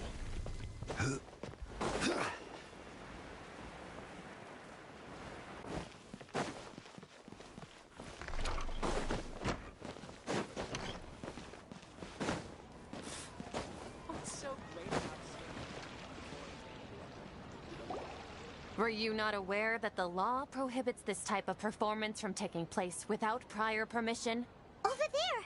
Someone's yelling at... I think I just saw the Academia's Grand Sage. But the Dance of Sub-Zerus is one of the key parts of the Sub-Zerus Festival. If we can't perform it... The Sub-Zerus Festival. The law also prohibits the private hosting of large-scale religious festivals. Only the Academia can host such an event. If you continue to resist, we will have to order an investigation into every single event organizer. The Grand Sage has already granted you much leniency. I advise that you exercise... How did things turn out like... The Academia was originally responsible for the Sumerize festival, but they failed this responsibility for many years. I need to speak with them.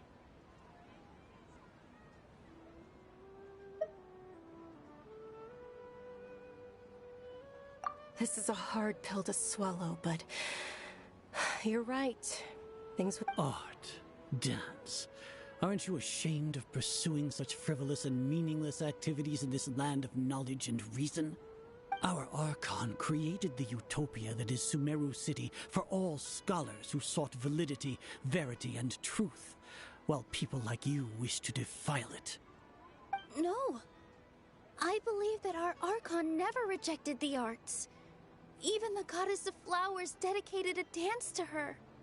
With your lack of intellectual credentials, I do not believe you are qualified to debate with me. What you should be doing is finding workers to tear down this ridiculous eyesore.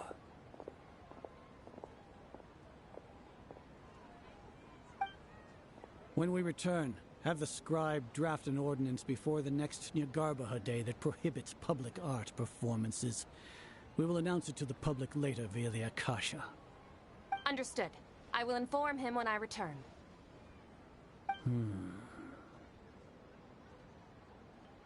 The Sumerize Festival.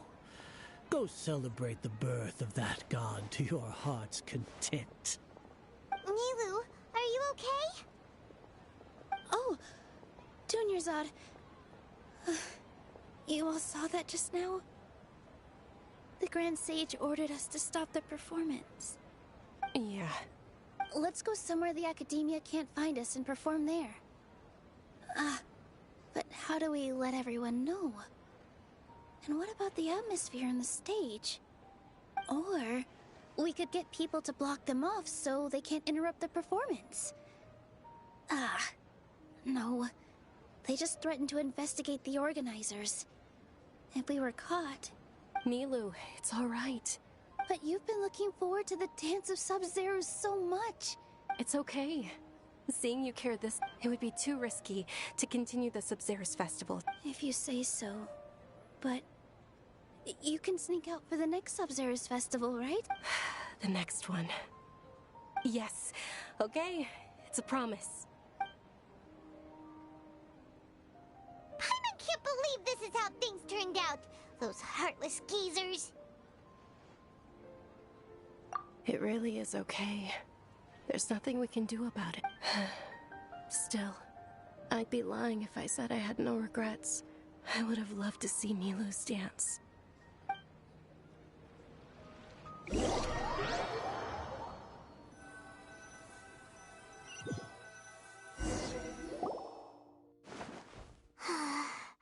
lot happened today. It's a shame the festival ended the way it did. Nilu and Dunyarzad promised to make the next Sub-Zero's festival a success, but Dunyarzad is running out of time. Yeah. All connections have been secured to construct the most stable framework possible. The project has entered its most critical phase. Power has begun to flow from...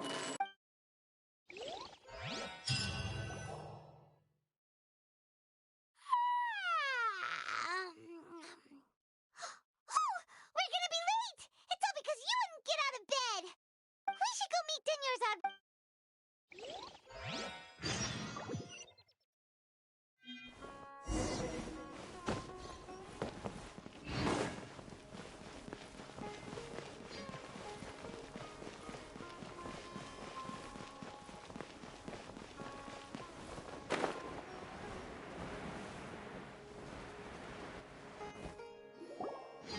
Good morning, Dunyarzad. Not at all. You seem kinda tired. I'm doing well. There's no need to worry. Shall we go? Sure. Traveler? Why are you just standing there? Let's get going.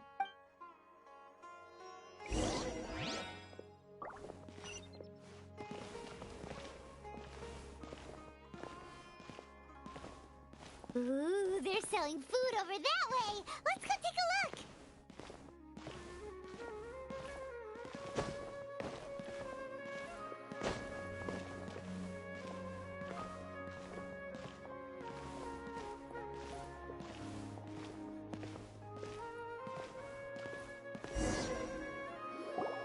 This is a stall offering foods from the Haftmewa. You're quite well informed, miss.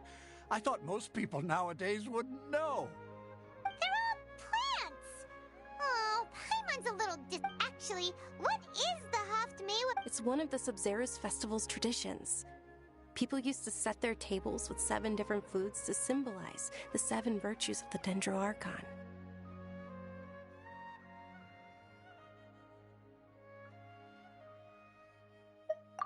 Remnants appear to be in the form of the moon. Really? Paimon thought it looked like some kind of food. The moon signifies... It's escaping me for now. Wait a moment. Is he really looking it up in a... Oh, right. It means illusions and lies. But if you trust your intuition and overcome your fears, the sun will surely... Understood. I'll keep... Oh, it's nothing.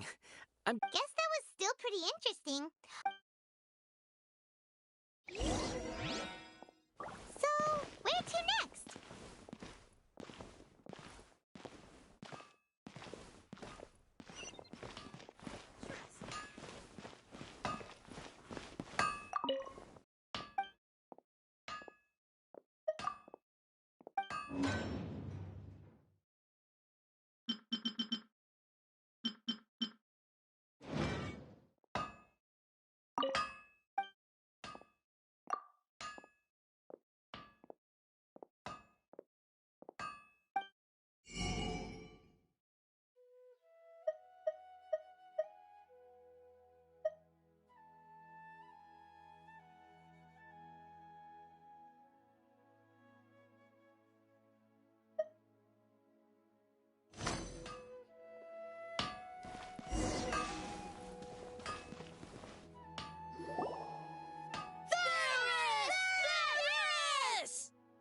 All right, soldiers. Now that you have your Yalda candies, don't forget your loyalty to Lesser Lord... Yes, Knight Ferris!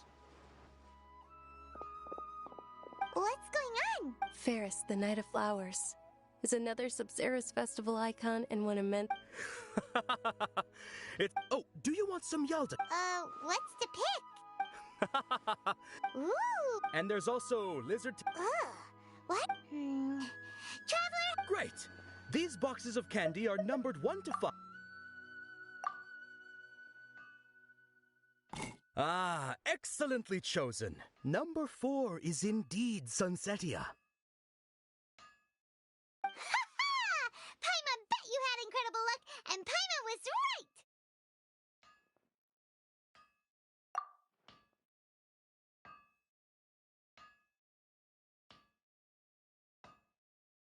Huh? How's that possible? It's obviously random. Maybe we didn't sleep very well last night. Or maybe we slept too much.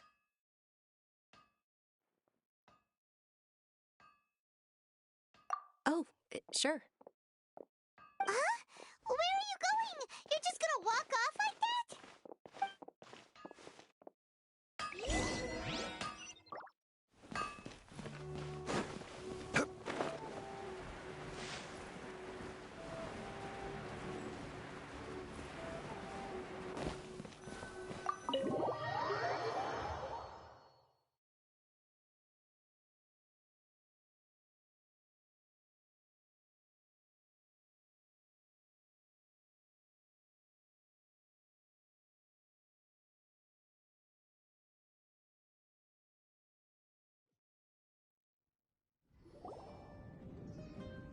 A feeling of...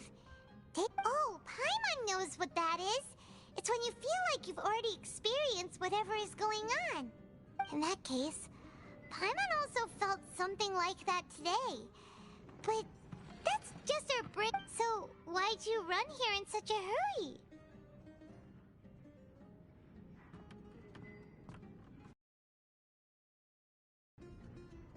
So that's it. Intentionally doing things you usually wouldn't and seeing if you still get that same feeling of deja vu. Welcome, you two. Are you here for lunch? What would you like to eat? Got it.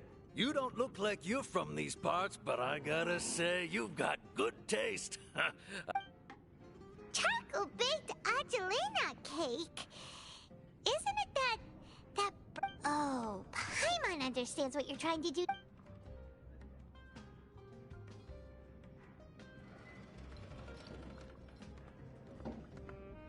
That... isn't this going a bit too far?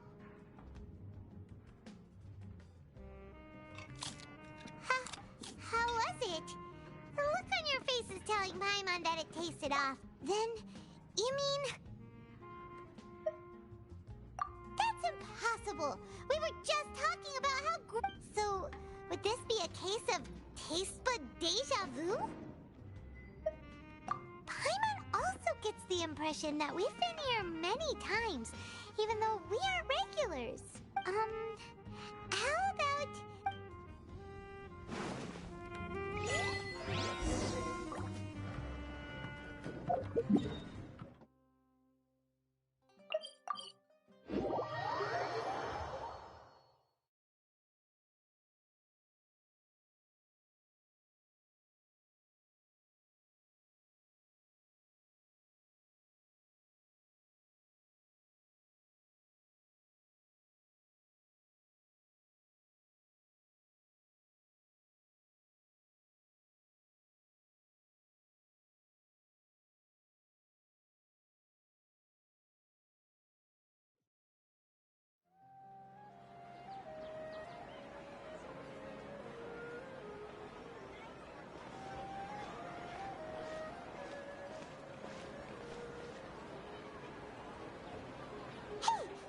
Is sitting by yourself on that bench over there.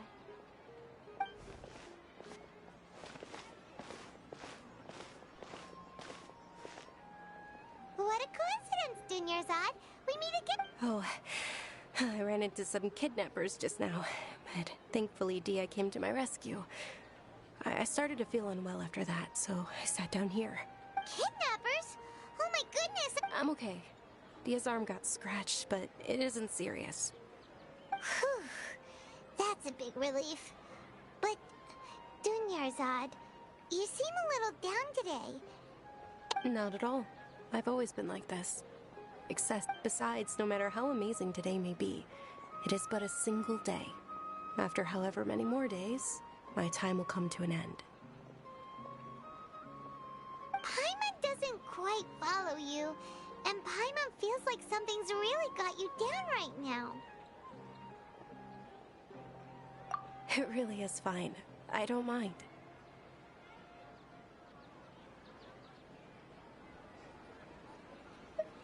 Huh? Did something happen? Dunyarzad, have you ever felt deja vu? You know, like when you've already experienced something that's happening right now? Deja vu? No. But my days have been the same for years now. Even if I were feeling deja vu, I suppose I would already be used to it. Oh, Paimon sees. Then, is it only the two of us? It's almost time. Huh? Time for what? Nilou's Dance of Sabzerus is about to begin. Let's go.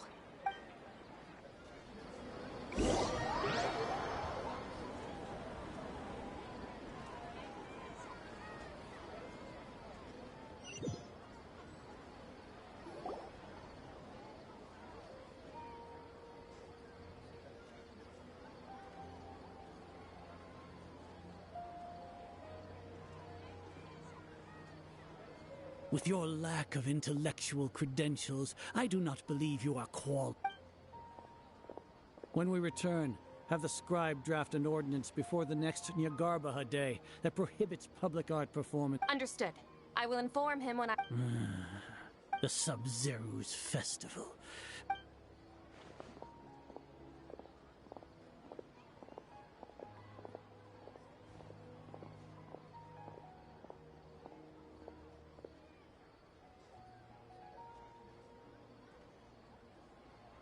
Nilou?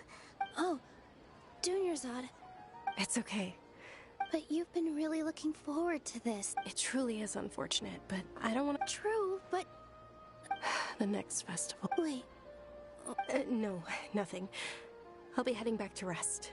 Thank you for your help. Paimon can't believe what those heartless geezers did! Did Dunyarzad already...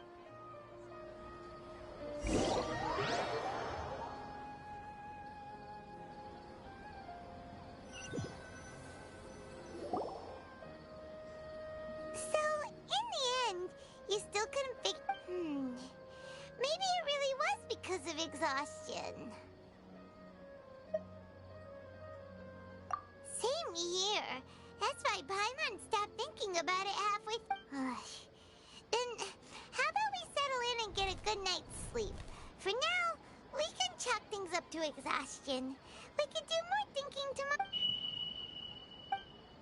Observing a modest drop in the output of jnana energy, but values still remain within normal parameters. Continue to monitor the variances in the data and find the cause as soon as possible.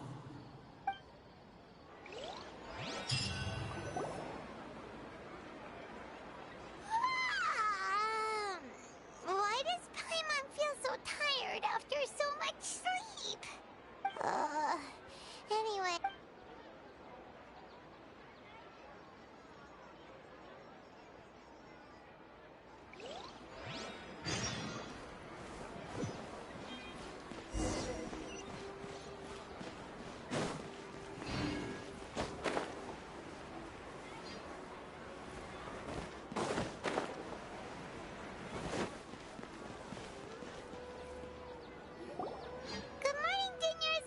Not at all. Huh? Paimon thinks you sound kinda tired. Did you not get enough? I'm doing well. There's no need to worry. Great idea! Let's get going! Traveler? Hey.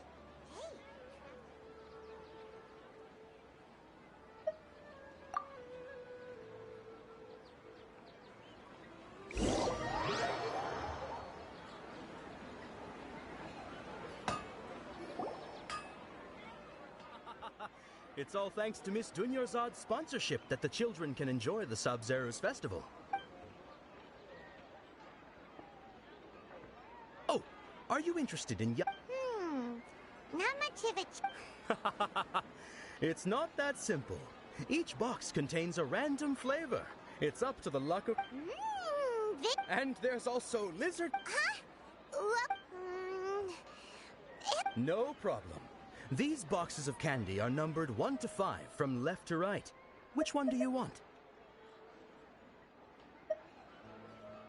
Oh, I like your confidence. No hesitation at all. Oh, congratulations! Number 4 is indeed Sunsetia.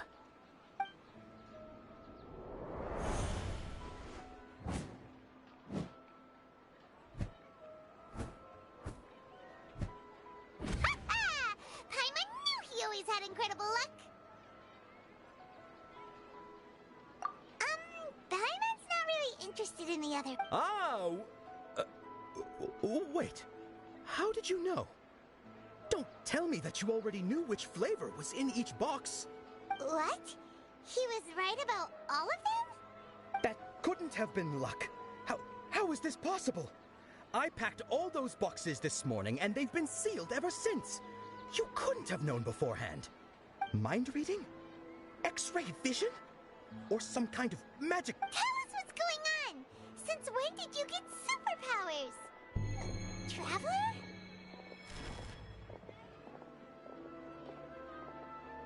Hey, where are you going?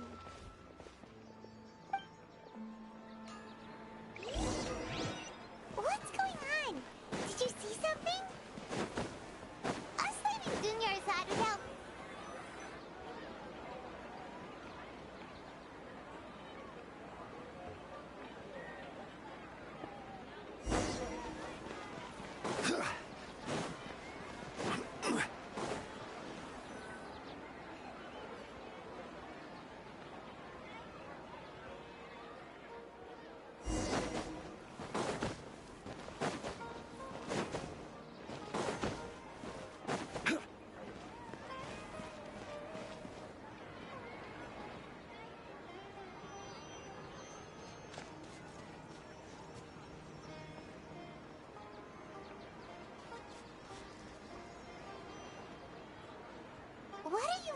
for? Why did we come here?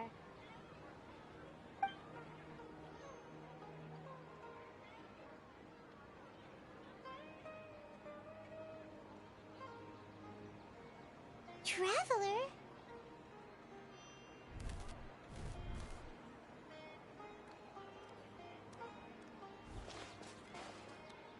That's...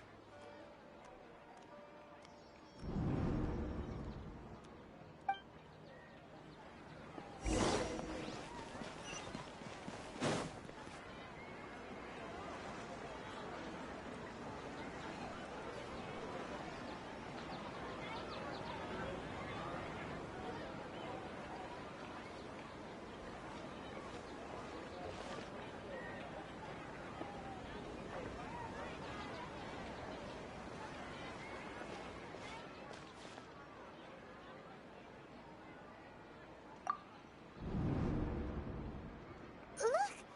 That's... Isn't that Dunyarzad?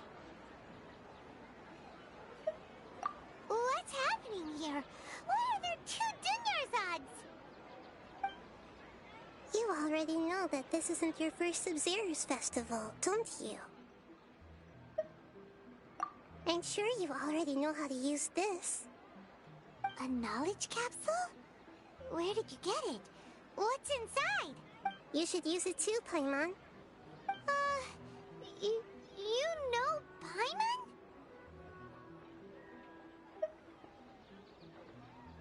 Well, this seems kinda sketchy, but...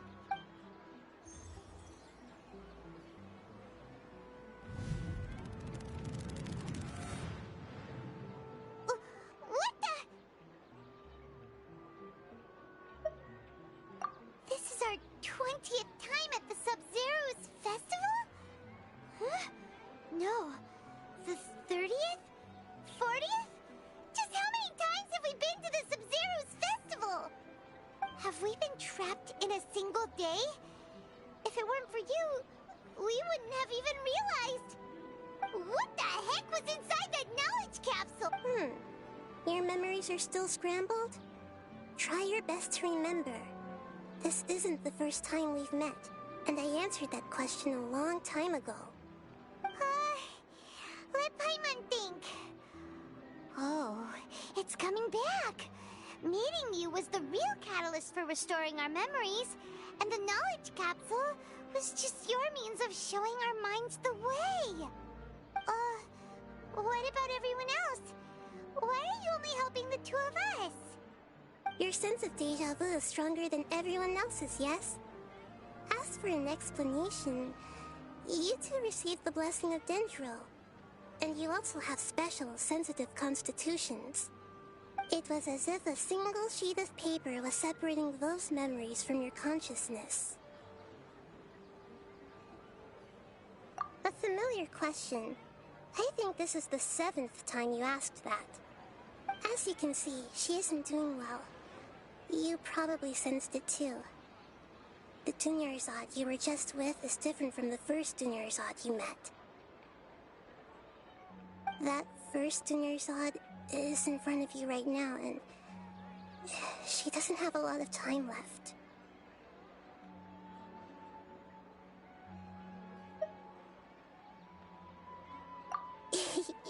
Looks like you're almost done sorting out your brain. Oh yeah, I'm Nahida. Good, you passed the test. What's happening? You can awaken our memories, and you seem like you know what's going on. Oh, wait, please don't tell Paimon even you don't know. Everything in this world runs in a loop. This cycle is called a samsara. You, me, and everyone else are all stuck inside a one-day samsara. As for the truth, that's on you to find out. If you were told the truth instead of discovering it yourselves, it would literally blow your minds. I don't know how you'd be after that. I can only give you surface-level help, like bits of information and subtle hints. For the rest of the time, I'll be doing all I can to slow down Dunyarzad's illness. She looks like she isn't doing well at all. Her illness gets worse after each Sub-Zero's festival. If we can break out of the samsara, I might be able to save her. But as things are right now, she's just a small bird in the sky that's about to lose its last feathers. All I can do is raise a gale to delay her fall. You sure love to use weird analogies. Analogies are wonderful tools. They let you use existing knowledge to understand unfamiliar things. Okay, so, with what you know so far, what do you think the truth is?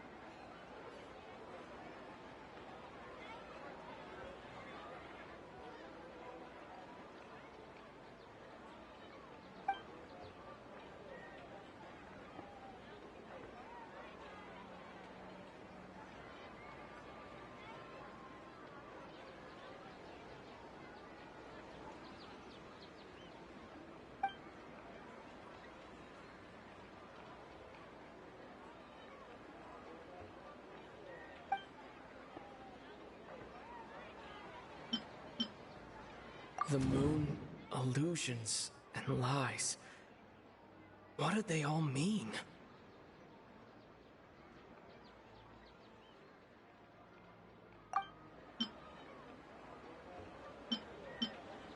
What's happening right now seems to have happened before. This feeling has been getting stronger and stronger. The Grand Sage said, "Go celebrate the birth of that god to your heart's content." Did he mean something more? My mind feels exhausted, even though I haven't done too much thinking. What is going on? We've already experienced the Sub-Zero's festival many times, and the day of the festival seems to be in a perpetual samsara.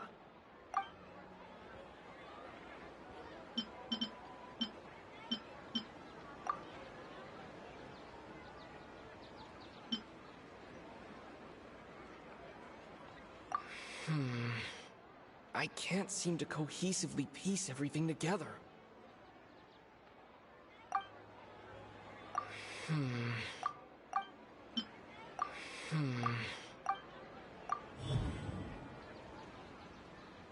That should be it.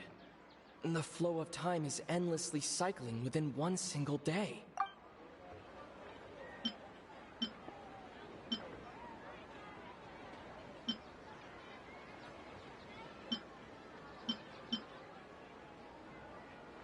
My mind feels... That should be it. A time loop. You've given similarly wrong answers in the past. A pity. Still the wrong answer? But a simple time loop can't explain some of the phenomena. You two are still missing a lot of information. The Sub-Zero's festival is happening every day.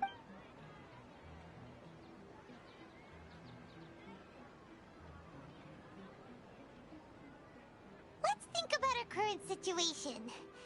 To save and to do that, Nahida rejected the idea of a time loop, so Paimon's memories say that we've already done this many times, but let's go talk to people again. It's more productive than sitting here and scratching our head.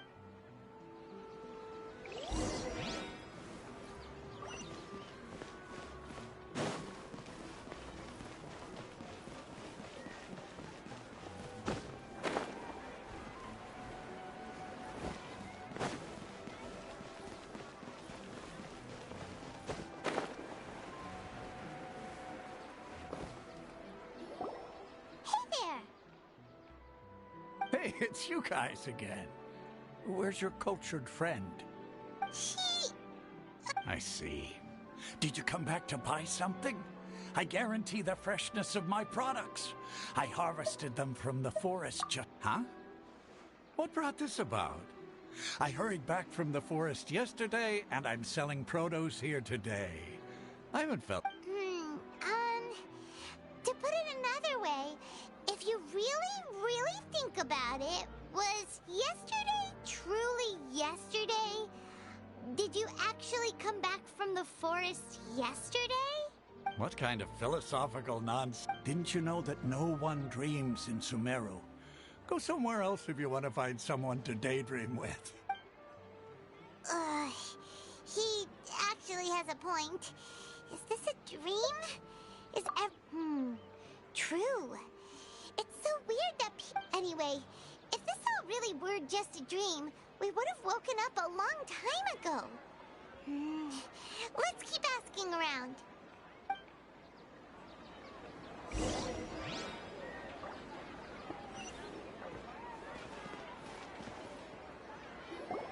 Oh, it's you two. Was my divination so accurate that you felt compelled to compliment me in person? Ooh, I knew it! I told you, the god's divination... You're really excited about this, huh? So, you're admitting that you don't have a clue? Anyway, what kind of situation did you get into?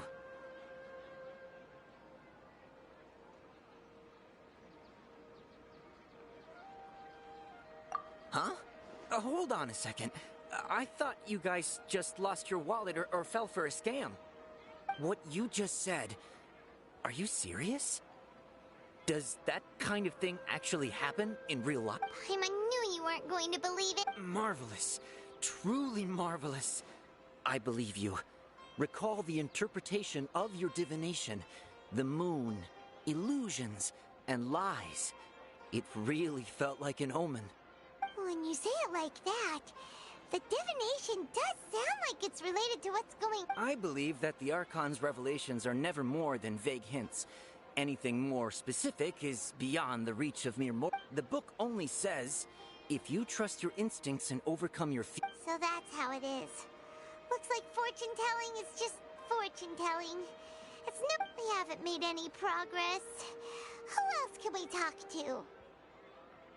Paimon remembers that we tried talking to her a couple of times, but she always thinks we're playing pranks on her. You think she'll brush us off again?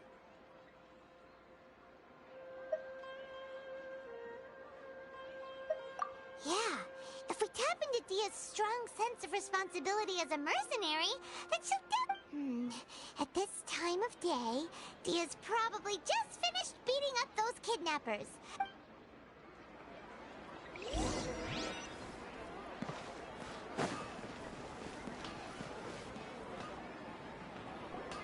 I'm fine, my lady. Perfect. Traveler, you came at just the right time. Listen, there was a dangerous Huh? You saw? Then why didn't you jump in earlier? If someone was protecting Miss Dunyarzad, I could have went all out. Anyway, can you do something for me? You want the Traveler to take Dunyarzad somewhere to rest up while you check to see if there's still any kidnappers around. Did Paimon get... How did you know what I was going to say? We need to say something convincing.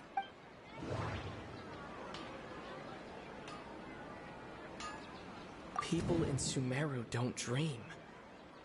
What a strange phenomenon.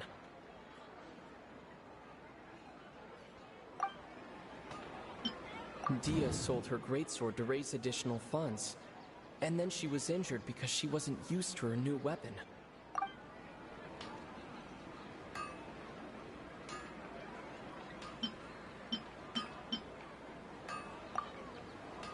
Tell her, Traveler!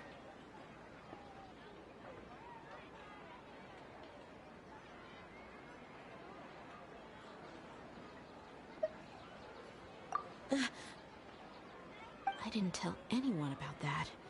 Including Miss Dunyarzad. You couldn't have known. And just now, you literally took the words right out of my mouth. What's going on? All right, so this is the situation.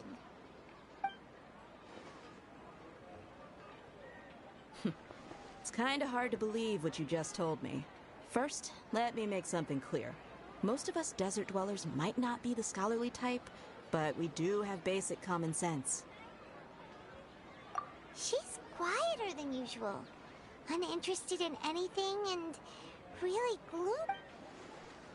Yeah, she isn't the same as before, but her parents said that this is how she was like at first. Huh? At first? I don't quite understand what you're all talking about. I'll go rest on the bench over there. My lady, are you angry? All right, I'll give you the benefit of the doubt since you knew about my greatsword. Let's make this a quick trip. Miss Dunyarzad isn't...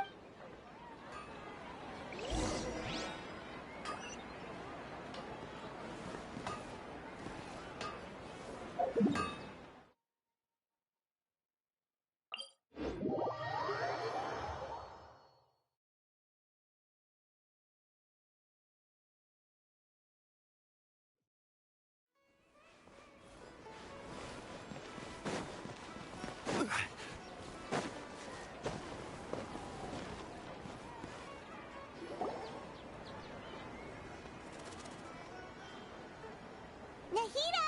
We brought a friend! Are you busy? I thought I told you that it won't help to bring anyone here. We just wanted her to see the real Dunyarzad's condition. The real Dunyarzad? Where and... Huh? I told you that you two are special. Other people can't see me or Miss Dunyarzad here.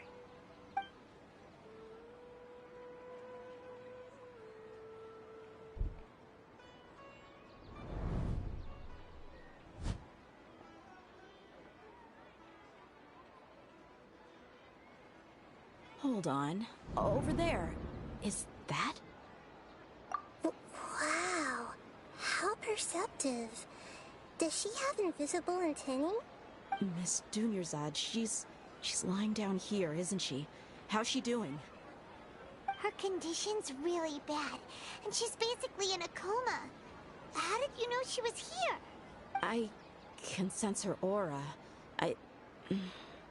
There are also lingering feelings of something like regret or disappointment.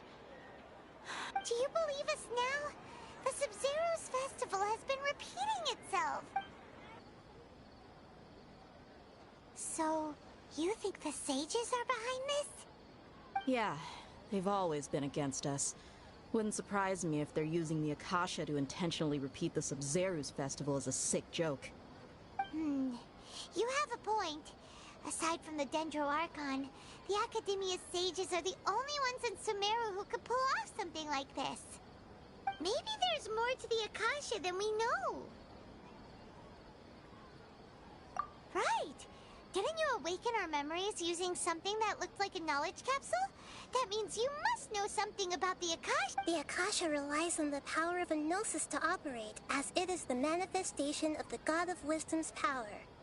It compiles the wisdom of the entire populace, and it grants knowledge to the people. A gnosis could do that? No wonder the Akasha is so magical. It's being powered by the gnosis of Sumeru's Archon. So, this Nahida you mentioned, what did she say? She said, and Paimon quotes, "The Akasha relies on the power of a gnosis to operate, as it is the manifestation of the God of Wisdom's power. It compiles the wisdom of the entire populace, and it grants knowledge to the people." Compiles the wisdom of the entire populace and grants knowledge to the people. Wait.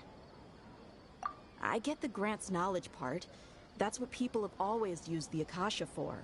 But compiling the entire populace's wisdom? How does that work? Did she mean that the sages enter new knowledge into the Akasha? Oh, yeah. That sounds about right. What do you think?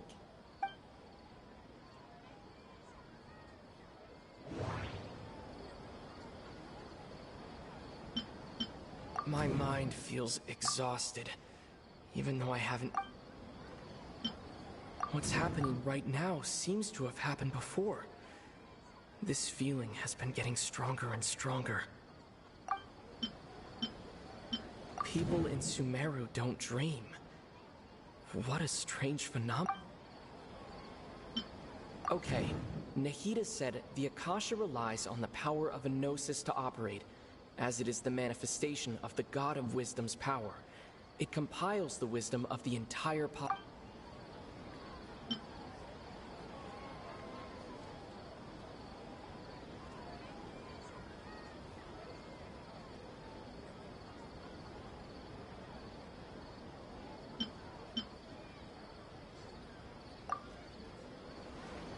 You mean the Akasha is causing our mental fatigue? Huh. Now that I think about it, my head's been feeling unusually heavy. When the desert dwellers set off on their quest for knowledge, a sage once said, knowledge always comes at a price. Compiling the entire country's knowledge. You think the Akasha pulled a 180 and is extracting information from us? Who knows? The Akasha can put knowledge into our heads, so who's to say that it can't also poke around in there? We don't know any specifics. What's the point of doing something like that? Just think about it. If you could combine the knowledge of every single person in Sumeru, then you can basically turn Sumeru City into a single massive brain. This hive mind could make breakthroughs in problems that even the smartest geniuses can't crack. An excellent deduction. And the analogy comparing Sumeru City to a massive brain? I love it. In that case, we should take off our Akasha terminals right away. Maybe that'll solve this problem. Yeah, I was only wearing this for show in the first place. Didn't expect the sages to cook up such a conspiracy. Mark my words, when this is over, I'm getting evidence and exposing this whole thing to the public. How does everyone feel? Huh? What is it?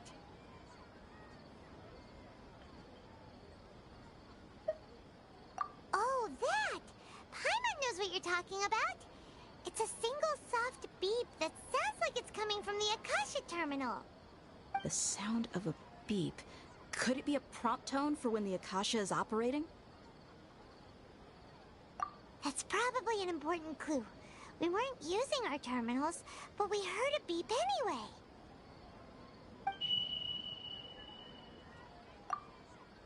Traveler, did you hear that?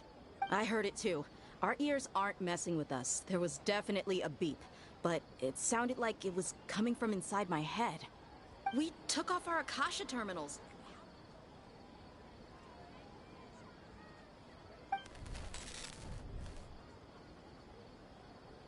Phase runtime has exceeded its expected length. At this rate, there may be casualties.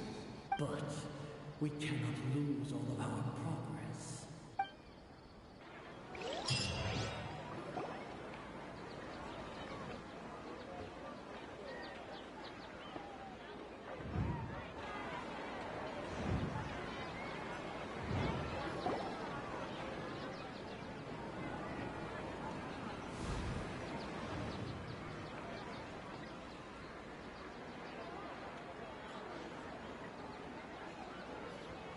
Remember?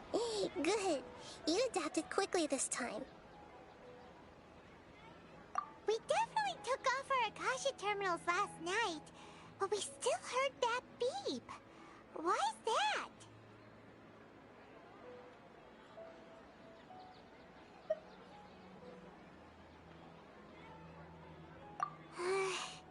But now we can at least confirm one thing.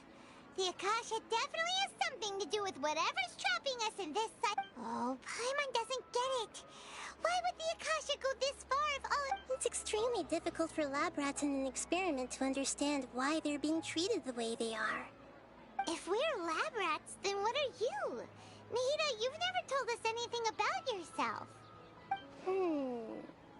I guess I'm the moon. The moon? Wasn't that the result of our divination? Anyway, knowing who I am won't help you get closer to the truth, so you should focus on other things. Don't get distracted and miss any clues. Okay then. Dia helped us a lot yesterday, so let's go find her. If Paimon's reading the time correctly, those kidnappers should be showing...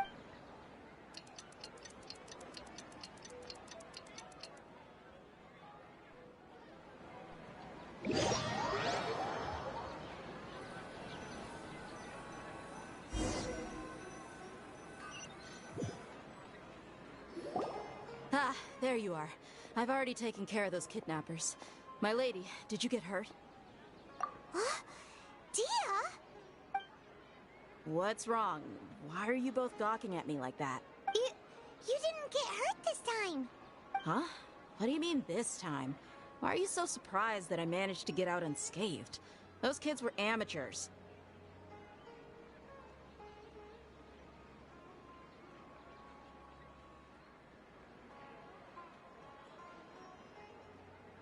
Shh! How did you know about my greatsword? I haven't told anyone about it. Please. So Dia's lost her memories after all. Anything strange? You already know that I got a new greatsword. If I had to say something, it's weird how such a new weapon could feel so familiar. It's as if I've already used it to fight a countless number of battles. You're saying that although you don't remember using it, your body feels like it does? That's right. Both mercenaries and warriors heavily rely on muscle memory. Only knowing the theory of battle won't get you anywhere. Traveler, what do you think?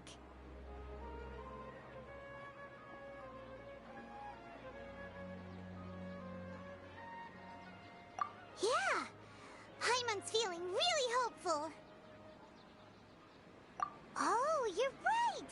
Earlier in the Samsara, something like this would have never happened. I have no clue what you two are talking about. So you want us to take Dunyarzad somewhere else to rest while you check if there are still more kidnappers around, right? How did you know what I was gonna say? Forget it.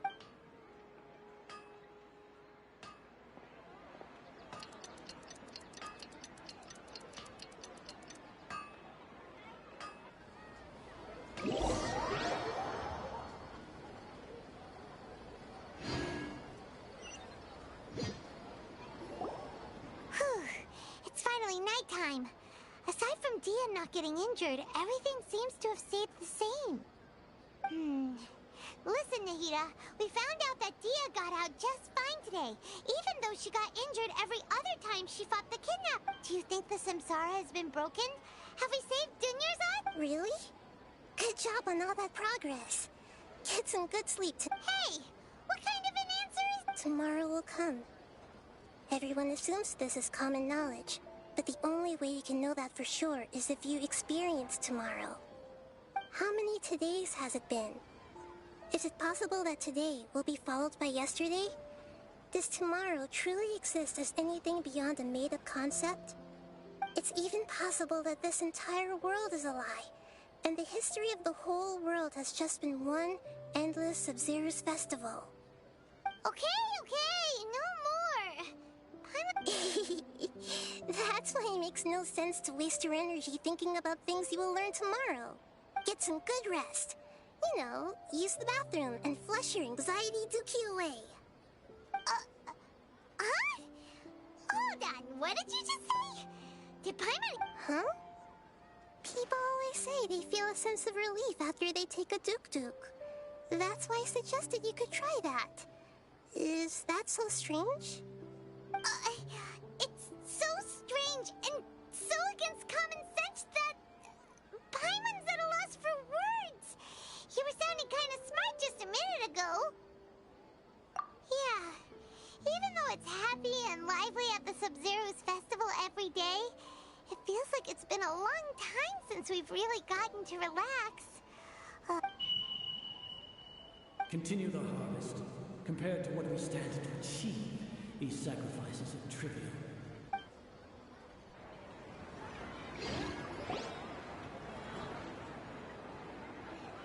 We're still in the same day. Nahida, you already knew last night that we didn't break out of the Would there have been a point? You would have spent the night with new worries, with tomorrow still out of reach. In that case, you might as well rest within that brief moment of hope. An opportunity like that doesn't come by often, and I thought it might help you clear your minds. Paimon thought that Duke did that! Whatever. Guess you were looking out for us after all. Of course.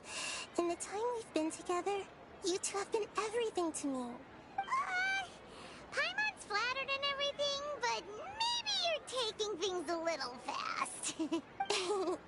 What I mean is, even though I had asked you to solve this puzzle, you two are still the only ones who can see me and sense my presence. In other words, if you weren't here, I may as well not exist. That's why you two have been everything to me.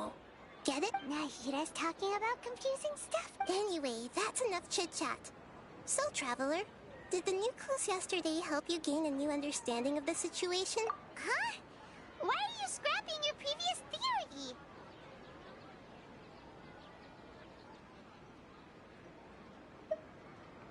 Oh, yeah! You're right! Gosh, how did we not notice that? In a simple time loop, people's physical conditions should also reset. So, what's your new hypothesis?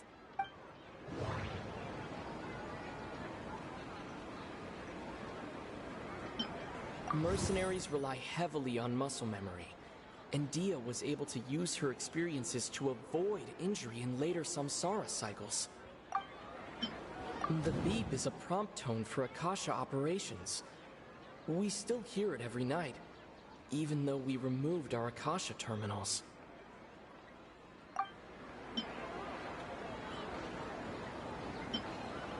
We've already experienced the Okay, Nahida said the moon... Oh.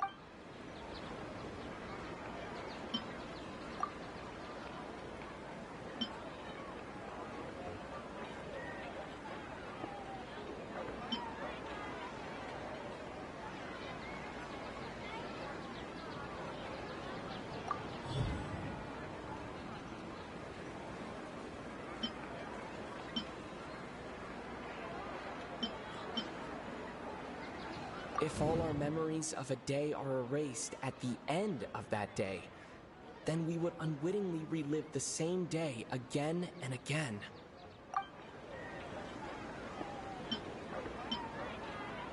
Mercenaries rely heavily on muscle memory.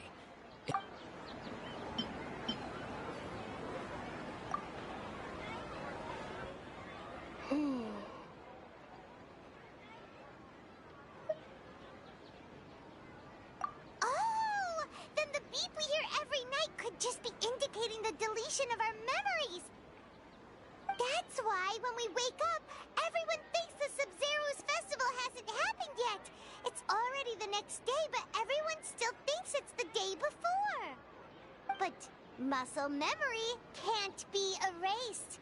That's why Dia has been getting better at using her greatsword. Now everything makes sense. A brilliant deduction. Nahida, tell us if we're right or... To put it simply, it's as if you've mistaken a pyro crystal fly for a firefly in the night. You lost sight of its true nature because you focused too much on your perception that it glows. That isn't simple at all! Why don't you go talk to Miss Dia again? Right! She did help us find our latest clue after all. Let's go!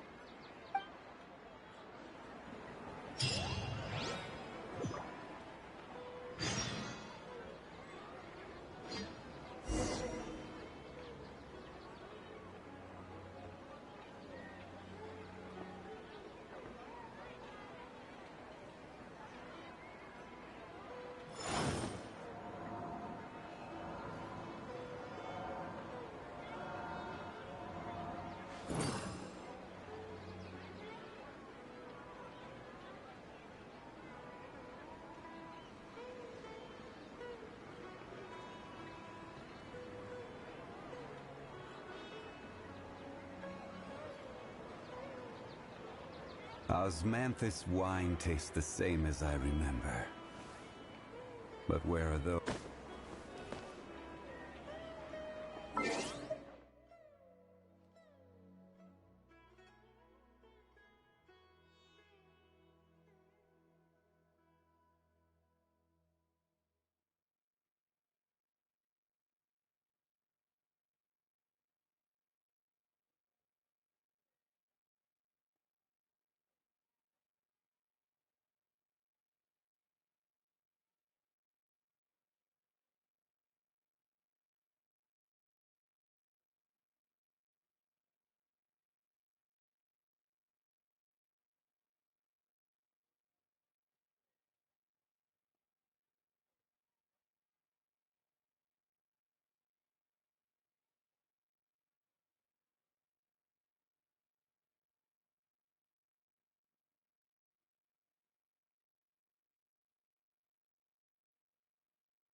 There you are.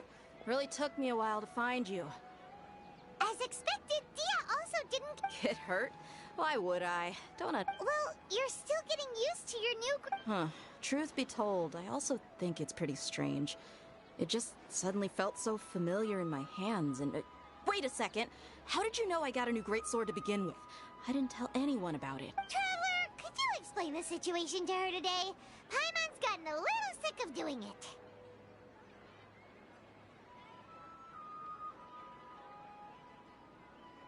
Oh, that works!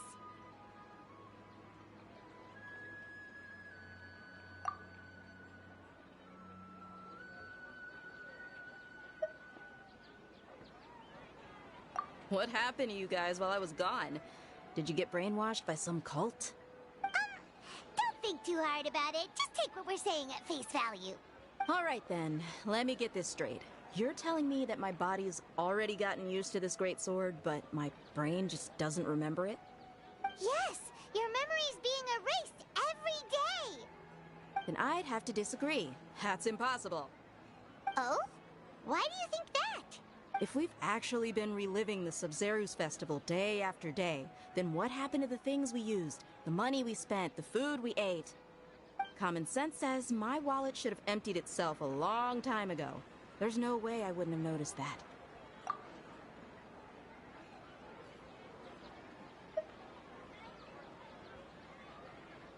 Right! They could use the Akasha to record what everyone did that day, and then use the city's resources to replenish everything! It's not very likely, but it's also not impossible. No, it is impossible. You have proof?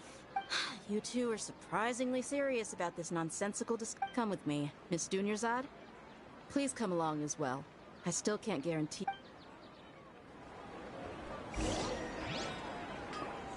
Paimon can't believe it's Dia who wants to show us something this time.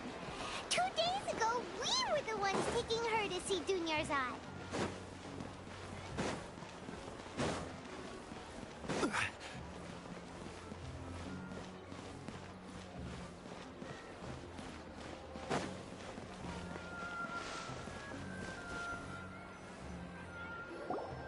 This is it. Huh? This is a... See those marks on the dummy? Those are the result of several days' worth of practice. Let's say the sages didn't replace it every day. Shouldn't it be hacked to pieces by now? That's true, but what if they did? Then the sages would have had to reproduce every mark I left during previous training sessions. I'm a professional fighter. My martial school has always emphasized the importance of refined control. The force, angle, and entry point of each strike is calculated and deliberate. That's why I remember every mark on the dummy, as well as my state of mind as I made each. It's just as they say. Each swordsman has their own unique style, and even the same swordsman can't make the same cut twice. It would be impossible to copy these. Is it really impossible? People often say that a camera's photo can never replace an artist's painting because the former has no spirit to it. The same thing applies here. At a mere glance, I can differentiate carved marks from the results of combat training. Whew! Hope that cleared things up for you. Hey, is this that new brain-exercise game that's been super popular with the scholars lately? Anyway, it's getting late. I should escort Miss Dunyarzad to Nilu's stage. See you later. Well, back to square one. Is our memory deletion theory also... But at least we've reached some other... Yep, that's true. So, can we think of any new ideas right now? Strange? Paimon feels like everything's been... Huh? Leaving the city? You're right! It's really strange how we never thought of such a simple solution! Many things should become clear if we can confirm the flow of time outside of the city. Paimon can't believe it. Did we miss this because we're How about we go back and ask Nahida?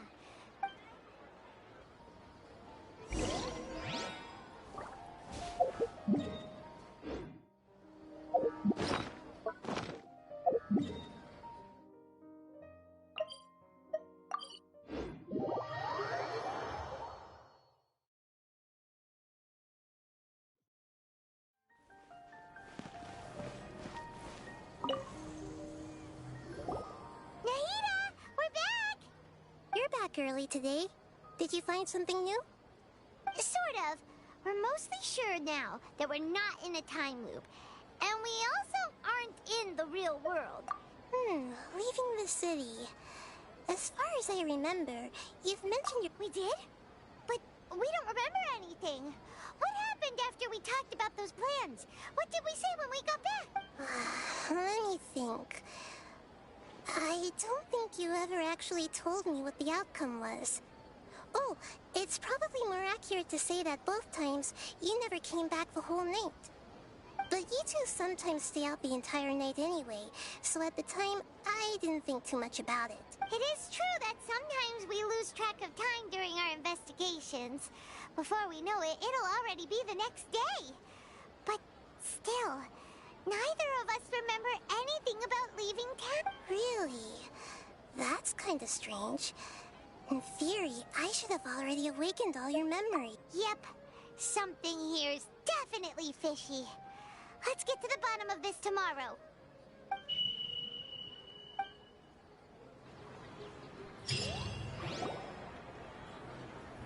Our memories are back!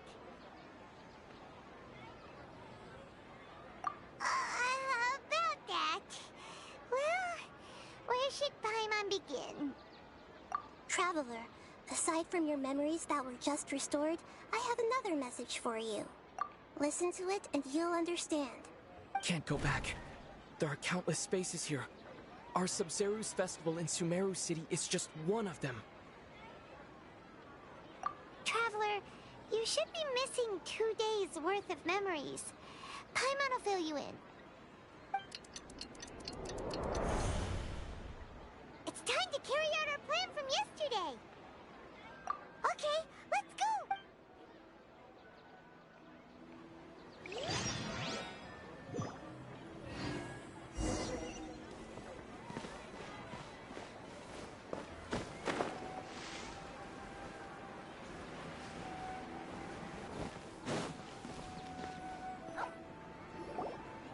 Why can't we leave the city? What is the Academia up to now? Don't ask me. It's not like I can tell you anything. This is a direct order from the Grand Sage. I have a real emergency. My goods have already arrived at Port Ormos. If I don't hurry, they'll be stolen. That's your problem. Make sure you make a request in advance. But it's not like you can just predict business matters in advance. It looks like the Academia already announced a lockdown. Let's go and question them. Hello, sir. Why can't we leave the city? Here we go again.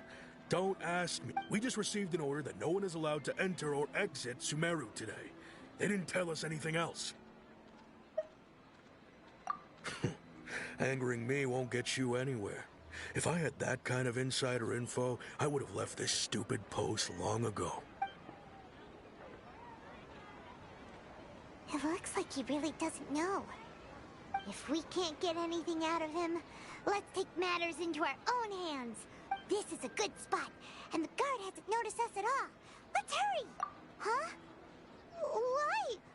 Are you going to leave Paimon behind? But what if things get really... Oh, Paimon knows that Paimon can't do much, but we've always been together. Okay. Promise Paimon that you'll come back as soon as possible. Just a quick look. And please, be careful.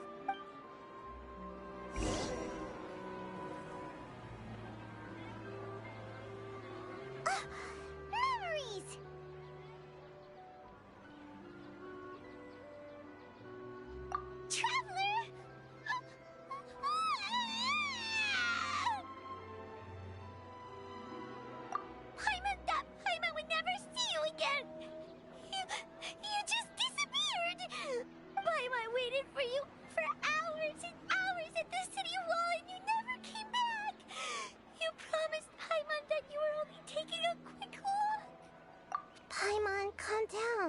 He's here now. I don't think he understood what you were saying. Paimon doesn't care! Paimon wanted to go look for you, but you also said that Paimon should stay! Paimon was so worried and so scared the entire day!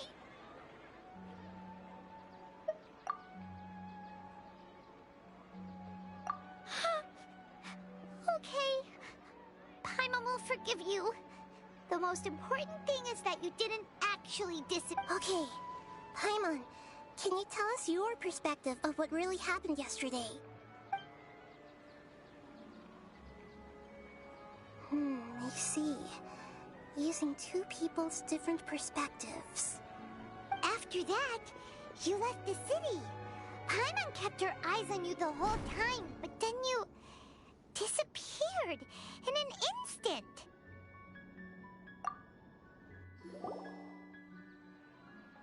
No way! Paimon was watching. What's your perspective, Traveler? You sure you don't have any memory of this? I guess that explains everything. You also lost your memories the last 2 times you tried to leave the city. Those days' memories can't be awoken. So, if we leave the city, our memories will be completely erased?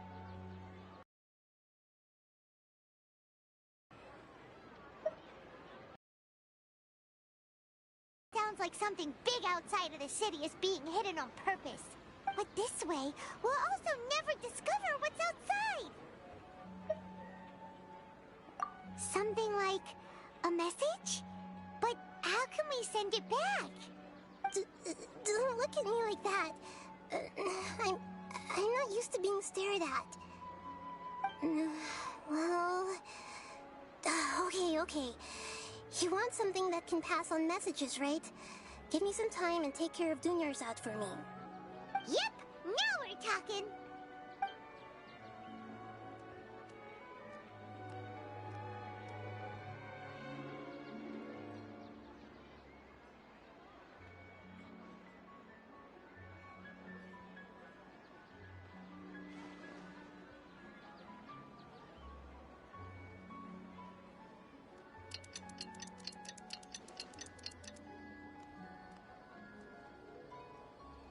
I'm done. Here you go. What? Isn't this just an Akasha terminal? I made some little changes. Akasha terminals are already capable of sending messages. I just tweaked it so that it could connect to any node. To make something like this? Nahida, you really know the Akasha like the back of your hand. Anyway, we can use the... Yep. I'll help you save the messages. It should be pretty easy to use. I just can't guarantee the user's status and signal coverage when they're outside the city. We'll never know until we try. At least, let's go then. Let's expose those all right. I'm on it. Okay. See? That covers everything that's happened so far. Yes. Although the signal was choppy and had some interference, we still managed to receive 2 messages from you when you were outside. Okay, now that you understand what's going on, let's hear the messages.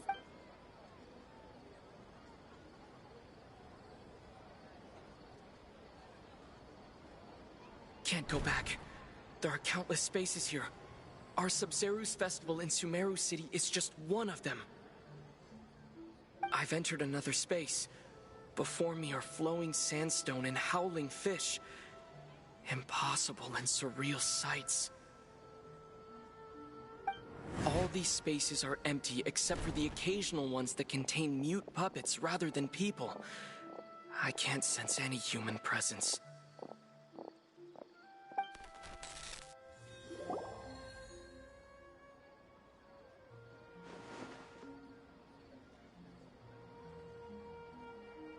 That's one heck of an info dump.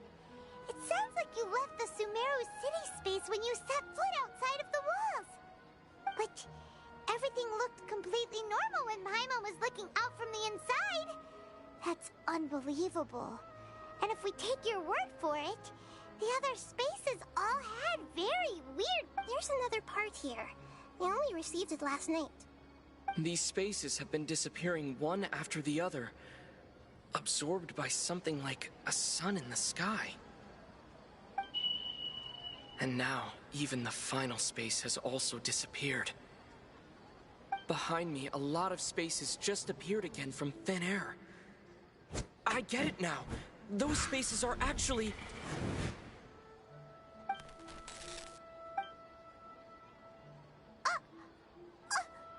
Why did the message end? Probably because yesterday just happened to end at that moment. Oh, right. Paimon did hear a beep from the message.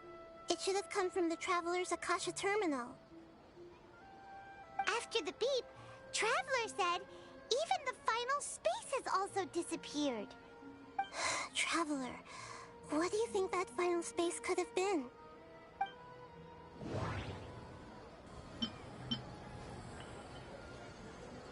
My impression is that each day in this samsara only ends at the sound of that beep from the Akasha.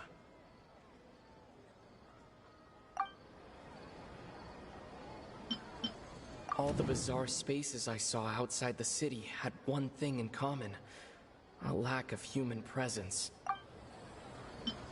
Was that space actually the real world?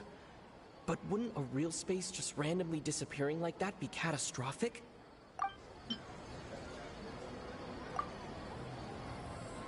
Oh, so that's what it is! After the sound of the beep, the final space, the Sumerize festival, also disappears, and we're taken to the next day. Later on, Traveler also mentioned a bunch of new spaces materializing behind them. Do lots of new spaces appear every day? Paimon's head is spinning. Well, consider this. For all the horrors of the Archon War, at its heart, it was just a game where a bunch of gods fought over 7 seats. So no matter how strange or spooky things may look on the surface, maybe all they point to in the end is a small and simple secret. Wow, the Archon War, huh? That's...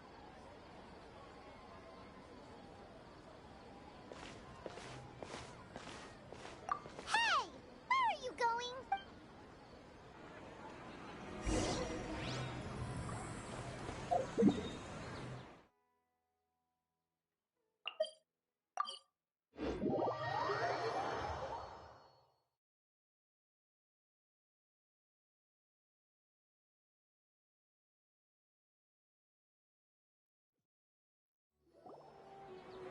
Do you want some alone time to think? Alright then, Paimon won't disturb.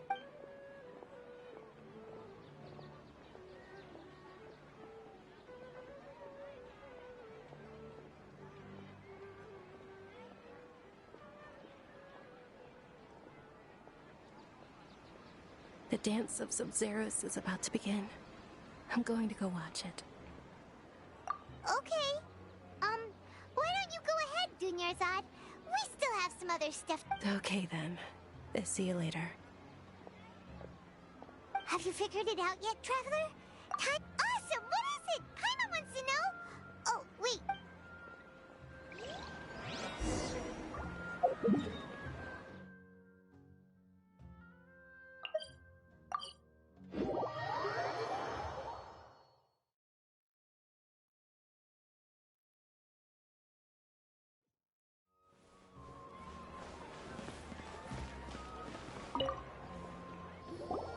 You're back!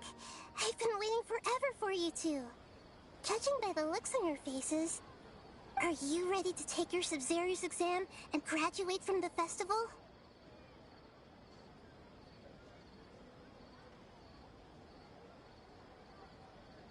Okay.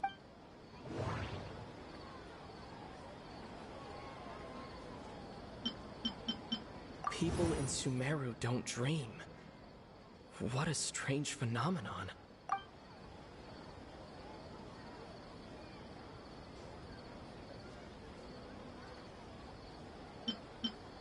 All the bizarre spaces I saw outside the city had one thing in common: a lack of human presence. And those spaces remind me of... dreams. Like the one I had in the Avidia Forest. except these have no sign of human presence.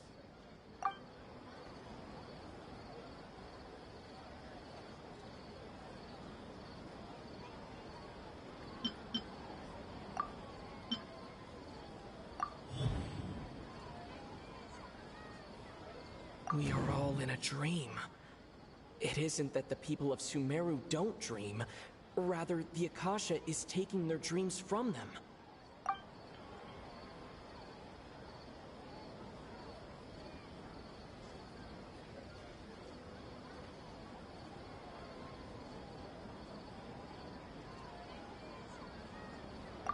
People in Sumeru think they don't dream, but the truth is the Akasha steals their dreams without them knowing it.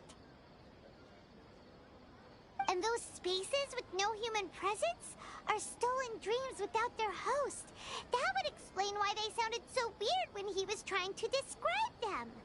Huh. So people in Sumeru do dream after all. In fact, we're all in one big dream together right now. Correct answer. Now, how did you conclude that the Akasha is capable of this?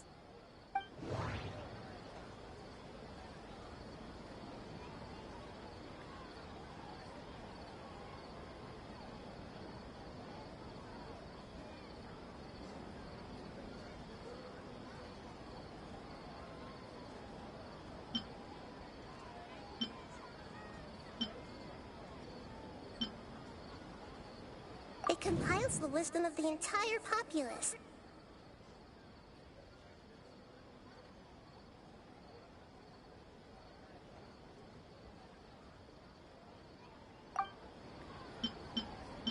It is the manifestation of the God of Wisdom's power.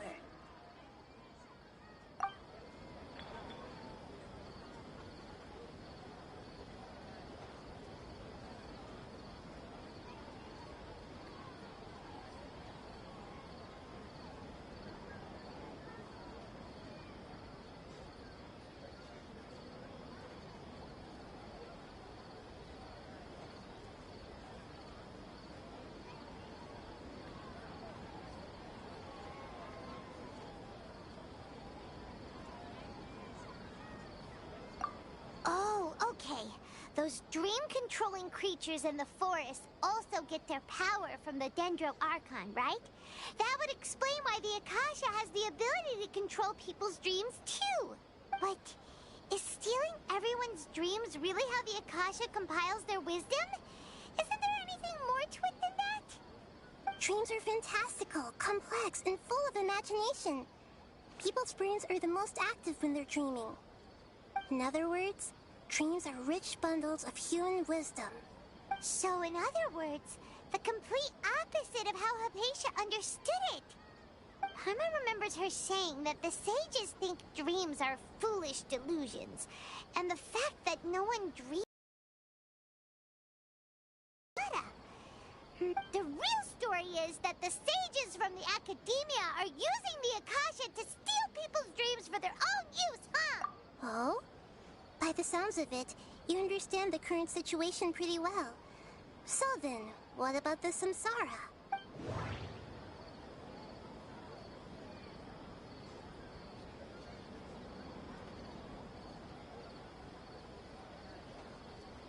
Those spaces kept disappearing before my eyes.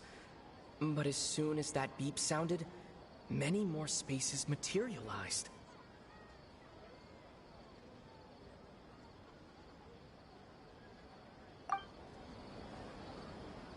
Those dreamscapes kept vanishing, but as soon as that beep sounded, more new spaces appeared.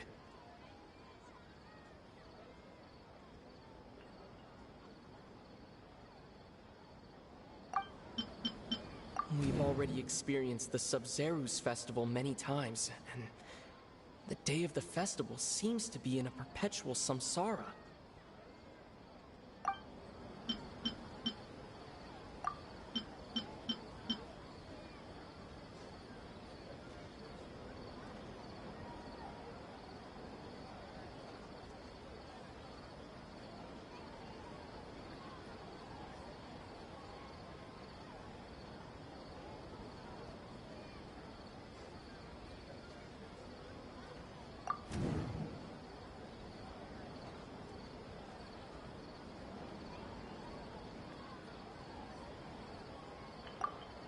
correct. The Akasha is keeping each person's brain in a constant dream state, but also separating their consciousness from their own dream. Their disembodied consciousness is placed inside the collective dream of the Sumerize festival along with everyone else's, while their now vacant dreams are harvested by the Akasha. No one is any the wiser as another day passes in the dream, and so begins another samsara cycle. People wake up to yet another dream about the Sumerize festival. The dreams that belong to them are once again harvested by the Akasha, and so it continues. So, this is like a dream factory, and the Akasha is a dream harvesting machine. Did Paimon get that analogy right? Very good, Paimon. Using analogies well is an excellent habit to get into. Okay, so that beep we keep hearing is actually from our real-life Akasha terminals. Taking off our terminals in this dream doesn't do anything. Alright, last question. Who am I?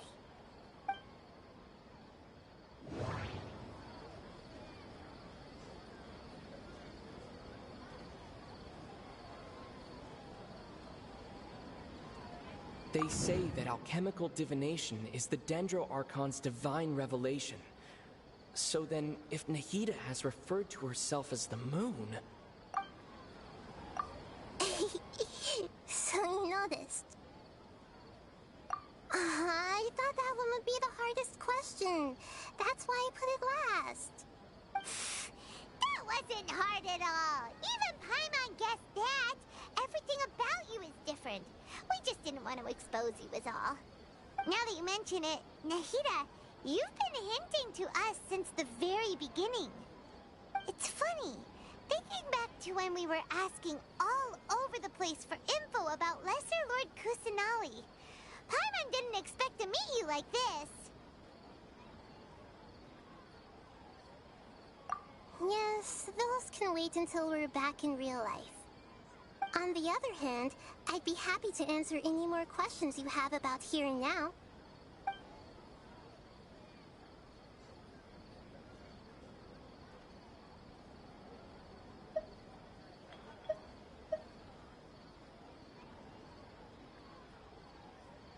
I know, right?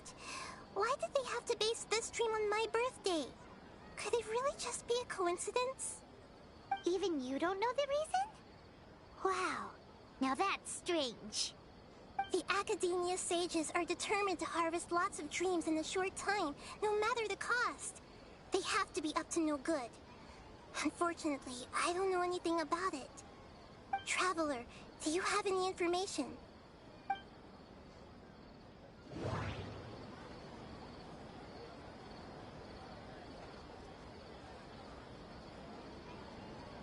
Those spaces remind me of... dreams. Like the one I had in the Avidia Forest. Except these have no sign of human presence. Okay, Nahida said the Akasha relies on the power of a gnosis to operate, as it is the manifestation of the god... The Grand Sage said, go celebrate the birth of that god.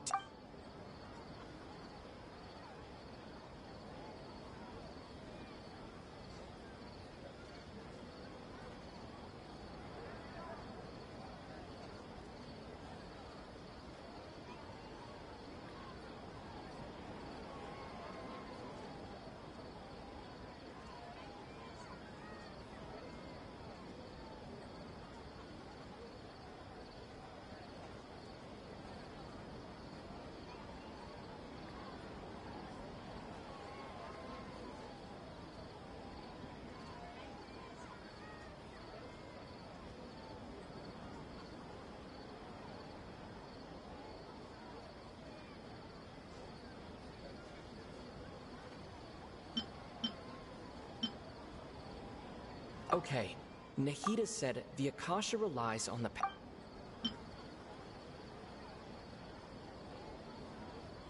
The Grand Sage said, go celebrate the birth of that god to your heart's content.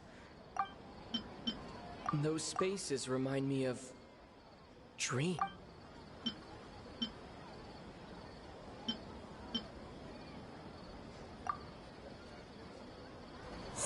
Celebrate the birth of... Could it mean...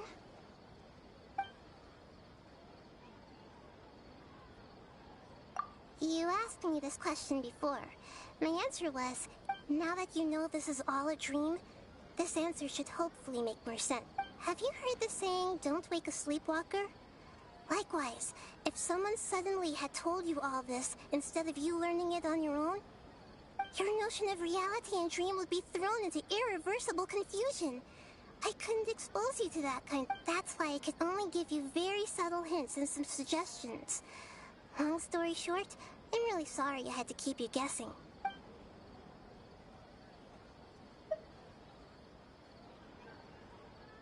Firstly, this dream we're in is completely based on reality. People have already experienced this Sumerize festival, so it would be very difficult for them to find anything that strikes them as surreal. Secondly, you're probably wondering why people don't have any memories from earlier samsara. That's because people don't remember their dreams most of the time anyway. And in any case, their actual dreams are being taken away from them by the Akasha. So whenever they wake up in this dream of the Sumerize festival, they don't remember anything from their previous identical dream. That reminds Paimon. Traveler had a dream when we were in the Avidia forest, but couldn't see what it was about after waking up. Is that an example of what you mean? Yes. Only after receiving the blessing of Dendril can a person gain the Dendril element's dream-enhancing power. That explains the feelings of deja vu. Meanwhile, everyone else has no idea that they are in the Sumerize festival samsara, while their dreams are stolen from them over and over again.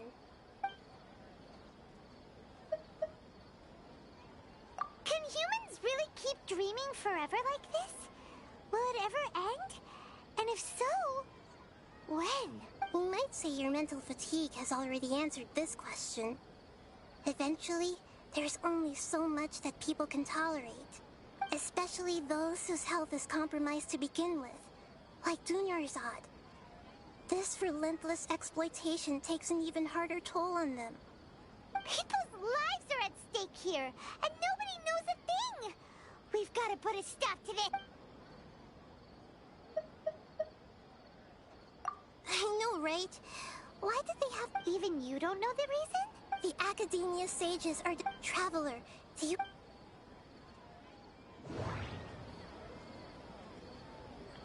That doesn't sound right. I need to carefully think things through.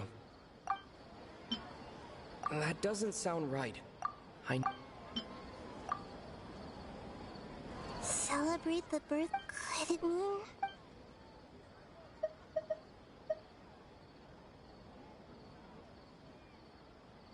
Deceiving the people of Sumeru with no regard for their safety. No matter what they're trying to do, this is unforgivable. After we end the Sumerize festival samsara, we have to look into them. How can the sages of the Academia do this behind their Archon's back? This is... In the end, I'm just the moon. The real sun is long gone. A sun and a moon? Oh, we're out of time today! I'll tell you how to break free of the samsara tomorrow. See you then.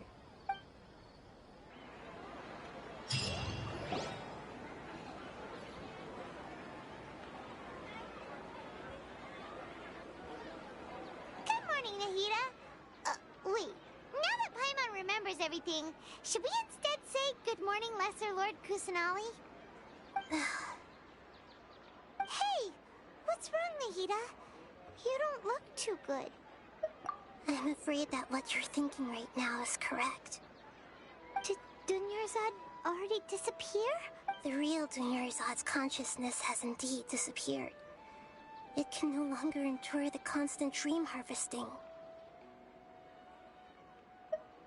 Paimon can't believe it. Wait, so what about that other Dunyarzad? Just what is she? Is she also great? She's actually something like a puppet, but not completely. The real Dunyarzad's consciousness could no longer keep playing her role in this dream. So another Dunyarzad appeared to replace her in the dream. Just like the grass and the trees, that Dunyarzad is just a building block of the dream that helps to keep it going. But Personality-wise, she's nothing like the real Dunyarzad.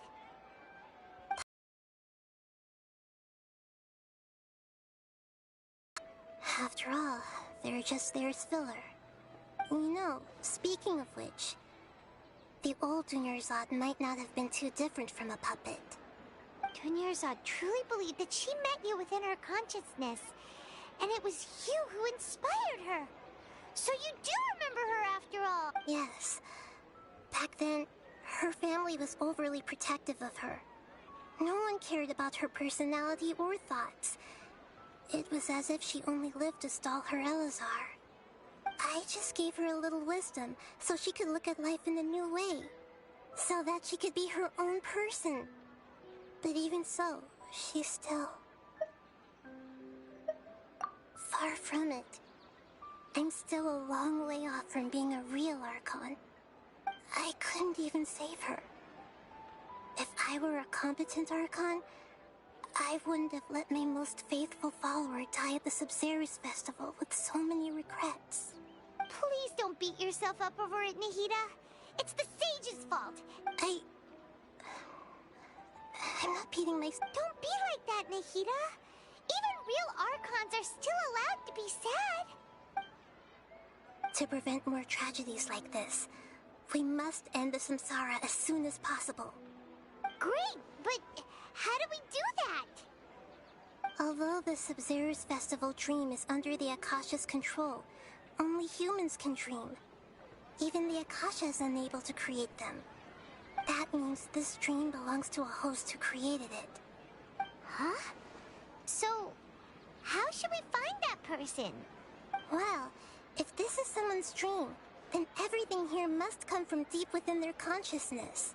Which means, with the power of imagination, they can change anything in this dream.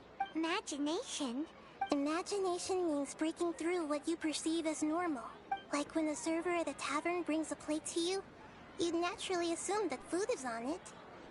However, if you're the dream's host and you become aware that you're dreaming, when you imagine gold and more on the plate, the dream will respond in kind, and the server really will bring you gold and mora. But right now, our host is unaware that this is a dream.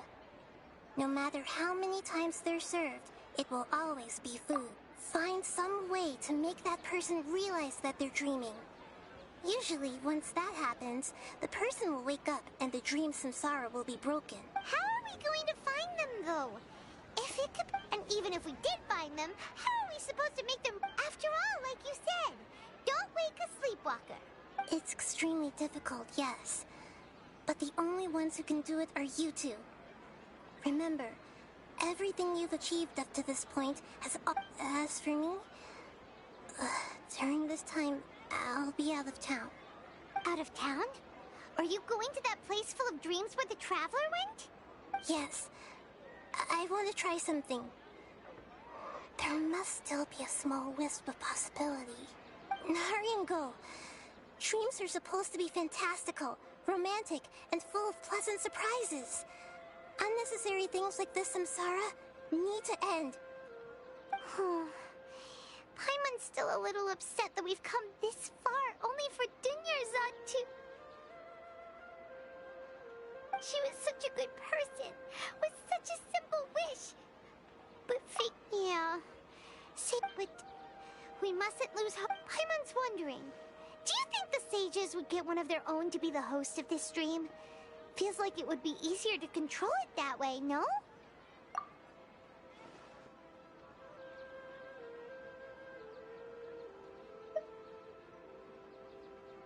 Huh.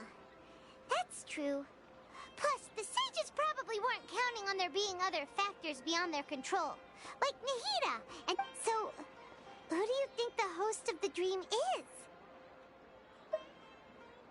Oh, that would make sense. Ferris, the Knight of Flowers, is a symbol of the whole Sumerize festival, right? Pretty quirky. Let's go ask him some...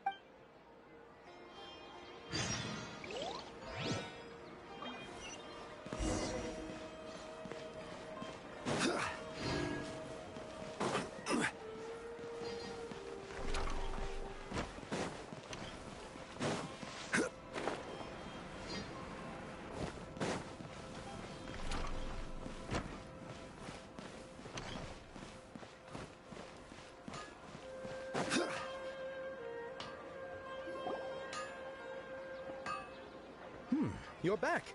You left in a hurry last time. Everything's fine. Just, it's a little hard to explain. An experiment? That came out of nowhere. I'm listening, though. What do you need me to do? Could you make a wish? You want me to make a wish? Is that a new Sub-Zero's festival tradition or something? Less questions, more wishing! Okay. My wish. Okay.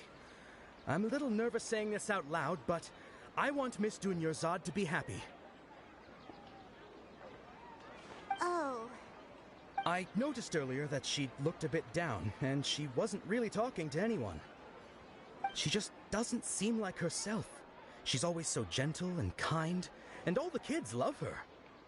I've also wondered if the reason she asked me to be fairest Knight of Flowers is because I'm special to her, or something.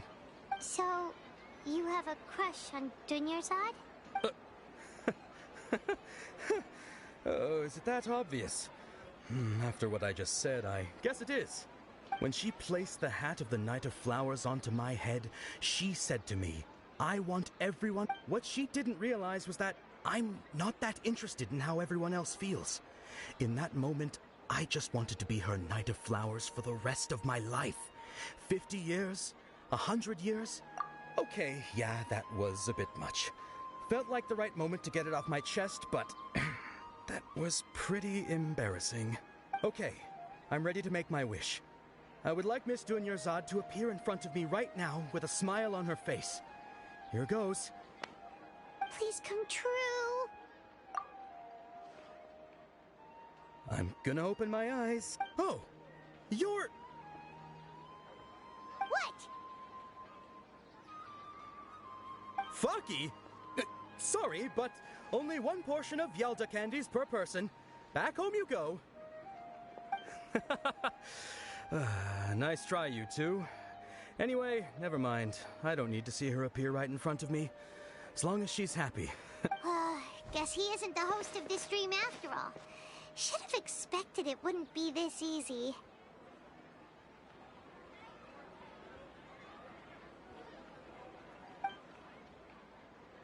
It seems like everyone who knows Dunyarzad loves her. But none of them has any idea that she... My lady, step back.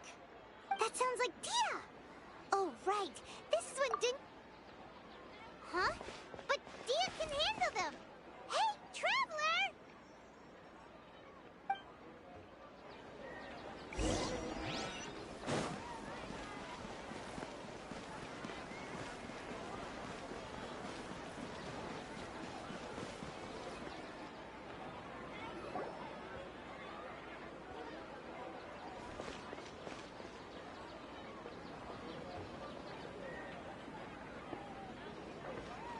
Oh, it's you. Great timing. Please take...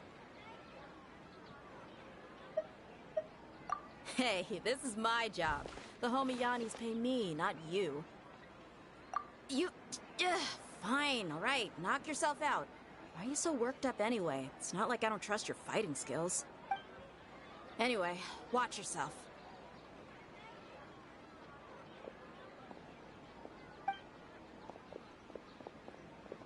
So you got yourself some backup.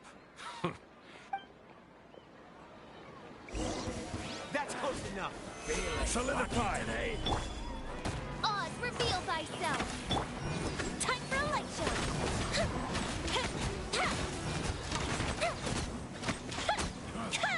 You won this one.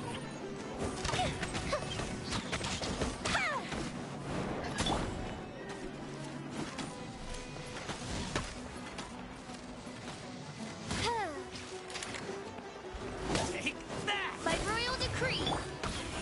Fire hazard!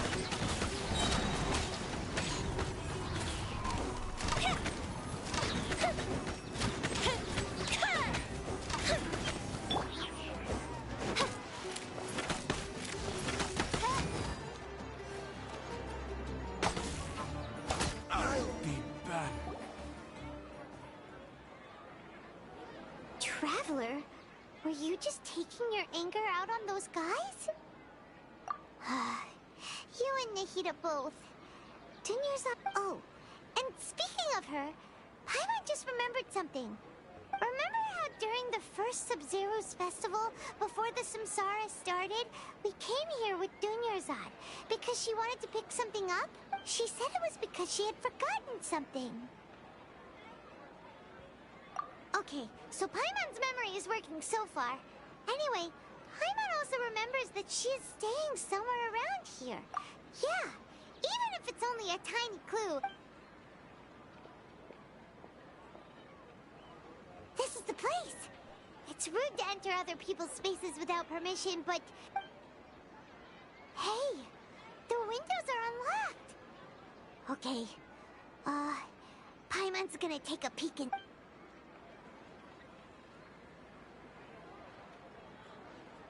This was only a temporary residence, so there was pretty much nothing inside except this book. Should we open it?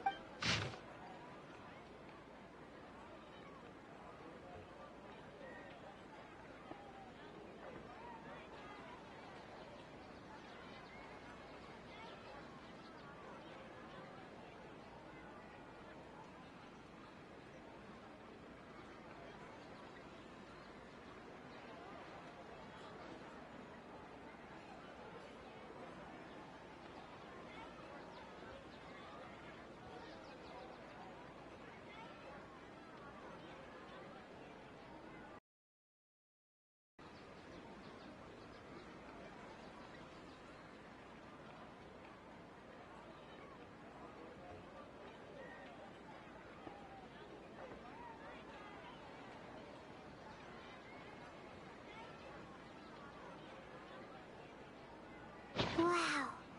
Dunyarzad wrote all of this.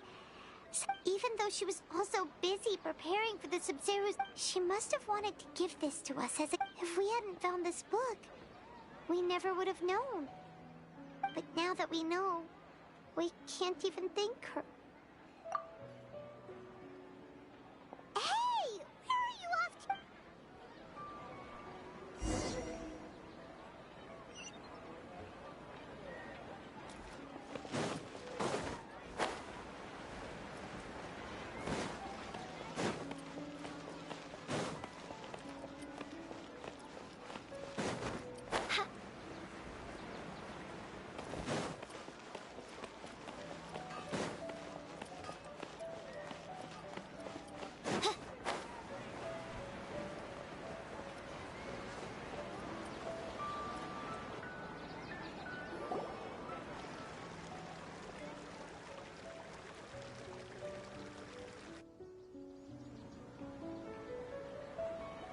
It's Dunyarzad's puppet.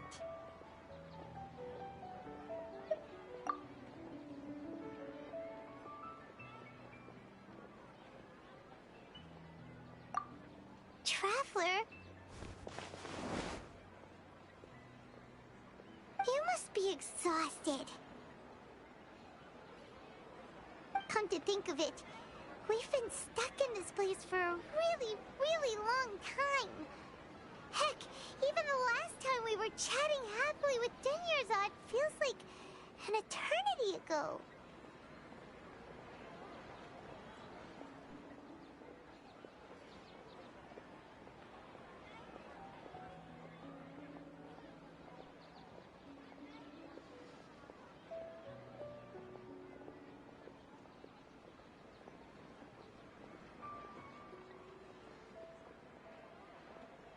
Paimon still remembers when we were sitting here, and the way her eyes sparkled when she talked. There will always be frustrations in life, but I know that the point of living is not to leave behind any regrets.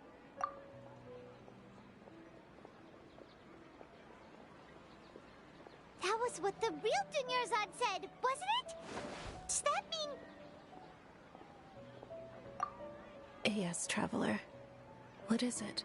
Oh, so she's still just a puppet. But just now, how come... What? Where are we going this time?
If you continue to resist, we will have to order an The Grand Sage has already granted you money. Oh.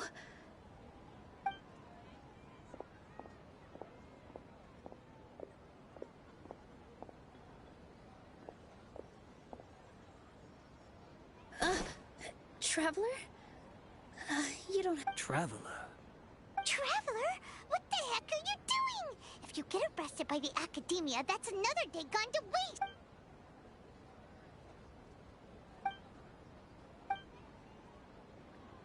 Wait, they're not reacting. Have they been scared stiff? Oh, of course!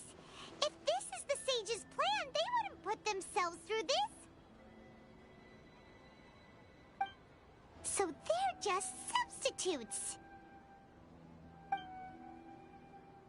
What is this?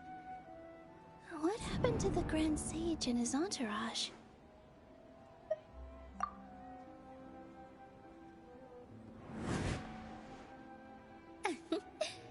Like I said. Yes. The Greater Lord brought forth new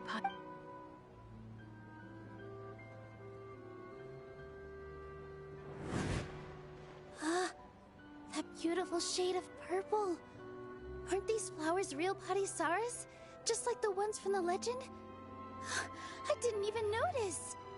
Tanyarzad, did you find these? But didn't you just say all the real flowers went extinct after the goddess of flowers passed away? So, how? Yeah. What's going on here? Huh? You guys are acting...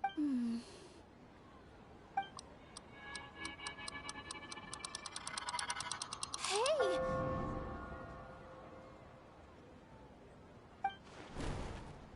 They disappeared! So Nilu's the host! What a surprise! Purple Padisaras don't exist in the real world anymore. But in Nilu's subconscious, they can appear as decorations on the stage. It's just like the example Nahida told us. People assumed there will be food on a plate, and Nilu assumed there would be real Padisaras in the flower pots. So when you saw the flowers, you instantly knew it was Nilu? But if we want to end the samsara, we need the host to become aware that they're dreaming. How should we make Nilu realize that? Am I dreaming? Huh? So I'm right. Is this Lesser Lord Kusanali responding to our celebration? Wrong guess, but you aren't completely wrong either. The point is, what made you think this is a dream? As far as you know, people in Sumeru don't dream, right? Yeah, but have you heard the tale of the first sage? To prevent a calamity, he went on a journey to find the Dendro... Ooh, sounds familiar. Dinyarzad... Yep, but in the part you heard, he hadn't become the first sage yet. There's more to the story. His piety and wisdom were acknowledged by the Dendro Archon, and she finally gave her blessing to him. All kinds of spectacular scenes appeared in front of the first sage, as if all the knowledge in the world was being painted onto a canvas right before him. He was captivated. After who knows how long, he mastered all the knowledge he could comprehend. Afterward, he said to the Dendro Archon, "I miss my parents, my wife, and my children. I've been away from home for far too long. They must be worried." The Dendro Archon smiled. The next second, the sage found himself lying in his bed, as if he had just woken up from a dream. His wife lying next to him said, "You're off to search for the Dendro Archon today, aren't you? Have a safe journey, my love." In the end, the first sage took care of many disasters in Sumeru City, and founded the Academia. What a happy ending. So, the first sage was dreaming ever since the beginning of the story? He never went on his journey? Yes, but his faith and determination were conveyed to the Dendro Archon, so she blessed him in the form of a dream. Paimon understands where you're coming from now. That's a really interesting connection. I see. Well, it just so happens that today's Sumerize festival is almost over too.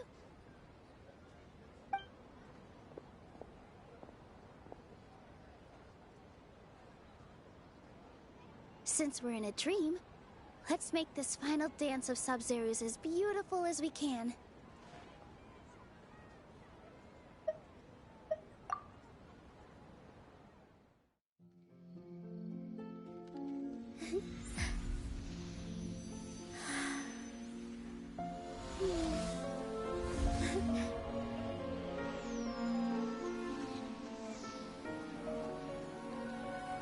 The wait is over, everyone.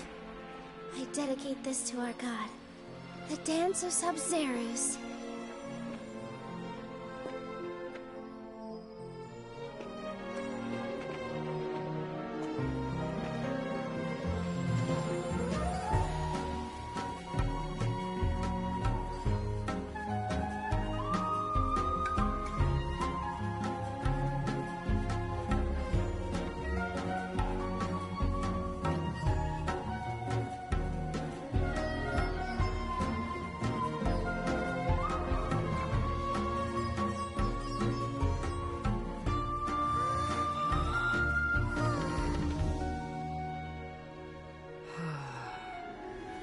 I'd be lying if I said I had no regrets. I would have loved to see Nilou's dance.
Traveler.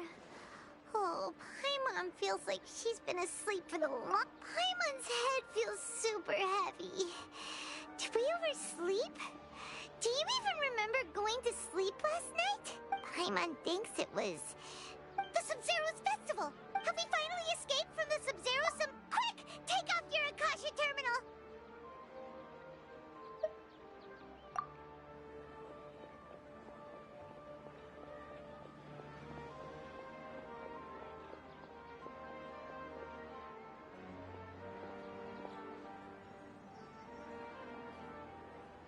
She's not in her room. What happened? Huh? What usual...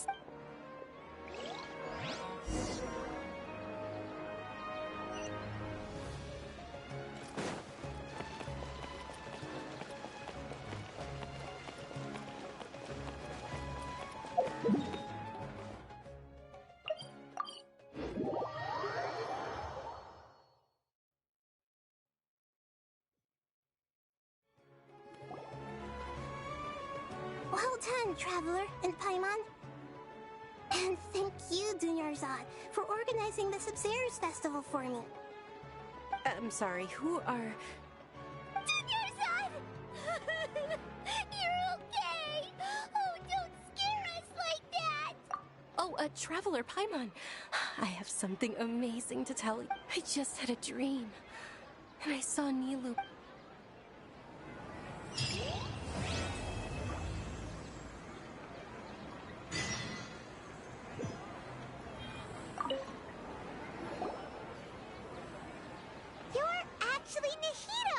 You. Paimon felt like Catherine was acting weird when we met at the Sub-Zero's festival. And... Dunyarzad, did you save her? It's a really long story. We shouldn't disturb her. Her consciousness is still weakened. Let's chat somewhere else. How about by the Traveler's favorite bench?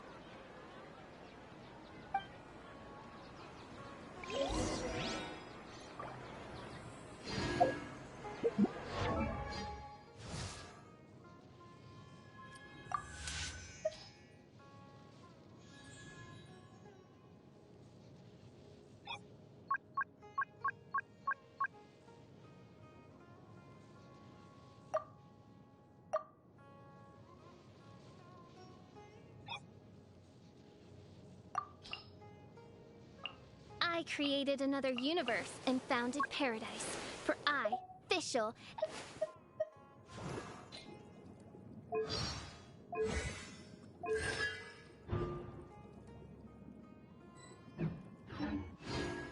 I do worry about the well-being of my retinue during my impromptu absence.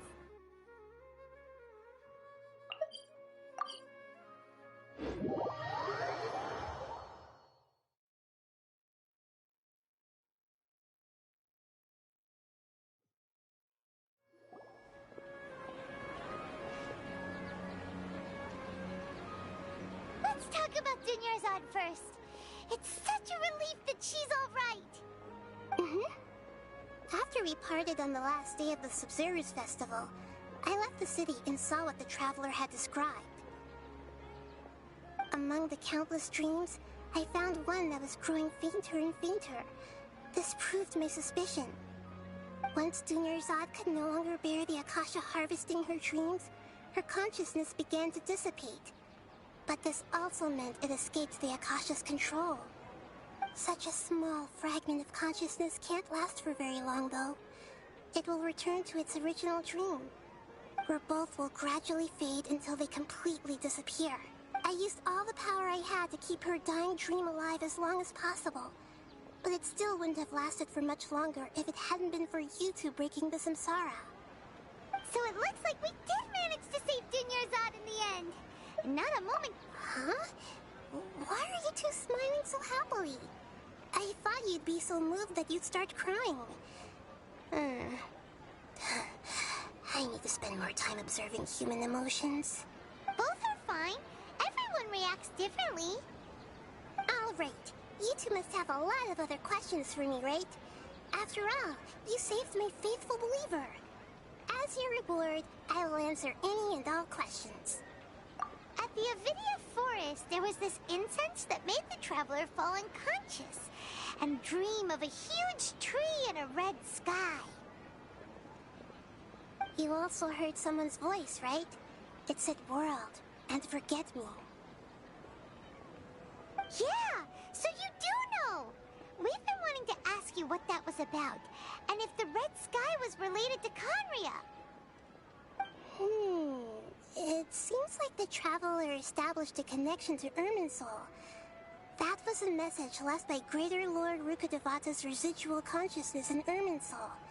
Perhaps her last memory before she died.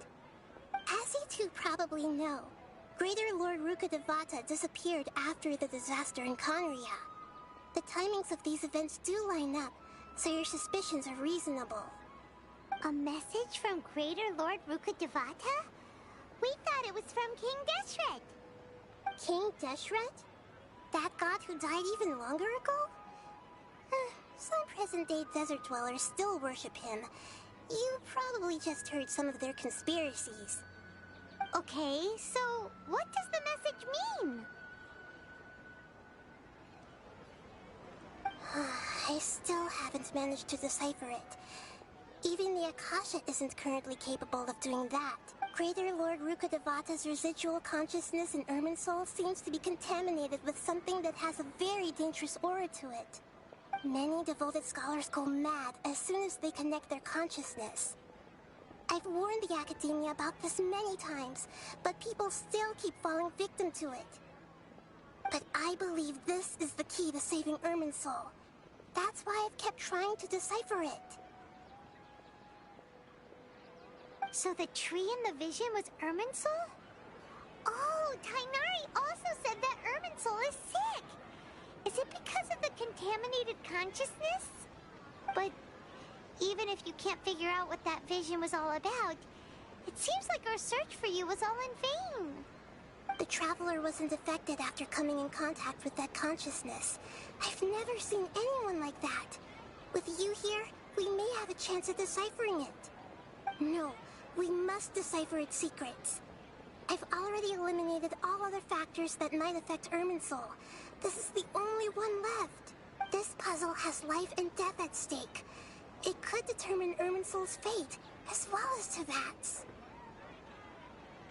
To be accurate, I'm using the Akasha as a medium to occupy Catherine's consciousness.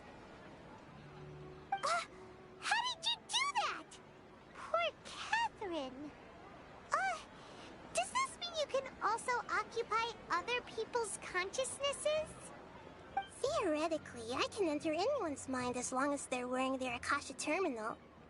The Akasha is the legacy of Greater Lord Rukkhadevata. As Lesser Lord Kusanali and the first Akasha terminal, my consciousness has always been linked to the Akasha.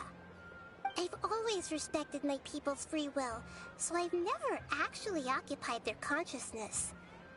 When necessary, I just borrow this bionic Snezhnayan puppet. Hold on. Did we just learn some deep, dark secret? So Catherine is... No wonder Paimon felt something was off about her. What about your own body? Why do you need to borrow other people's? Don't you live in the sanctuary of Surasthana? That story begins a long time ago. After Greater Lord Rukkhadevata disappeared, the sages found my newly born self and took me back to Sumeru. At that time, I was young and weak. The sages kept me in the sanctuary of Surasthana, ostensibly for the sake of protecting me. But I've hardly heard from them since. However, I do understand that they had hoped to find Greater Lord Rukkhadevata instead of me, a symbol of her passing. So, the sages basically put their new Archon under house arrest? How dare they! Why don't you teach them a lesson, Nahida? In some ways, they aren't wrong. Greater Lord Rukkhadevata was omniscient and omnipotent. Even after her death, the Akasha is still empowering this nation. And I'm still really far away from being able to call myself the God of Wisdom. Moreover, the Academia is also more proficient at governing this country. My existence has little meaning.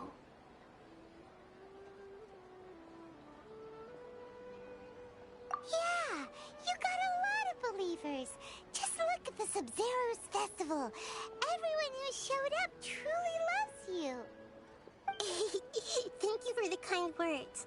But I honestly don't need physical freedom as long as I can connect my consciousness to the Akasha. Trying to find a way to save Irminsul is my life's mission and top priority. I will work on that, and try to live up to being a deity in the meantime. Every once in a while, I will also take up the duties of the God of Wisdom and enlighten a lost soul here and there. Doing all that should be enough. There's never been any big problems with the Academia's governance of Sumeru.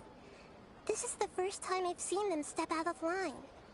I wonder what caused them to go down this path, and what they hope to achieve. Even though the city's residents haven't noticed anything strange, if the Traveler hadn't broken the Sub-Zero Samsara, the situation could have become dire. I tried to do some investigating in the Akasha, but I couldn't find anything suspicious. And all the people of interest seem to purposely avoid wearing their Akasha terminals. I think they're deliberately trying to hide something. Oh, that reminds Paimon.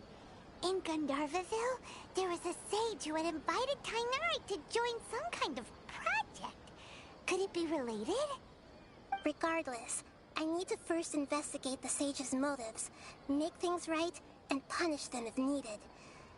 But I'll have to be discreet, or they'll see me coming. You mean how the Akasha stops you from having dreams? Yeah, it's been such a long time. No one's noticed something's up? It's not that no one noticed. It's more like no one cared. Ultimately, it's all rooted in the sage's misdirection.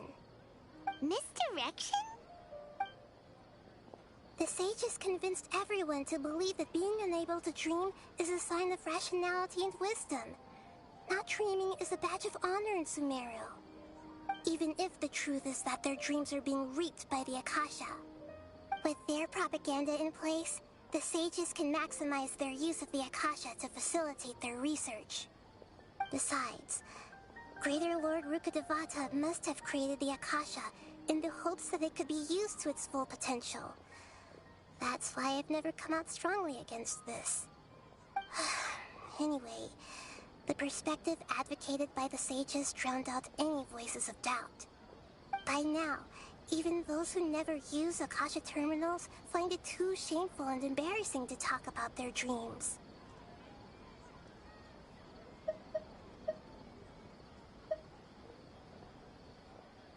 Got it. I hope my answers were satisfactory, seekers of knowledge. To be honest, maintaining Dunyarzad's fading dream took a lot of mental energy. I think I may need to rest for a while. Oh, and you don't need to worry too much about the sage's activities for now. The Akasha won't be able to conduct another project on the scale of the Sub-Zero Samsara in the immediate future. Go and get some sleep. Leave everything to us. What a relief. This is truly the most exhausting birthday I've ever had. Traveler? Paimon? Why am I here? Do either of you know? Maybe you were sleepwalking. You know you can't wake up a sleepwalker. We happened to walk by, so we thought we'd wait for you to wake up. I see. Huh. I should visit my maintenance personnel sometime. Oh, I'm fine. I better go. Thank you.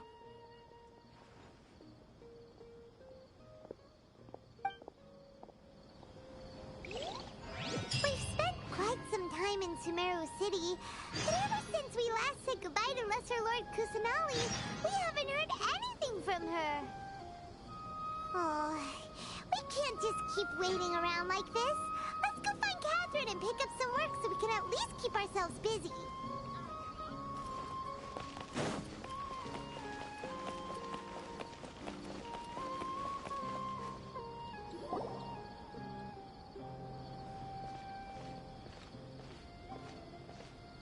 Ad Astra Avisask. We meet again, you two. Hi, Catherine. Do you have any commissions for us today? Commissions, huh? Let me think. Oh, how about this? Please attend the Academia's Academic Symposium this afternoon and recite a love poem on stage.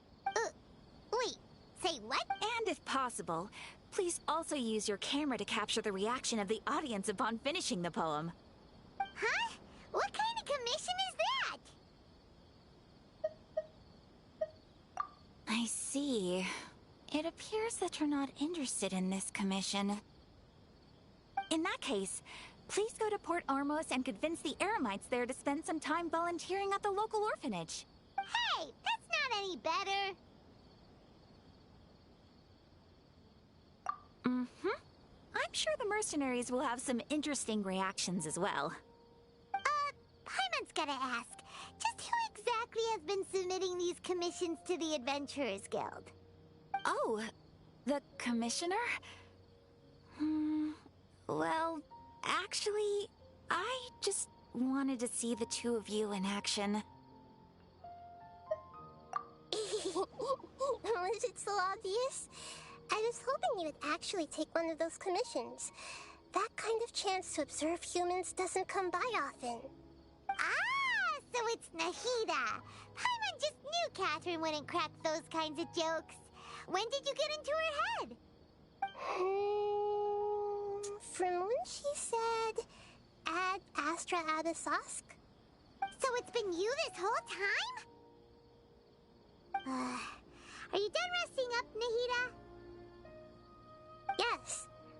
I've been sleeping ever since we parted ways, and I even had a really, really long dream. It was another dream about the Sub-Zero's festival, except it was in my dream. I was sitting in the middle of a flower terrace, and everyone in Sumeru City was holding hands as they danced in circles around me. They danced round and round. I also got to sit on a gigantic flower carriage. Ferris, the Knight of Flowers, raised me really, really high above the ground, and I was throwing an endless amount of Yalda candies at the children. You know, Nahida, maybe your dream is how the Sumerize festival really should be. It's meant to be a joyous time where everyone gets together to celebrate your birthday. Huh? Wasn't I describing a really happy dream? Why are you both looking at me like that? Wait, could this be an example of the emotion known as pity? No, we aren't pitying you.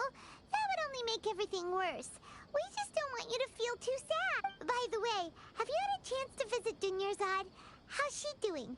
The Homianis haven't allowed any visitors after the festival, so we haven't been able to check. Yes, I paid her a visit right after I woke up.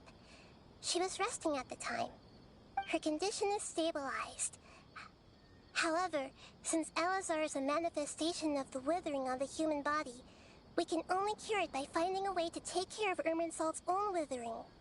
But for the moment, our top focus should still be figuring out what the sages are up to and what the... Right. Who knows what'll happen if they manage to pull off another scheme like the Samsara of the Sumerize festival. So our first priority should be investigating and putting a stop to the sages' activities. As for how we should pull that off, let's discuss it somewhere else. There are too many adventurers around here.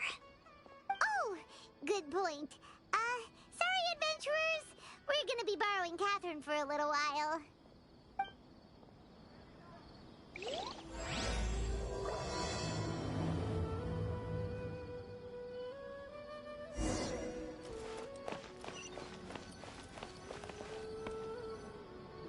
Let's continue our chat here. Okay, so do you have any ideas on how we can investigate the sages, Nahida? Actually, I've already done a little bit of work on that. But for now, I want to hear your thoughts.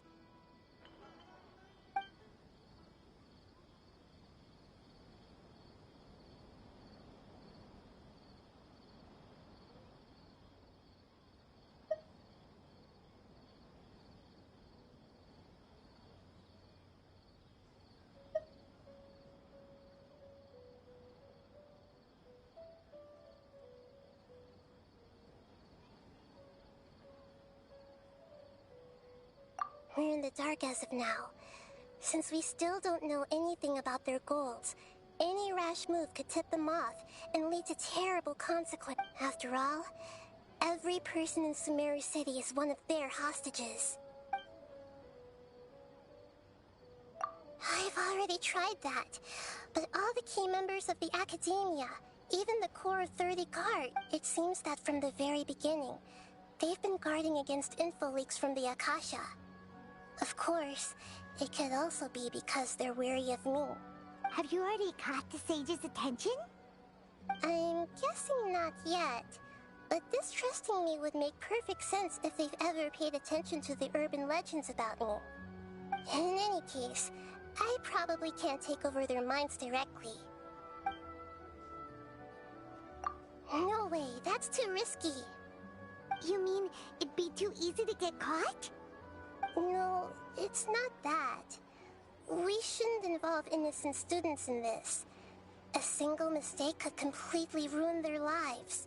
Doing that would be ignoring the safety of my people for my own selfish goals. How is that any different from what the sages are doing? That's a good point. Spoken like the god of Sumeru. Nahida, you're super smart, so you already have something in mind, right?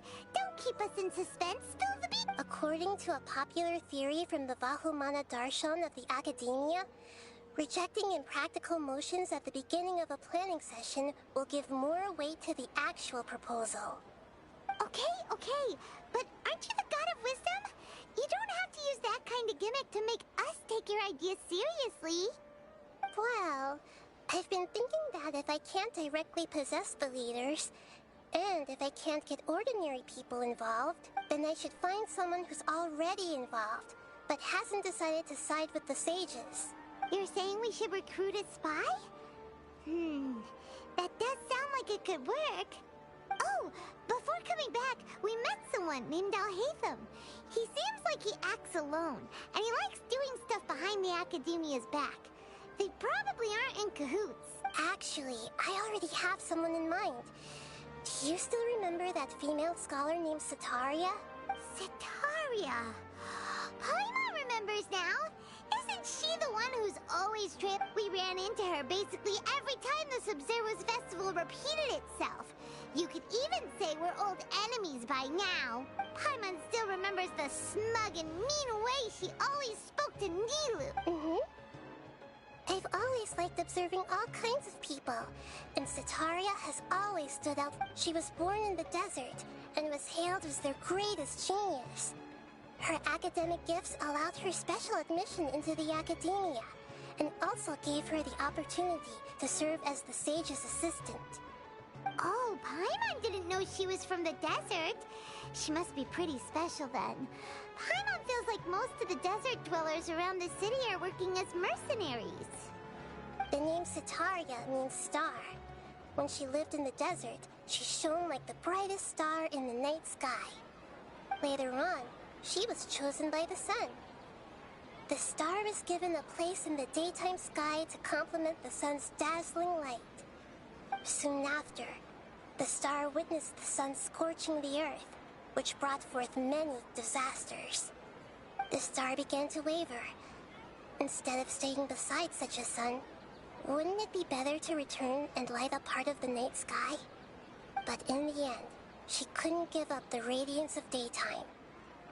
To cope with her shame, the star buried her guilt and closed her eyes.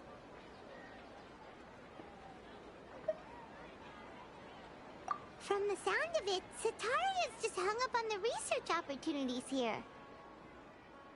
But she doesn't really support the academia. She still feels guilty about not doing more for the desert, right? She's just running away from her problems. Indeed. When they are presented with complex moral issues, many people will simply plug their ears and go with the flow until the problem can't be fixed anymore. She's suppressing a lot of guilt, but before she realized it, she had already become the sage's accomplice. She can't deny her part in their schemes anymore. Right. We must somehow make her face her that way. Not only can we get useful intel from her, but she can also use it as an opportunity. From my past observations, Setaria will take a day off from the academia every 10 days to do some shopping in the city. Tomorrow afternoon just happens to be a shopping day for her. That'll be our chance. To prepare, let's go check out some of her favorite spots, and have a quick chat with a few of the vendors there.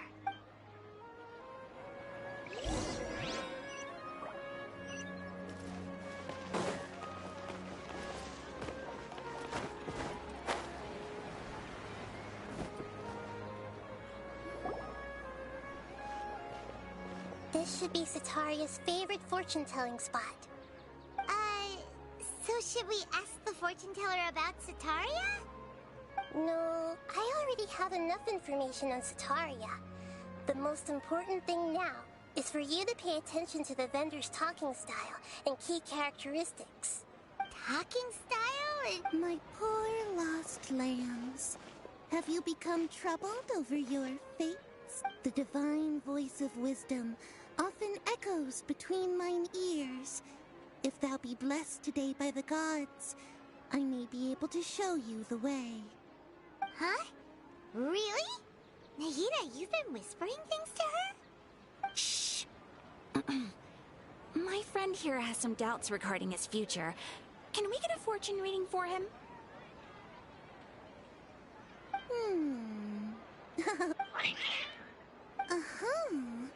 It would seem that Harut and Marut are quite wary of you. Perhaps, at some time in the past, you have somehow offended the gods. Only mocking the god of Animo, questioning the Lord of Geo's financial savviness, and brawling with the god of Electro. Do those count? Oh, nothing. Go on, pick an aspect for her to divine. Love prospects? No problem at all.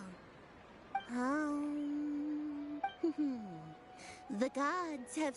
One who is fated to cross your path will appear on Huh? So many people will fall for you. How could that be?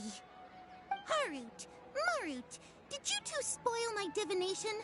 I've never read a fortune so absurd. Actually, Paimon thinks this is probably the most accurate fortune-telling you've ever done. I admit that the orientation of today's celestial matrix is, suboptimal. As such... Is that so? Well, that can't be helped.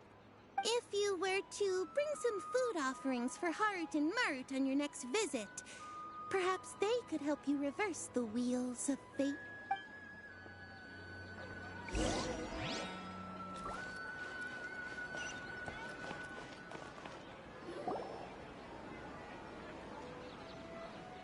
Is this another one of Sataria's favorites? Yep. It belongs to a king. His father helped Sataria a lot when she first moved to Sumerize City, so she still comes by whenever she has time. When I start talking with him, listen carefully to the details of our conversation. Ah, dear customers. Would you like to look at some pottery? We caught wind of your great craftsmanship, so we specifically came to take a look. Oh, I recognize you. Aren't you Miss Catherine from the Adventurers Guild?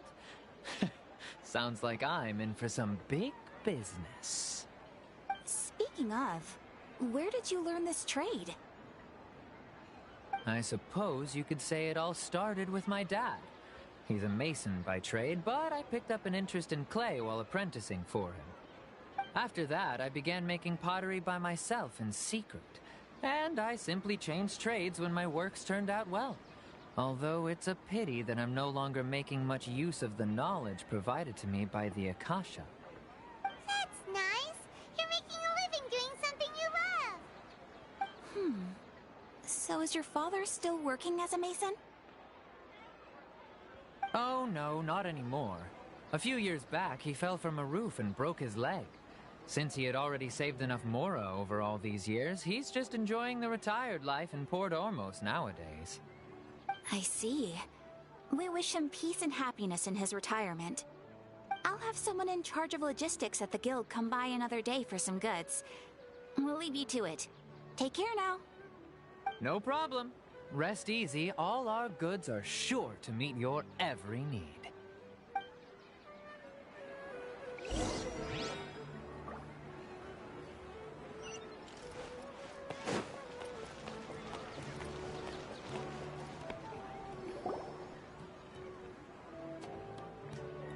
This should be our final stop.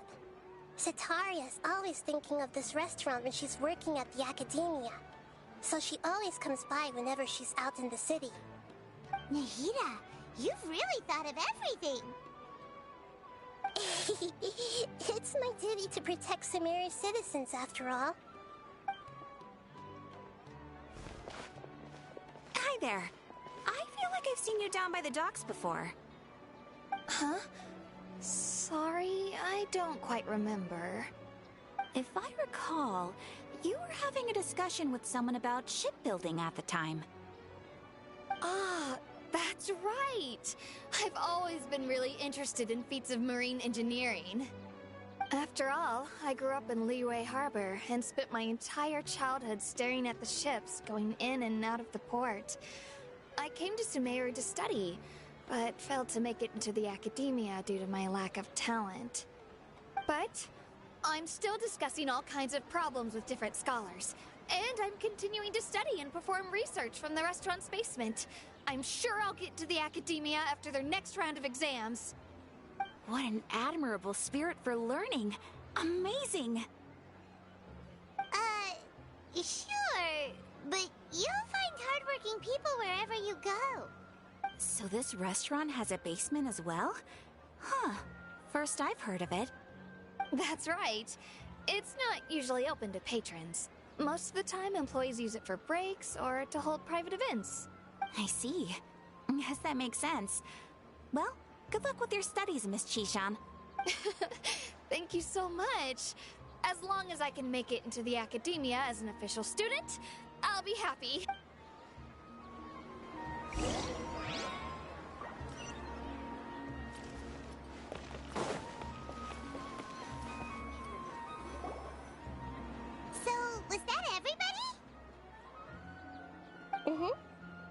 familiar faces should be enough for Sataria. What's the point of all the information we've collected? Nahida, you still haven't told us how you're planning. Sataria is already used to avoiding her problems, so we must find a way to break through her usual sensibilities. I remember you mentioned that the Eremites in Port Ormuz are all making a fuss about the upcoming resurrection of King Deshret. Although it's all just a boatload of nonsense, the fate of her homeland may turn out to be Sataria's soft spot. Oh, Paimon gets it now! You want to take advantage of the guilt Sataria feels about her homeland. Although she knows she should return home to help the people of the desert, all she's done is conspire with the sages. So how do we set that up? Well, King Deshret is long gone, and Sataria is also too smart to fall for any simple tricks.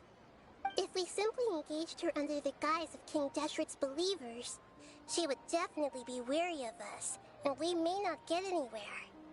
But if we were to borrow some of her close acquaintances to talk with her, her reaction would probably be very different. So, you mean you're going to possess those people we just talked to? Yep. Possess them through the Akasha. Imply they've already converted to the faith of King Deshret. As long as everything goes smoothly, we'll get through to Sataria for sure. She'll never guess that we had anything to do with it. So that's how you're going to use all the info we collected on these people. It's so that you won't slip up and break form. Possessing them will only work if you can manage to pass off as them. Exactly. So, best of luck with impersonating them. Huh? Best of luck? But we don't know how to possess anyone. That's no problem at all. I'll just share all their senses with you once I've possessed them. As long as you're also wearing an Akasha terminal, the effect will basically be as if you've possessed them yourself. Huh. That is pretty convenient. But why does he have to do this? Can't you do it yourself? Although I've been observing humans for a while, I've never been good at imitating them. You're not wrong. It's always been painfully obvious whenever you try to pass as Catherine. If it was at all possible, I would have preferred to leave these people alone. But seeing how things are now, I probably should just accept it and push on. Yeah, don't beat yourself up over it. We're only doing this to help everyone, and we'll only be borrowing them for a little while anyway. Alright, then let's give it a go tomorrow afternoon.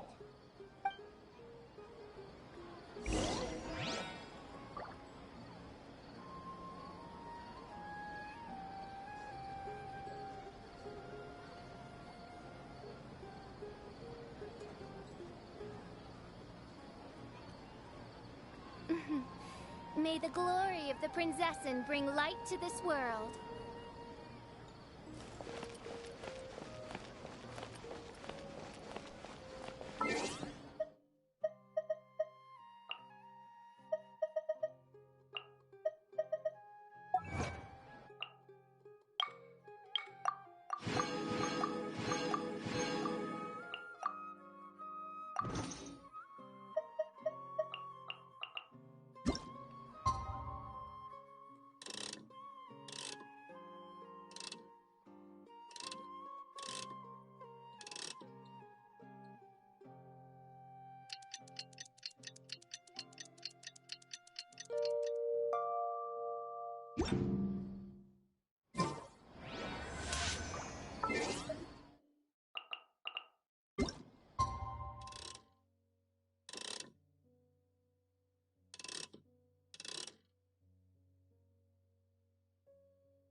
created another universe and founded paradise.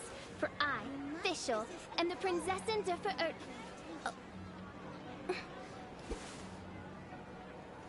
Don't you think my craftsmanship deserves a higher price?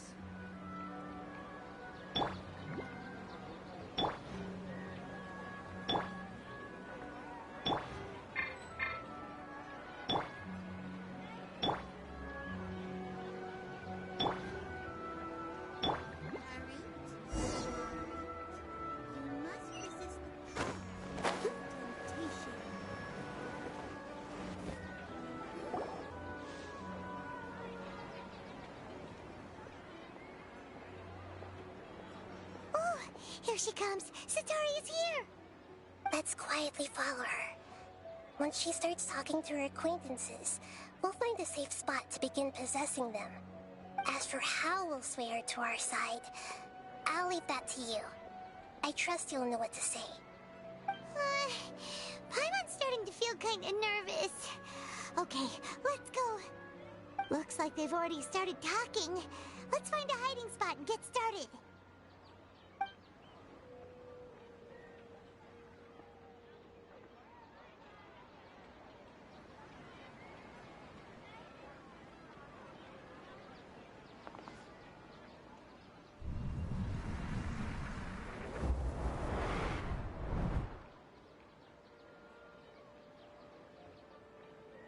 That's right. You really can't force anything when it comes to love. And besides, everyone around me has a very different background and outlook.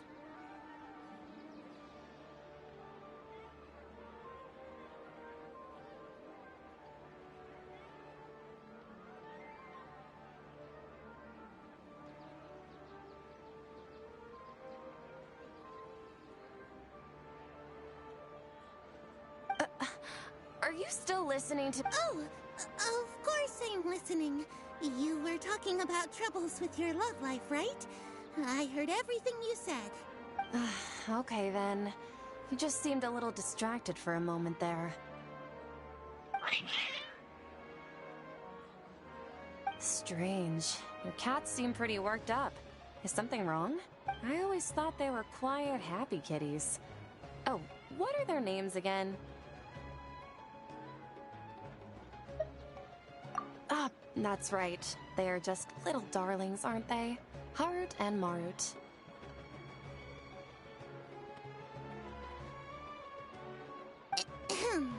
So, which fortune do you want me to read for you today? You must have come for another echo of the... I'd like to get another reading on my love prospects, but to be perfectly honest with you, I feel like I've been a real mess recently.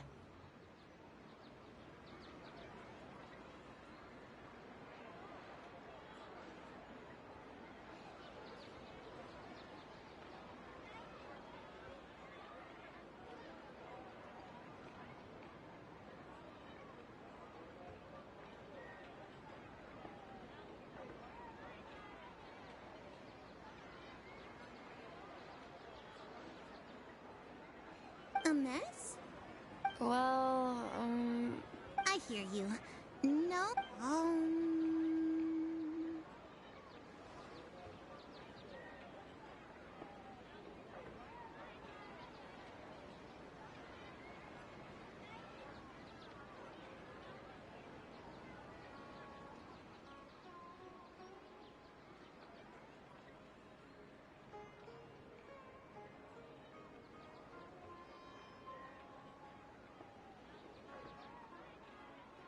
The gods are asking, Sitaria, why haven't you gone home? Why haven't I gone home? Do the gods really know everything I've been thinking about?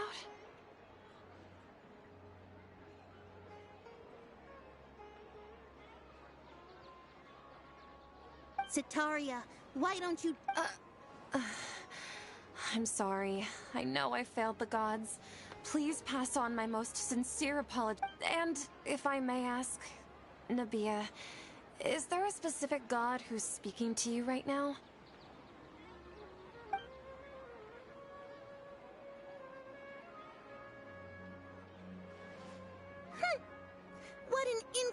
desperate and naive question. The god who is speaking to me is, of course, the wisest and mightiest of all, King Deshret.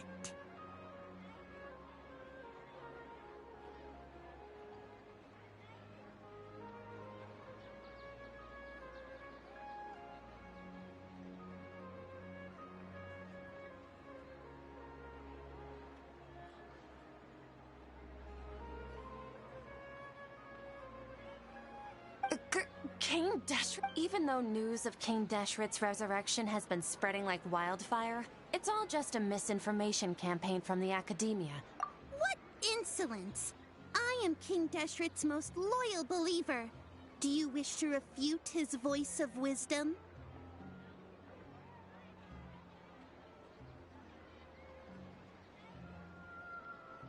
Oh, no. As a child of the desert, I am only reveling in his power upon learning that his divine glory... I will think very carefully about his demand of me. I'm sorry. I must go now.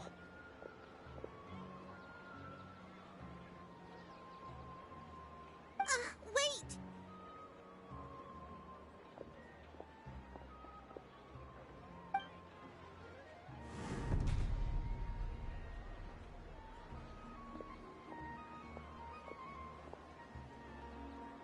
Ooh, she just ran off in a hurry.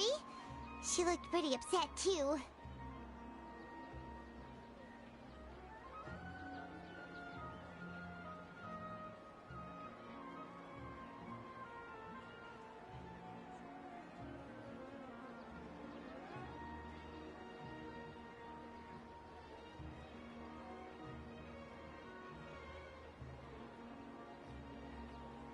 Well done. Sataria didn't seem to suspect anything amiss. To have something she's been trying desperately to avoid show up out of nowhere and berate her, that must have shaken her to the core. Aw, Nahida, it seems... All I know are some abstract... Anyway, enough of that. Let's hurry and catch up to Satar. She's out of Keem's now, right on cue. Let's get ready to possess him right away!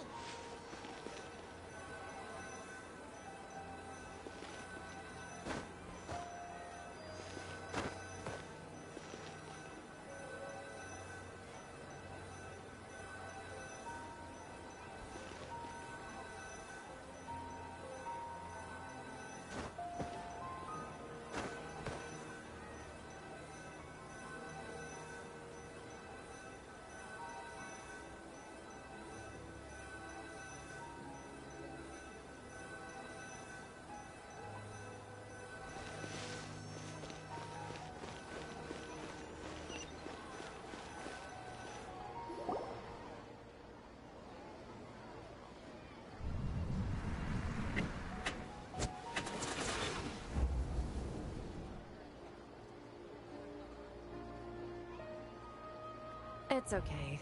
I just got caught up in something. Oh, actually, didn't you ask me to help you look for work? What kind of work were you looking for again?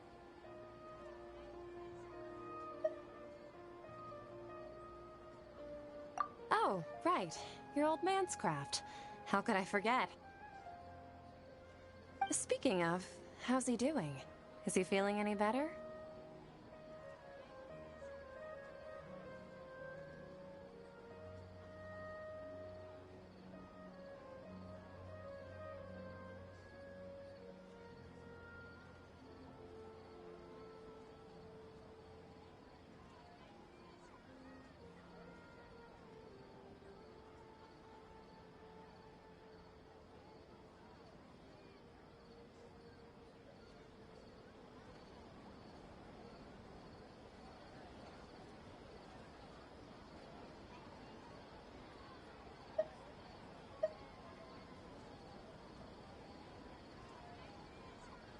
Oh, that's good to hear. I have been thinking a lot about him. If I could get some more time off, I'd love to pay him a visit. Actually, while we're talking about him, is he still living in Port Ormos? Yeah, he's been retired there for a while. If you could find the time, please write him a letter. Let him know that recently, faith in King Deshret has taken root in Port Ormos. and has begun to spread across Sumeru. He has a quick temper, and has always been a devout follower of the Dendro Archon. I don't want him to get into a fight with those King Deshret believers because of a difference in beliefs. Oh? So, who are you siding with in all of this? The Academia or King Deshret?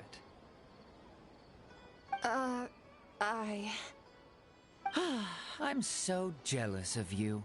You were born a child of the desert, yet you chose to betray King Deshret, and now you spend all your time with those crooks from the Academia. Akeem, you don't mean... you've also become a believer of King Deshret? What's so strange about becoming a believer of the wise King Deshret? In fact, aren't you the strange one? The one who still can't pick a side?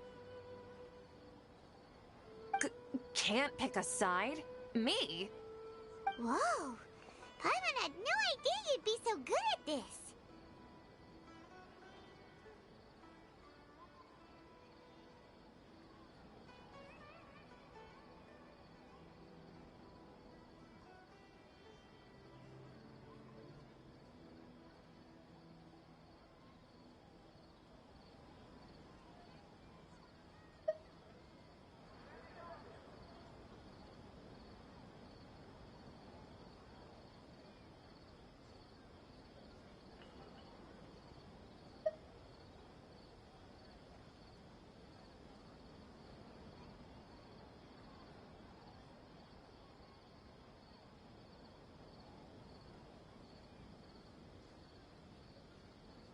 You really zeroed in on the issue and put it right in front of me. But once everything is over, I'll be sure to pay her a visit to her mind and explain everything. Huh? Come on! Sataria's already started talking with Shishan!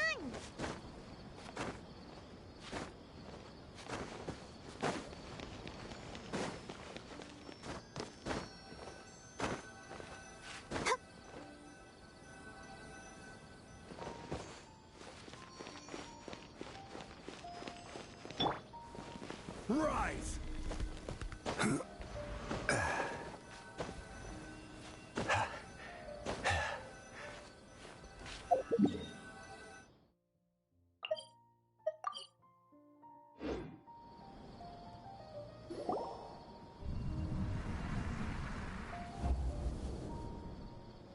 So, Shishan, have you noticed anything weird in the city lately?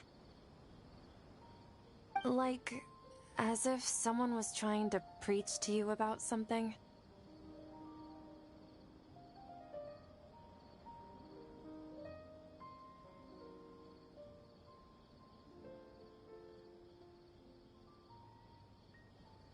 Oh, right. Speaking of strange things...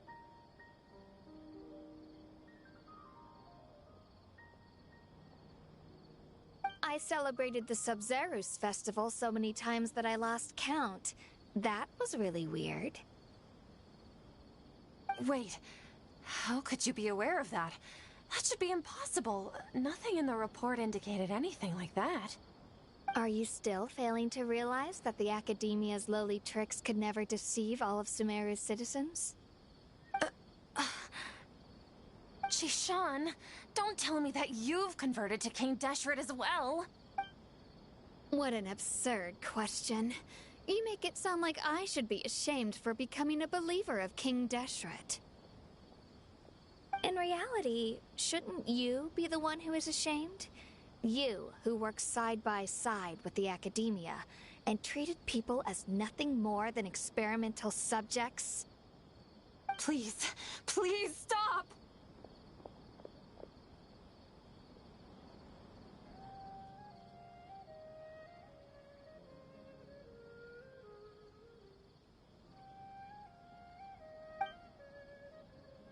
Even now, Sataria's still trying to run from her problems. She can no longer justify everything to herself. Hey, she's trying to talk to the guards! What should we do? This is the most important part of all.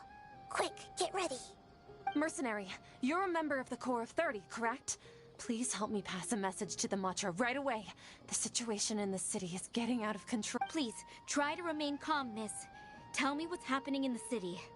Heretics are infiltrating the city, and they've already converted many residents to their side. Heretics? What kind of heresy are you talking about? King Deshret.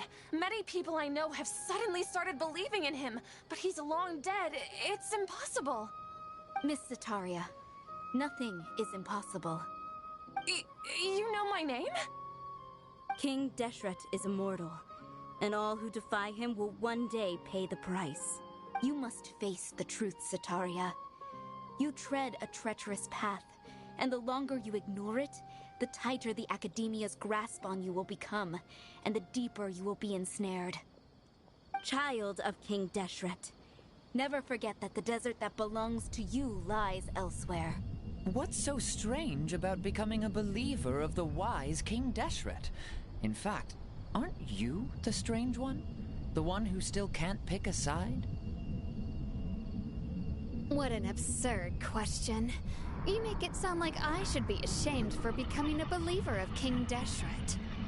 Zetaria, why haven't you gone home?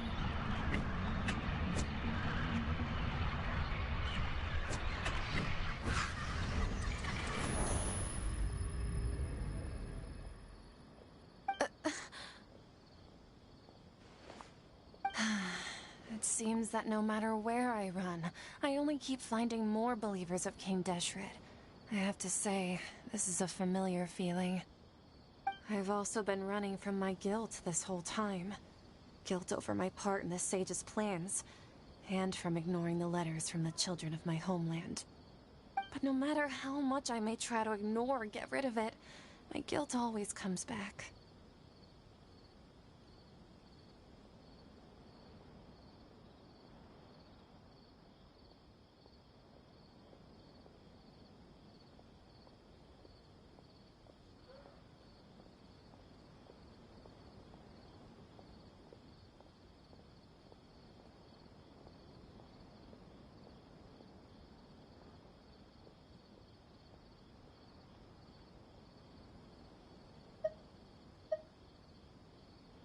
You won't necessarily lose your research opportunities by facing the truth. How do you know me so well? Are you truly just a believer of King Deshret? Or are you the god himself? That's not important. The important thing is to pass judgment on the Academia and its sages, and to correct their mistakes. If you could provide some assistance in this matter, perhaps it could serve as a form of atonement. I've actually never believed in the gods, but I've always believed in serendipity. Your appearance must be a fated opportunity for me to get out of this wretched situation. Please tell me, what can I do for you? How much do you know about the Sage's current activities? I was just one of the designers for the massed dream harvest scheme, which is what happened around the Sumerize festival. But I know very little about the full scope of the overall project. I'd assume that only staff with the highest clearance would have access to those confidential documents. I've just been working to meet the Grand Sage's specified requirements. However, there's something that's been really bothering me. I heard that a scholar who was previously expelled has returned to the city, and even the sages are still quite wary of him.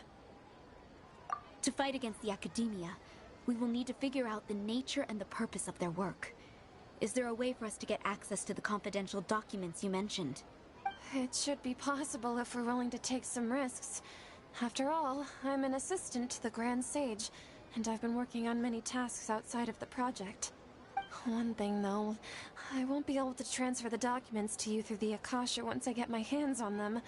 The sages have always closely monitored all activities within the Akasha. Let me see... let's use the most primitive method. Send someone to pick up the documents tomorrow evening at the Academia entrance. The Academia entrance? Wouldn't that be too conspicuous? Don't worry about that. I assure you, this won't be a trap. I'm only suggesting this location because it'll draw more scrutiny for me to leave the Academia again. It'll be safest for me to distract the guards long enough to hand you the documents. All right, I trust you. So, if I were to successfully complete this task, would it mean I've atoned for my wrongdoings? That'll depend on the judgment of the Dendro Archon. The Dendro Archon. That's right. Her people are the ones we have endangered. As the God of Wisdom, she's also the one responsible for judging and guiding the scholars. Maybe it's time for me to find a god to believe in. Just as Nahida predicted, we've managed to bring Sataria to our side! The Traveler's execution was ingenious. He's the one who deserves all the praise. Well, now that we've made plans to meet again tomorrow evening, all we can do is pray for Sataria's mission to go off without a hitch. Pray? But if we're going to pray to the gods, aren't we just praying to you? God of Wisdom and Guardian of the Scholars?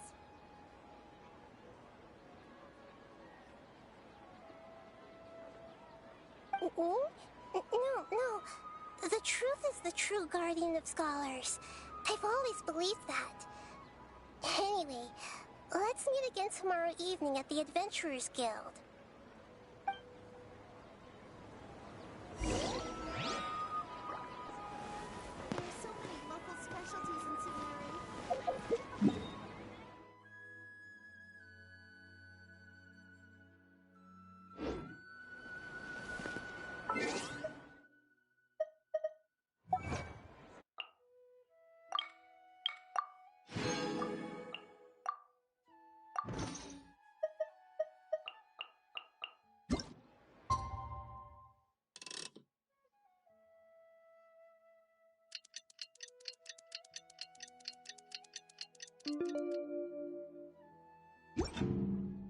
Every journey has its final day.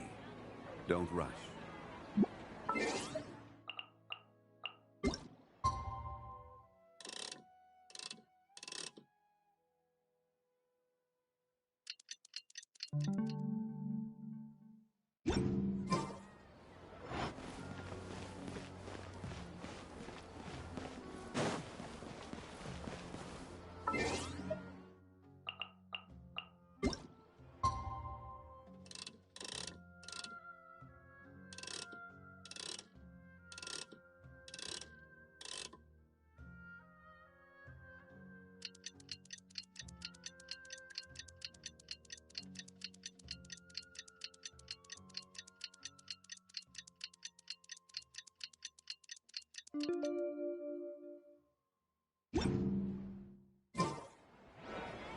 Osmanthus wine tastes the same as I remember.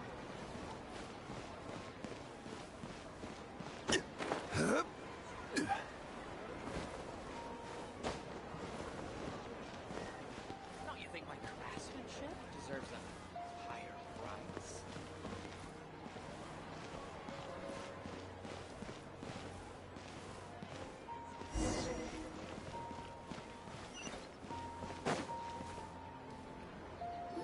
Catherine, we're here! Oh, you are the other Catherine, right? That's right. I suppose I'm the other Catherine in your mind. Shh! We're on a secret mission tonight, so we need to protect Catherine's identity. Yep, Paimon's right. We cannot fully rule out the chance that the meetup tonight is just a trap.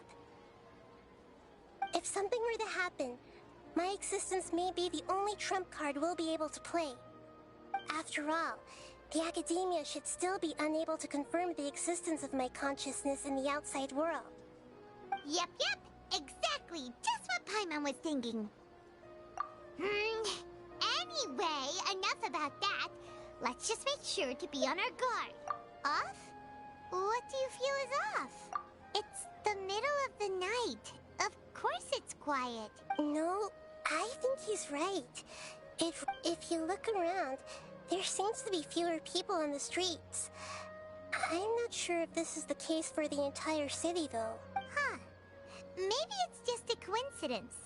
Maybe Sataria figured out a way to not only distract the guards, but also to get everyone to... I also can't quite figure out why things feel a little off. But now that we're here, let's go ahead and meet her as we planned. Well, regardless, as long as you're here with us, Paimon feels a little safer.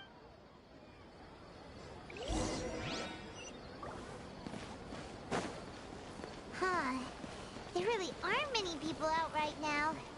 Let's hope it'll be this quiet in front of the Academia, and that Sataria managed to...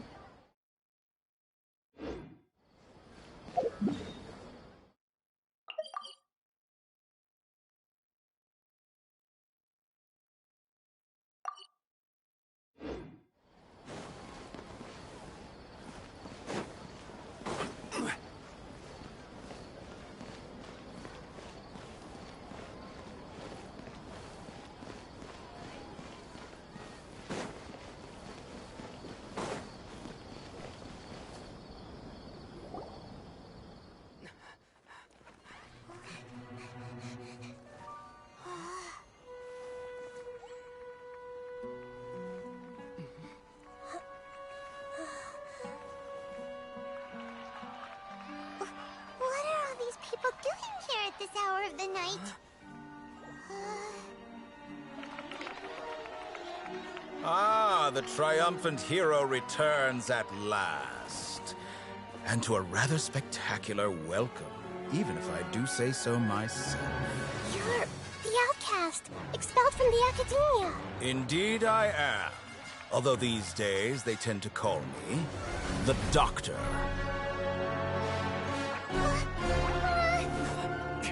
If you're looking for your researcher friend, she has already been taken into confinement. With some basic caution, she could have discovered the listening device on her person. Clearly, she lacks the degree of rigor expected of a true scholar.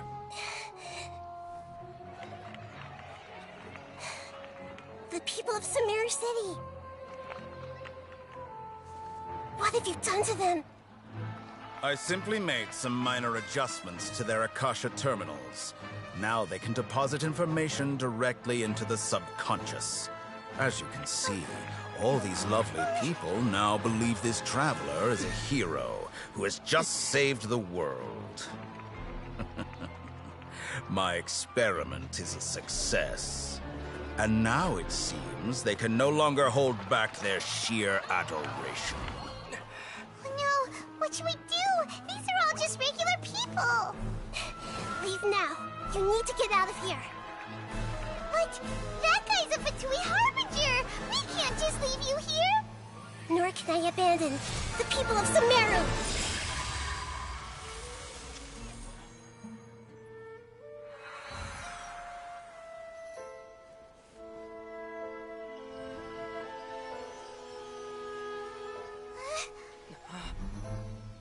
Don't worry.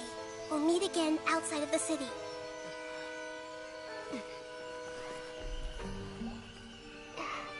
I see. You appear to have overridden their mental faculties with your own consciousness. To possess such a powerful mind, you must be the God of Wisdom.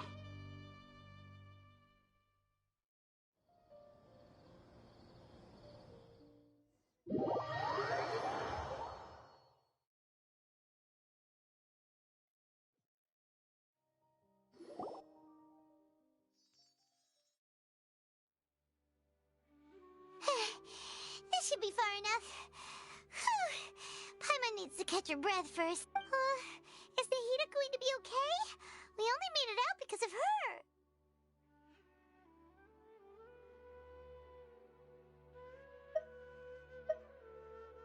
Paimon wasn't counting on running into a new Harbinger here, let alone such a high-ranking one.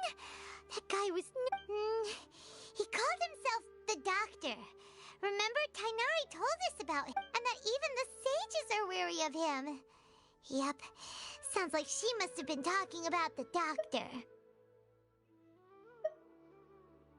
Yeah, now that the Doctor's in the picture, we're no longer just dealing with the Academia. They're in cahoots with the Fatui.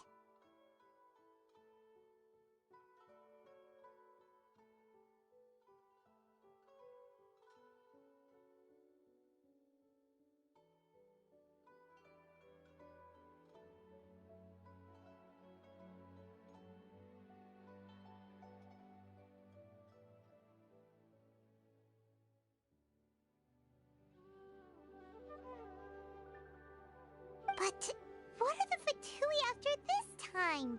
Another Gnosis? Yeah, things would be a lot easier with Nahita's help. Nahita said we'll meet again outside of the city. But we can't just keep waiting around, right?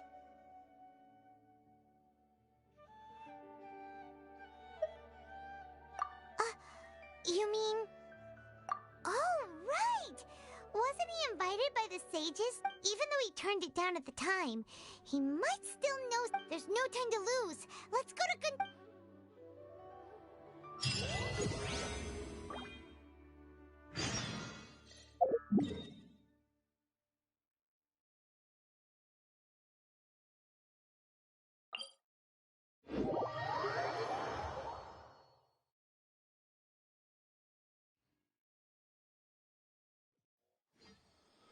Where do you want to go next?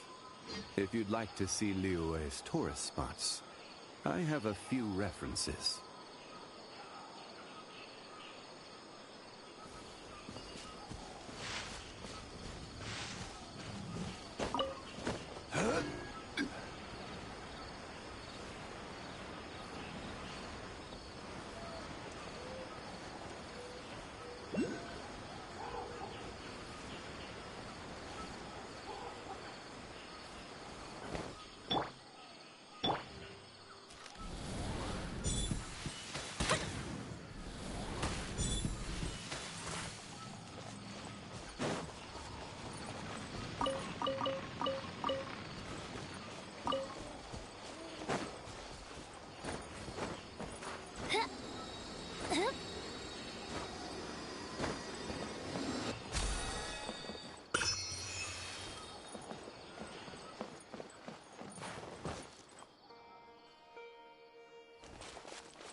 Hold it right there. A blonde-haired traveler and a floating fairy.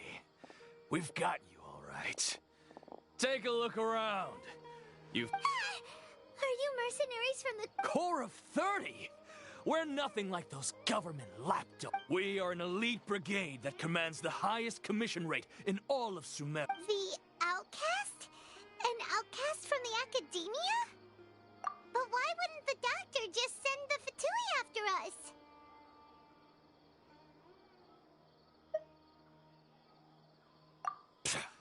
Still wasting time on idle chit. You're out traveling. Following orders. New punches. Stabilize. Oz reveal bite. Time for a light show. Go the shut down. That's close enough. New punches.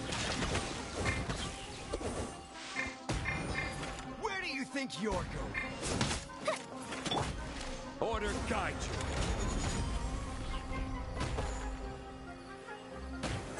Solidify. Law of Midnight Phantasmagoria.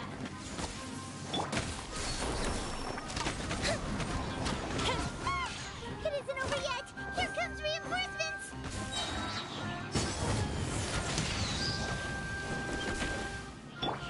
Come on, we can do it.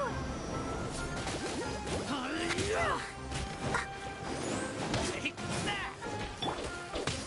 Stabilize. By royal decree.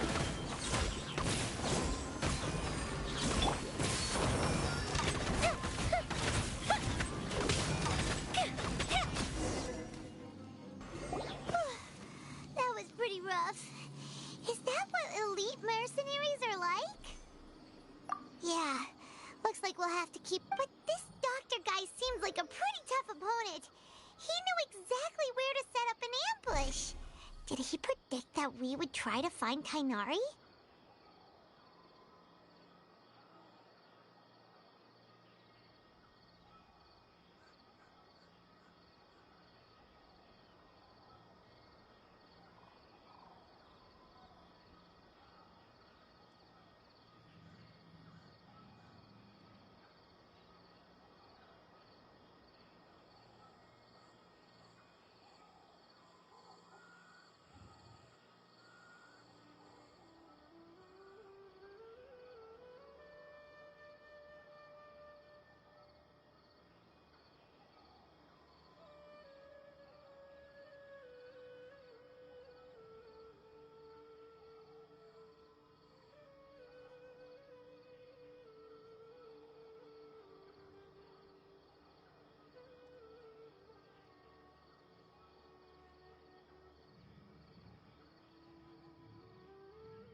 against smart people is tough.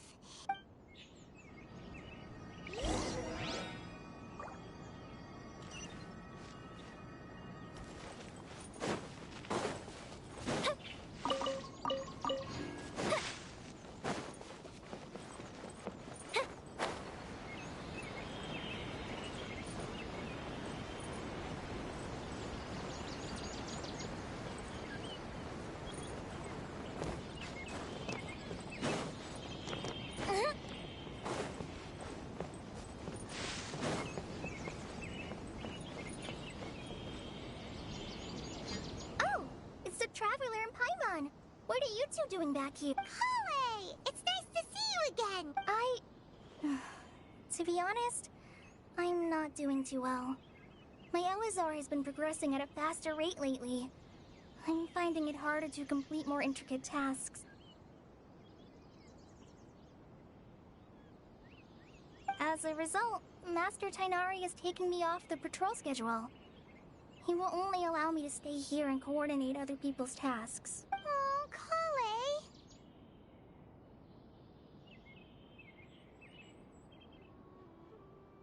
Speaking of Tainari, did he go off on patrol? We're here to talk to him. Oh, Master Tainari? He just left the Avidia Forest a little while ago. He was headed to parties. He left? What? Isn't Tainari always saying that he never wants to leave the Avidia Forest? He even took... I thought it was weird too. Master Tainari always prioritizes his work as a forest watcher, but no. I only found out that he left through a message he left behind. He also made sure to delegate all his tasks using a schedule. To leave in such a hurry? I'd get... Master Tainari originally studied in the Amorta Darshan of the Academia, and Partis Di is something like the Amorta's research base. Many rare shrubs and grasses have been planted there for research. I know that before he became a forest watcher, Master Tainari once spent a long time A research base, huh? Gotta wonder what kind of research Tainari just decided to work on all... Oh, we don't have a lot of time, so let's go look for him at Partis Di.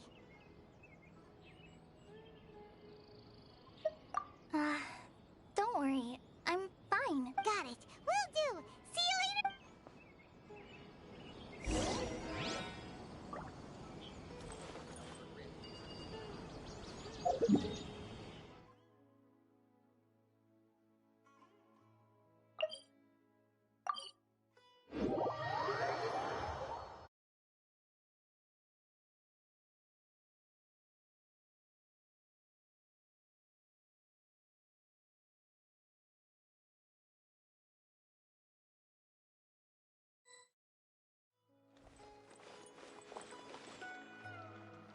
Wait! Look who it is! Thank goodness you're okay. We were so worried about you. Hey! This was supposed to be a touching reunion, but you're... Actually, it's very smart of the Traveler to be wary of me right now. After all, the Doctor has shown that his technology can apparently even control human minds. Plus, it's not like you could have known what happened after we split up and I was facing the Doctor by myself. Even a pool of stagnant water after a torrential storm can occasionally pass as a patch of sky.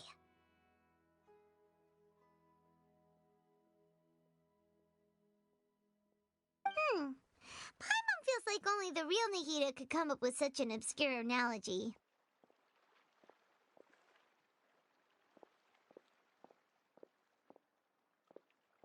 Huh?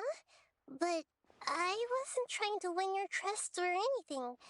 All I wanted was to clarify my point. Well, we understand that point now. Please, Nahida, tell us more about what happened. When you left, I was still in the middle of restoring everyone's minds. Thankfully, when the Doctor mentioned depositing information into the subconscious, he didn't mean engraving information into their minds. Instead, he did something closer to creating hallucinations. That was still within my power to fix. Luckily, I managed to finish my restorations and mind jump away from him just as he was about to capture me. What a relief. The doctor sure pulled out some hidden cards, but good thing we had Nahida with us. I wouldn't be relieved just yet. I gave away my true identity when I restored everyone's minds, which means we've lost another one of our trump cards. Also, the doctor is already an expert at modifying Akasha terminals. Maybe it's only a matter of time until he captures my consciousness inside the Akasha. Would that mean you'd no longer be able to jump between minds? Then, how do we stop? Ugh, it feels like he's toying with us. Plus, the doctor's combat ability alone is apparently enough to make him worthy of being number 2 of the Fatui. We shouldn't give up hope just yet. Let's try to find another way to attack this problem. Actually, Nahida, how did you know we were trying to get to Party Steep? Yes, I have. I can see the Traveler's elemental energy, so I deduced your destination by looking at the direction you were moving in. You didn't come here for sightseeing, right? We're looking for a scholar we know. His name is Tainari, and the sages once tried to reach out to him. Okay, let's...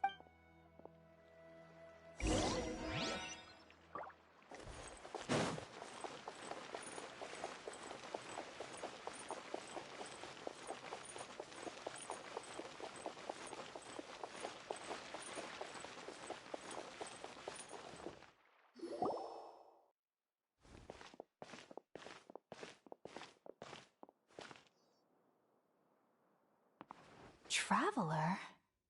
It's Hypatia! What a pleasant surprise! Who's this? She's a scholar we met in the Avidia Forest. When we last saw each other, she was still training in the... what's it called? Satyavada life? Oh, I see.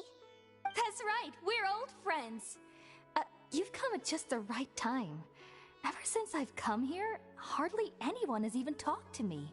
Hypatia, you're way too excited about this. Actually, wait, no. Did you already finish your training at... What do you My consciousness has already managed to make You did it?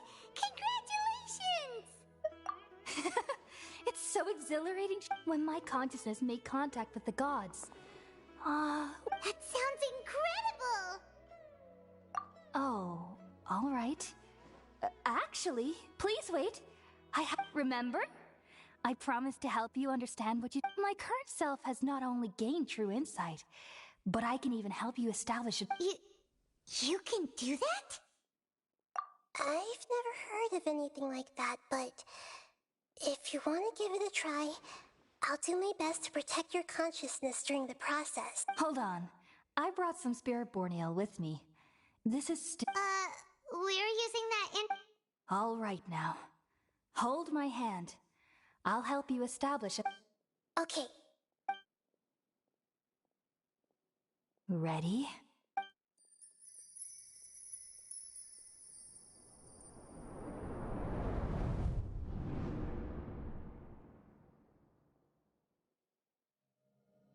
It took 3 betrayals for me to finally understand. The world is just an elaborate tapestry of lies. My fury will never be quelled. The first to betray me was a god. My creator. My mother. Valuing strength above all, she saw no worth in me and I was discarded. The second was a human. My family. My friend. Consumed by fear, he saw me as an abomination. The third was one exactly like me. A hope for the future. A fledgling barely out of the nest. Powerless before his mortality, he broke his promise to me. Humans, they can't be trusted. And the gods fill me with pure loathing. So I said good riddance. I denounced the world and laugh in its face. My chest will never again be defiled by worldly filth. I will scrub away every last trace of human emotion. Then it will be empty, a blank slate, and ready to receive a supreme gnosis, brimming with pure divinity.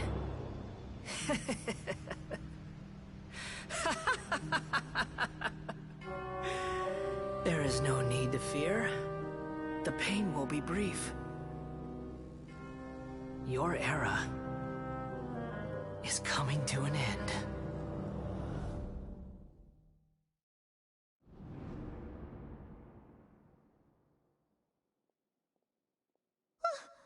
What was that?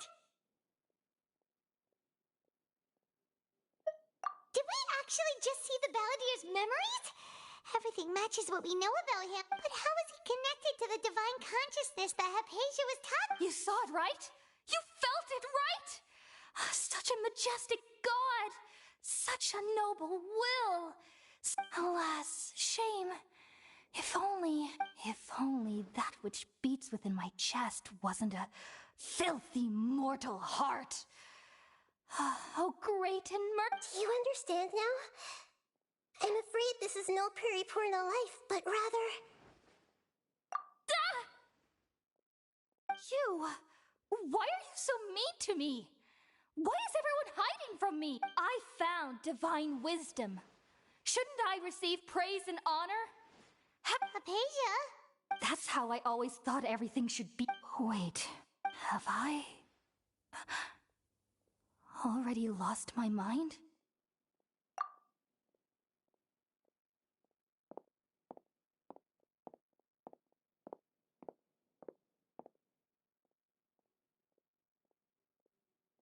Wait, something isn't right.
Okay, we finally lost him.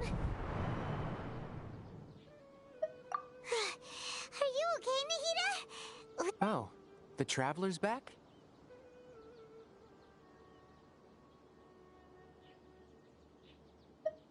Nahida was controlling your body for a while. It seemed like she jumped over to you as an emergency measure right before the Catherine puppet was destroyed. After that, Tainari heard the commotion and came over. He helped us defeat the mercenaries and then he ran with us all the way here. What? You swapped places? You mean your consciousness also went into Nahida's body? Wait, then where is Nahida's consciousness? Where is she now? I never imagined that an individual's consciousness could be transferred around like this. Had I not seen it with my own eyes, I would have never believed it. I don't think this can be achieved with current human technology. Also, while we were running, the consciousness in your body told me to pass on a message. She said, The doctor has found a way to trap my consciousness, so I can't journey with you anymore. But even in a moonless night, a shower of starlight can still drown out illusions and lies. Oh no! Nahida's trapped in the sanctuary of Surasthana for good this time! Was that message all she left for us? It's pretty vague.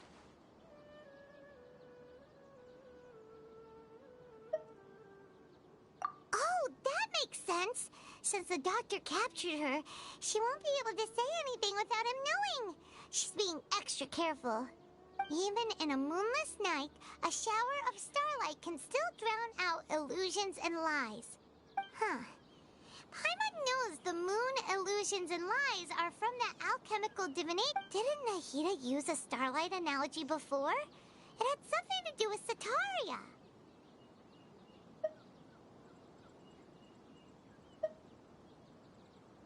Oh, that makes a lot of sense. Huh. But she isn't with us anymore. Paimon, you said Sanctuary of Surasthana, correct? Does this mean that this Nahida you're talking about, the consciousness who was occupying the traveler's body, is the Dendro Archon? Your guess is correct, but the situation's a bit complicated, so it's really... That's all right. A scholar's curiosity doesn't need to be appeased right away. As for the complicated nature of the situation, safe to say I have witnessed that for myself. I've spent some time with you, and it looks like the Dendro Archon's also on your side. So, I trust you. Thank you, Tainari. Oh, actually, we came here to ask you a question. What do you know about the That.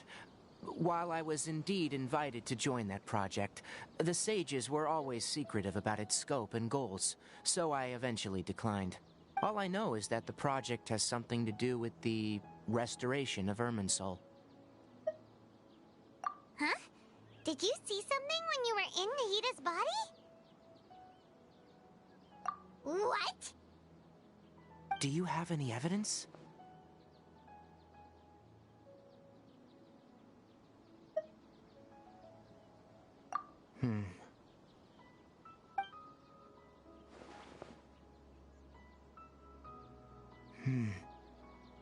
So that's what happened. That explains why Hypatia's symptoms were different from those of the other scholars who went mad. It's because she made contact with the consciousness of a new god who is still in the process of being born. Tainari, did you leave the Avidia Forest because of Hypatia? I did. I noticed Hypatia's mental anomalies, but since her symptoms were rather atypical, I secretly took her to Pardis Di and began... If I didn't take action, Hypatia would have already been taken by the Matra to the desert, doomed to a life of exile at Aru village. Now that you mention it, I knew the Academia has never thought particularly highly of Lesser Lord, but I still didn't expect them to do something as arrogant as creating a new god. Looks like I made the right decision by not accepting their invitation. The Doctor and the Balladeer. We have 2 Fatui Harbingers in Sumeru. Sounds like we're in for a bad time. From your description, I don't think they've completed their project. There may still be room for us to intervene, but then... what is the connection between creating a new god? Yeah, it feels like we're still nowhere close to figuring out the Sage's goals. Right. We've pretty much gone over everything we need to know, so we should head out. I'll stay here for now. I still want to try a few more things to help Hypatia. If you're planning to go into the desert, start by heading for Caravan Ribat. That'll be your fastest route. Come find me here if there's anything else I can do to help. May the spirit... Thanks, Tainari. Hopefully Hypatia will feel better soon.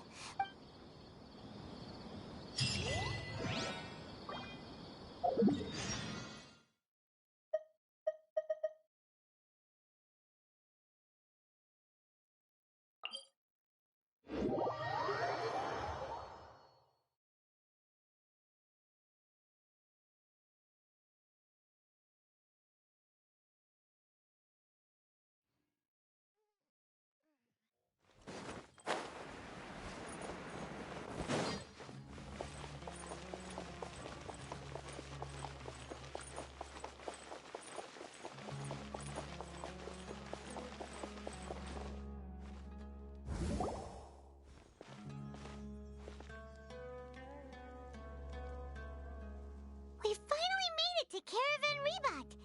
It's pretty lively here. So, just past this wall is the desert, huh? Oh, wow. Paimon remembers hearing people call this the Wall of Samiel. It's made to block sandstorms from the outside. Oh, if it's this tall... Enough gawking. Come on, follow me. Huh? Over here.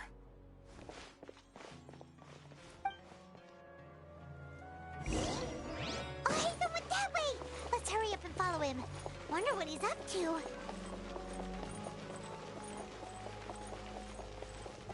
Travelers and visitors, don't miss out!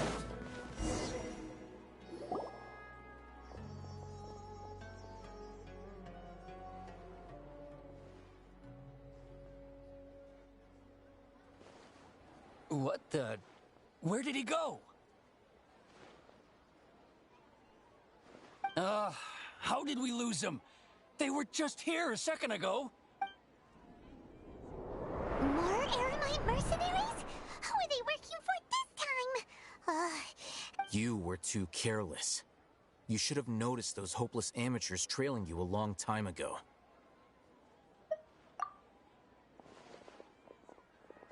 There's no need to thank me. I've never cared to keep track of personal favors.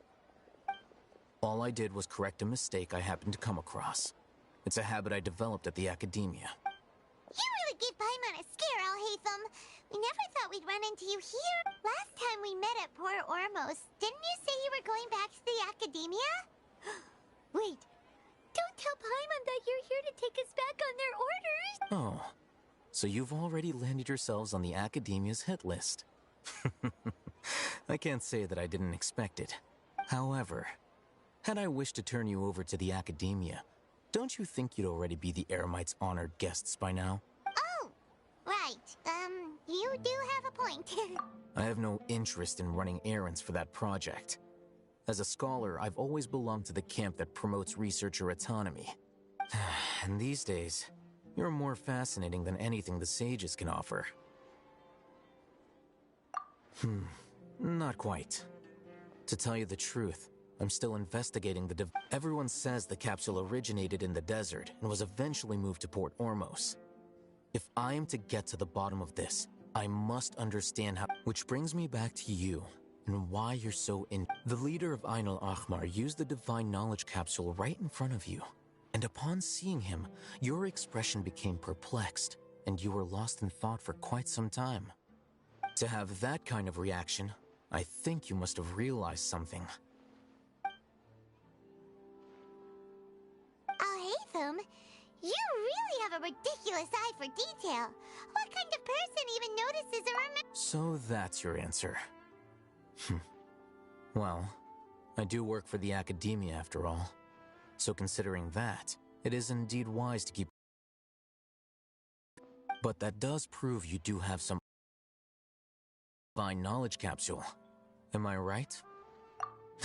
No matter. Rather than simply learning the answers from you, I'd still prefer to investigate on my own. Speaking of, you two are... That's right! We have the same plan as you! But we don't really have any concrete goals at... Then I'd suggest starting with Aru Village. It's the largest settlement in the desert, so it'll probably have... It's always better to travel with someone you know. Let's go!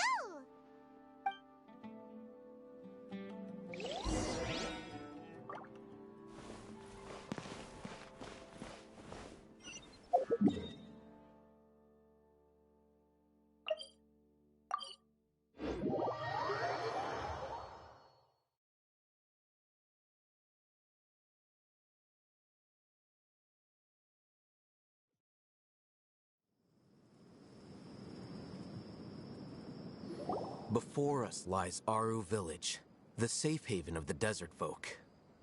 Whoa, this landscape is really something else.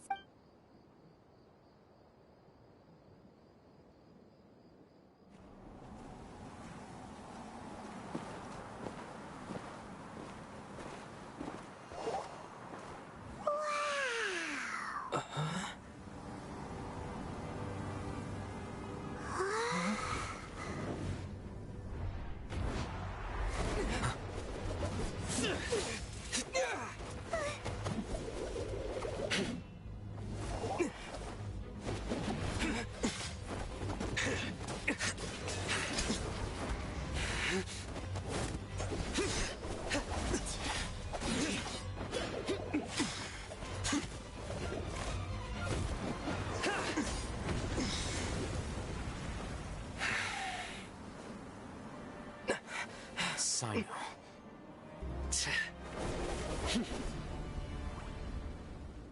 Unless my memory fails me, we have barely spoken 2 words to each other before now at the Academia. Would you care to enlighten me as to when and how I invited the General Mahamatra's wrath? Oh, Hatham. Do not think you can escape my judgment. Judgment? So that's how you'd characterize your actions here, is it? Or would elimination perhaps be a more accurate description? Had I used my full strength, not even this traveler would have been able to stop me. Though styled like an assassination, I sought only to ensure that my target would be unable to flee or resist. Standard practice for them seemed to me more like your own personal... Yes. General Mahamatra Sino. You seem to have placed a lot of trust in Al-Haytham, to the point of blocking an attack for him. If I were you, I'd never choose to side with him. I wouldn't believe a single word that comes out of his mouth. I have been pursuing this scribe for a long time. I urge you, stand back and do not seek to defend him any longer. Otherwise, there will be consequences. Has Al-Haytham done something wrong? Hyman doesn't think he's as bad as you've made him out to be. I won't waste my breath explaining things. Al-Haytham, I saw it during our fight. Take it out. The divine knowledge capsule you're hiding on your person. Unless you want me to retrieve it for myself.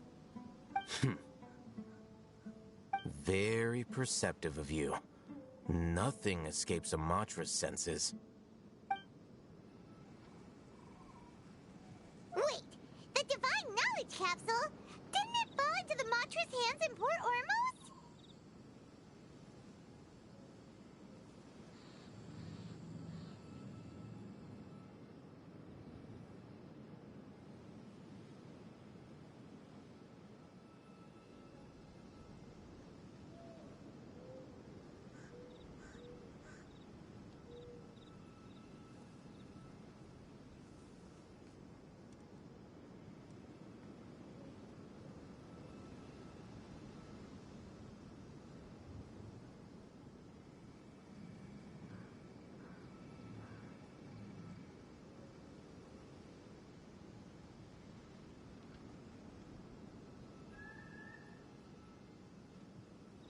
No wonder you speak with such confidence, Sino.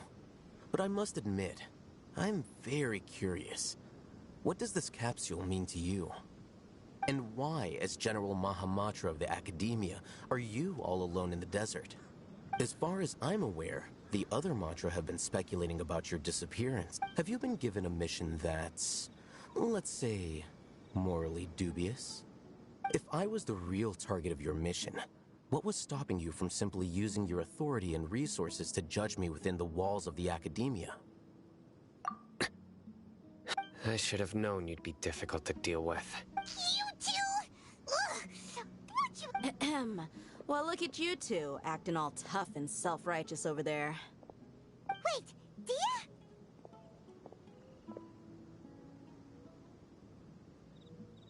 Great! Finally, someone that we can trust! You gotta help us out here, otherwise these two are gonna start fighting again! Yeah, sure looks that way. 2 giants from the Academia duking it out once and for all.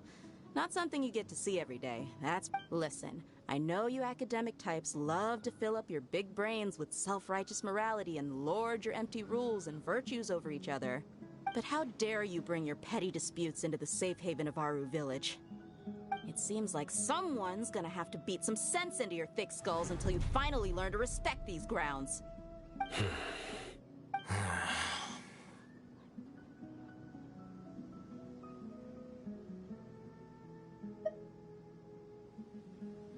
Hey, did either of you hear a word I just said? Whoa, what's going on? The wind's... Another sandstorm? What's up with these recently? Hey! All of you, over here, quickly! We have to take cover! Someone's calling for us! Oh, this... That sounded like Candace. Come on, you two. Jeez, are all of you Academia folks such hard work? Move it! All right, stop yelling.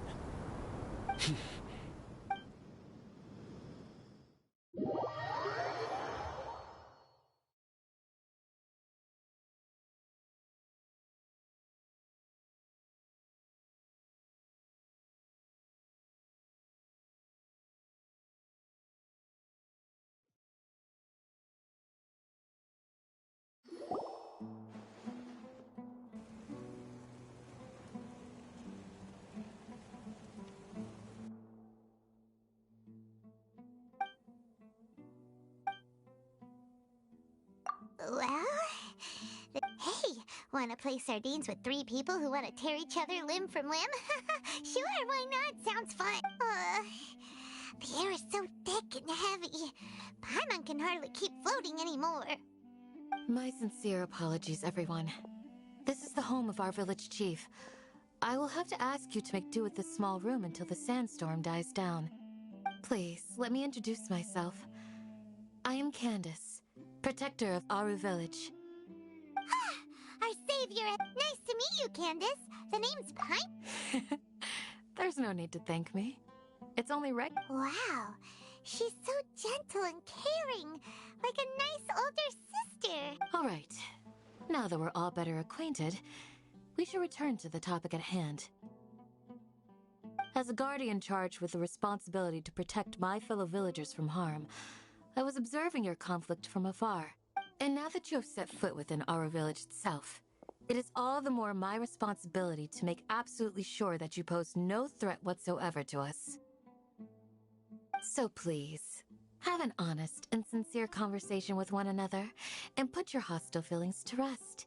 If anyone dares to start anything again while they are under this roof, I will not hesitate to send them out for some quality time with the creatures of the sandstorm.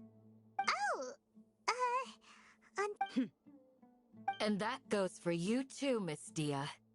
Do I make myself clear? All right, we got it, Candace. That's what I like to hear. So, which of you will begin? I was supposed to be a mediator, but I might have gotten a little too involved just now. Anyway, one of those two should probably start talking. Wait, that was you trying to be a mediator? I have nothing to hide, so there's no shame in explaining myself. While Alhaitham wasn't wrong about the other Matra not knowing my whereabouts, it's not because I've been assigned a... Rather, I've chosen to exile myself. Huh? A little while ago, I discovered that there was data missing in the Academia's project planning and development files. What little they did report clearly did not match the project's actual progress. As General Mahamatra, I had the responsibility and authority to request an audit. However, to my surprise, the person responsible for the erroneous data was none other than Grand Sage Azar himself. I tried to investigate the issue myself before submitting a formal audit request, but I soon found that all leads and potential pieces of incriminating evidence were carefully concealed from me. I began to realize that they were cautious of me from the very beginning. Unsurprisingly, the Grand Sage rejected my audit request as soon as the submission reached his desk. He even said to me, "The power of the General Mahamatra is granted by the sages. You have no right to judge us." So they really are up to no good. I realized then that to the Grand Sage, the Matra are nothing more than tools for the sages to assert and maintain the vows that we took, the principles that we strive to uphold. They are meaningless to the Academia. I believed it would be wise to flee the Academia before the sages had a chance to take action against me. This way, they can no longer see nor predict my actions. I will never give up on this investigation. There's no need for someone else to give me power or authority. Once I find the truth... Sino seems to have the same goal as us. We're all investigating the same. Plus, now that he's no longer the General Mahamatra, he somehow feels a lot less scary. Well, Sino, if that's your story... When I was investigating the matter in the Academia, I overheard a conversation between Alhaitham and a sage. The sages asked you to investigate a blonde-haired traveler. Do you dispute this, Alhaitham? What? Like many parts of the project, this assignment was undocumented. Now throw in your suspicious behavior with the Divine Knowledge Capsule, and I think we deserve an explanation. Yes. I was indeed tasked with investigating the Traveler. Alhaitham! After all, the promised reward was so great that hardly any scholar could have refused. The sage told me, once you've completed this assignment... A most enticing offer. Unfortunately, those academics don't know me at all. Their words contained one key piece of information, namely that divine knowledge indeed exists. That gave me all I needed to know. From my perspective, the sages are far from trustworthy. Think about it. Isn't it a little strange they're so willing to share divine knowledge with anyone, even as a reward? So, I began my own investigation following the lead of the Divine Knowledge Capsule. In the end, I realized my wisdom in committing to this rather than collaborating with the sages. Had I been less guarded, I probably would have ended up like that Ain al-Ahmar mercenary, incapable of remaining sane for long enough to hold a conversation. You mean that the sages originally planned to dispose of you, using one of those capsules that drive people insane?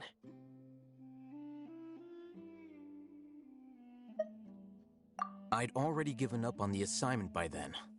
I only told the Academia I was waiting in Port Ormos for you to appear so they wouldn't suspect anything. So it came as quite a surprise when I encountered my erstwhile target while investigating the Divine Knowledge Capsule. Criminals do love to talk about coincidences. Even though I ran into the Traveler by chance, I had no intention of providing assistance to the Academia. Also, you should remember, you were the ones who decided to follow me and strike up a conversation after I left that tavern.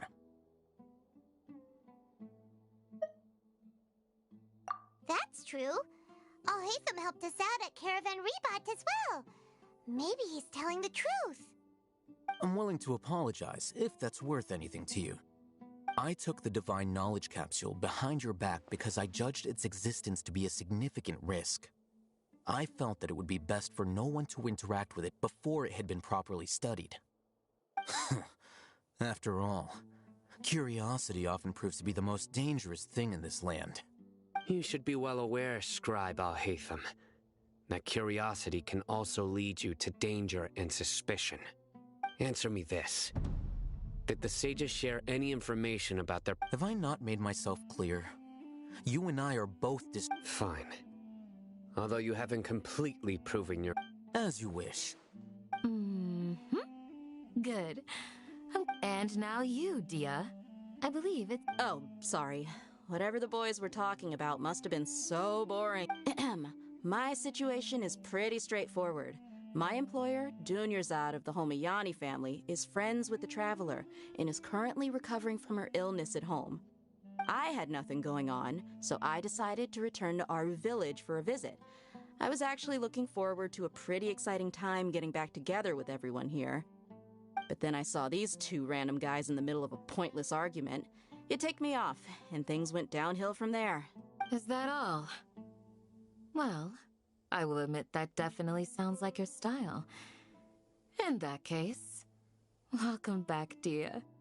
That's more like it. I missed you all so much, Candace. Whoa! What was that sound? No need to worry. Now that you're no longer at each other's throats, please make yourselves at home. I'll take a quick trip outside to clear out some of those creatures in the sandstorm. Creatures? Fighting in a sandstorm is not for the faint-hearted. Anyone without extensive training in these conditions is at a disadvantage. Yeah, just leave them to Candace. Don't worry, she's as tough as they come.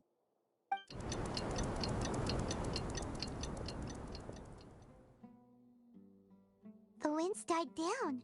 That means the sandstorm's over, right? Candace still isn't back yet, though. When you put it that way, even I'm starting to feel a little worried. All right, let's go. We've been here long enough, and the boys are as chatty as the floor.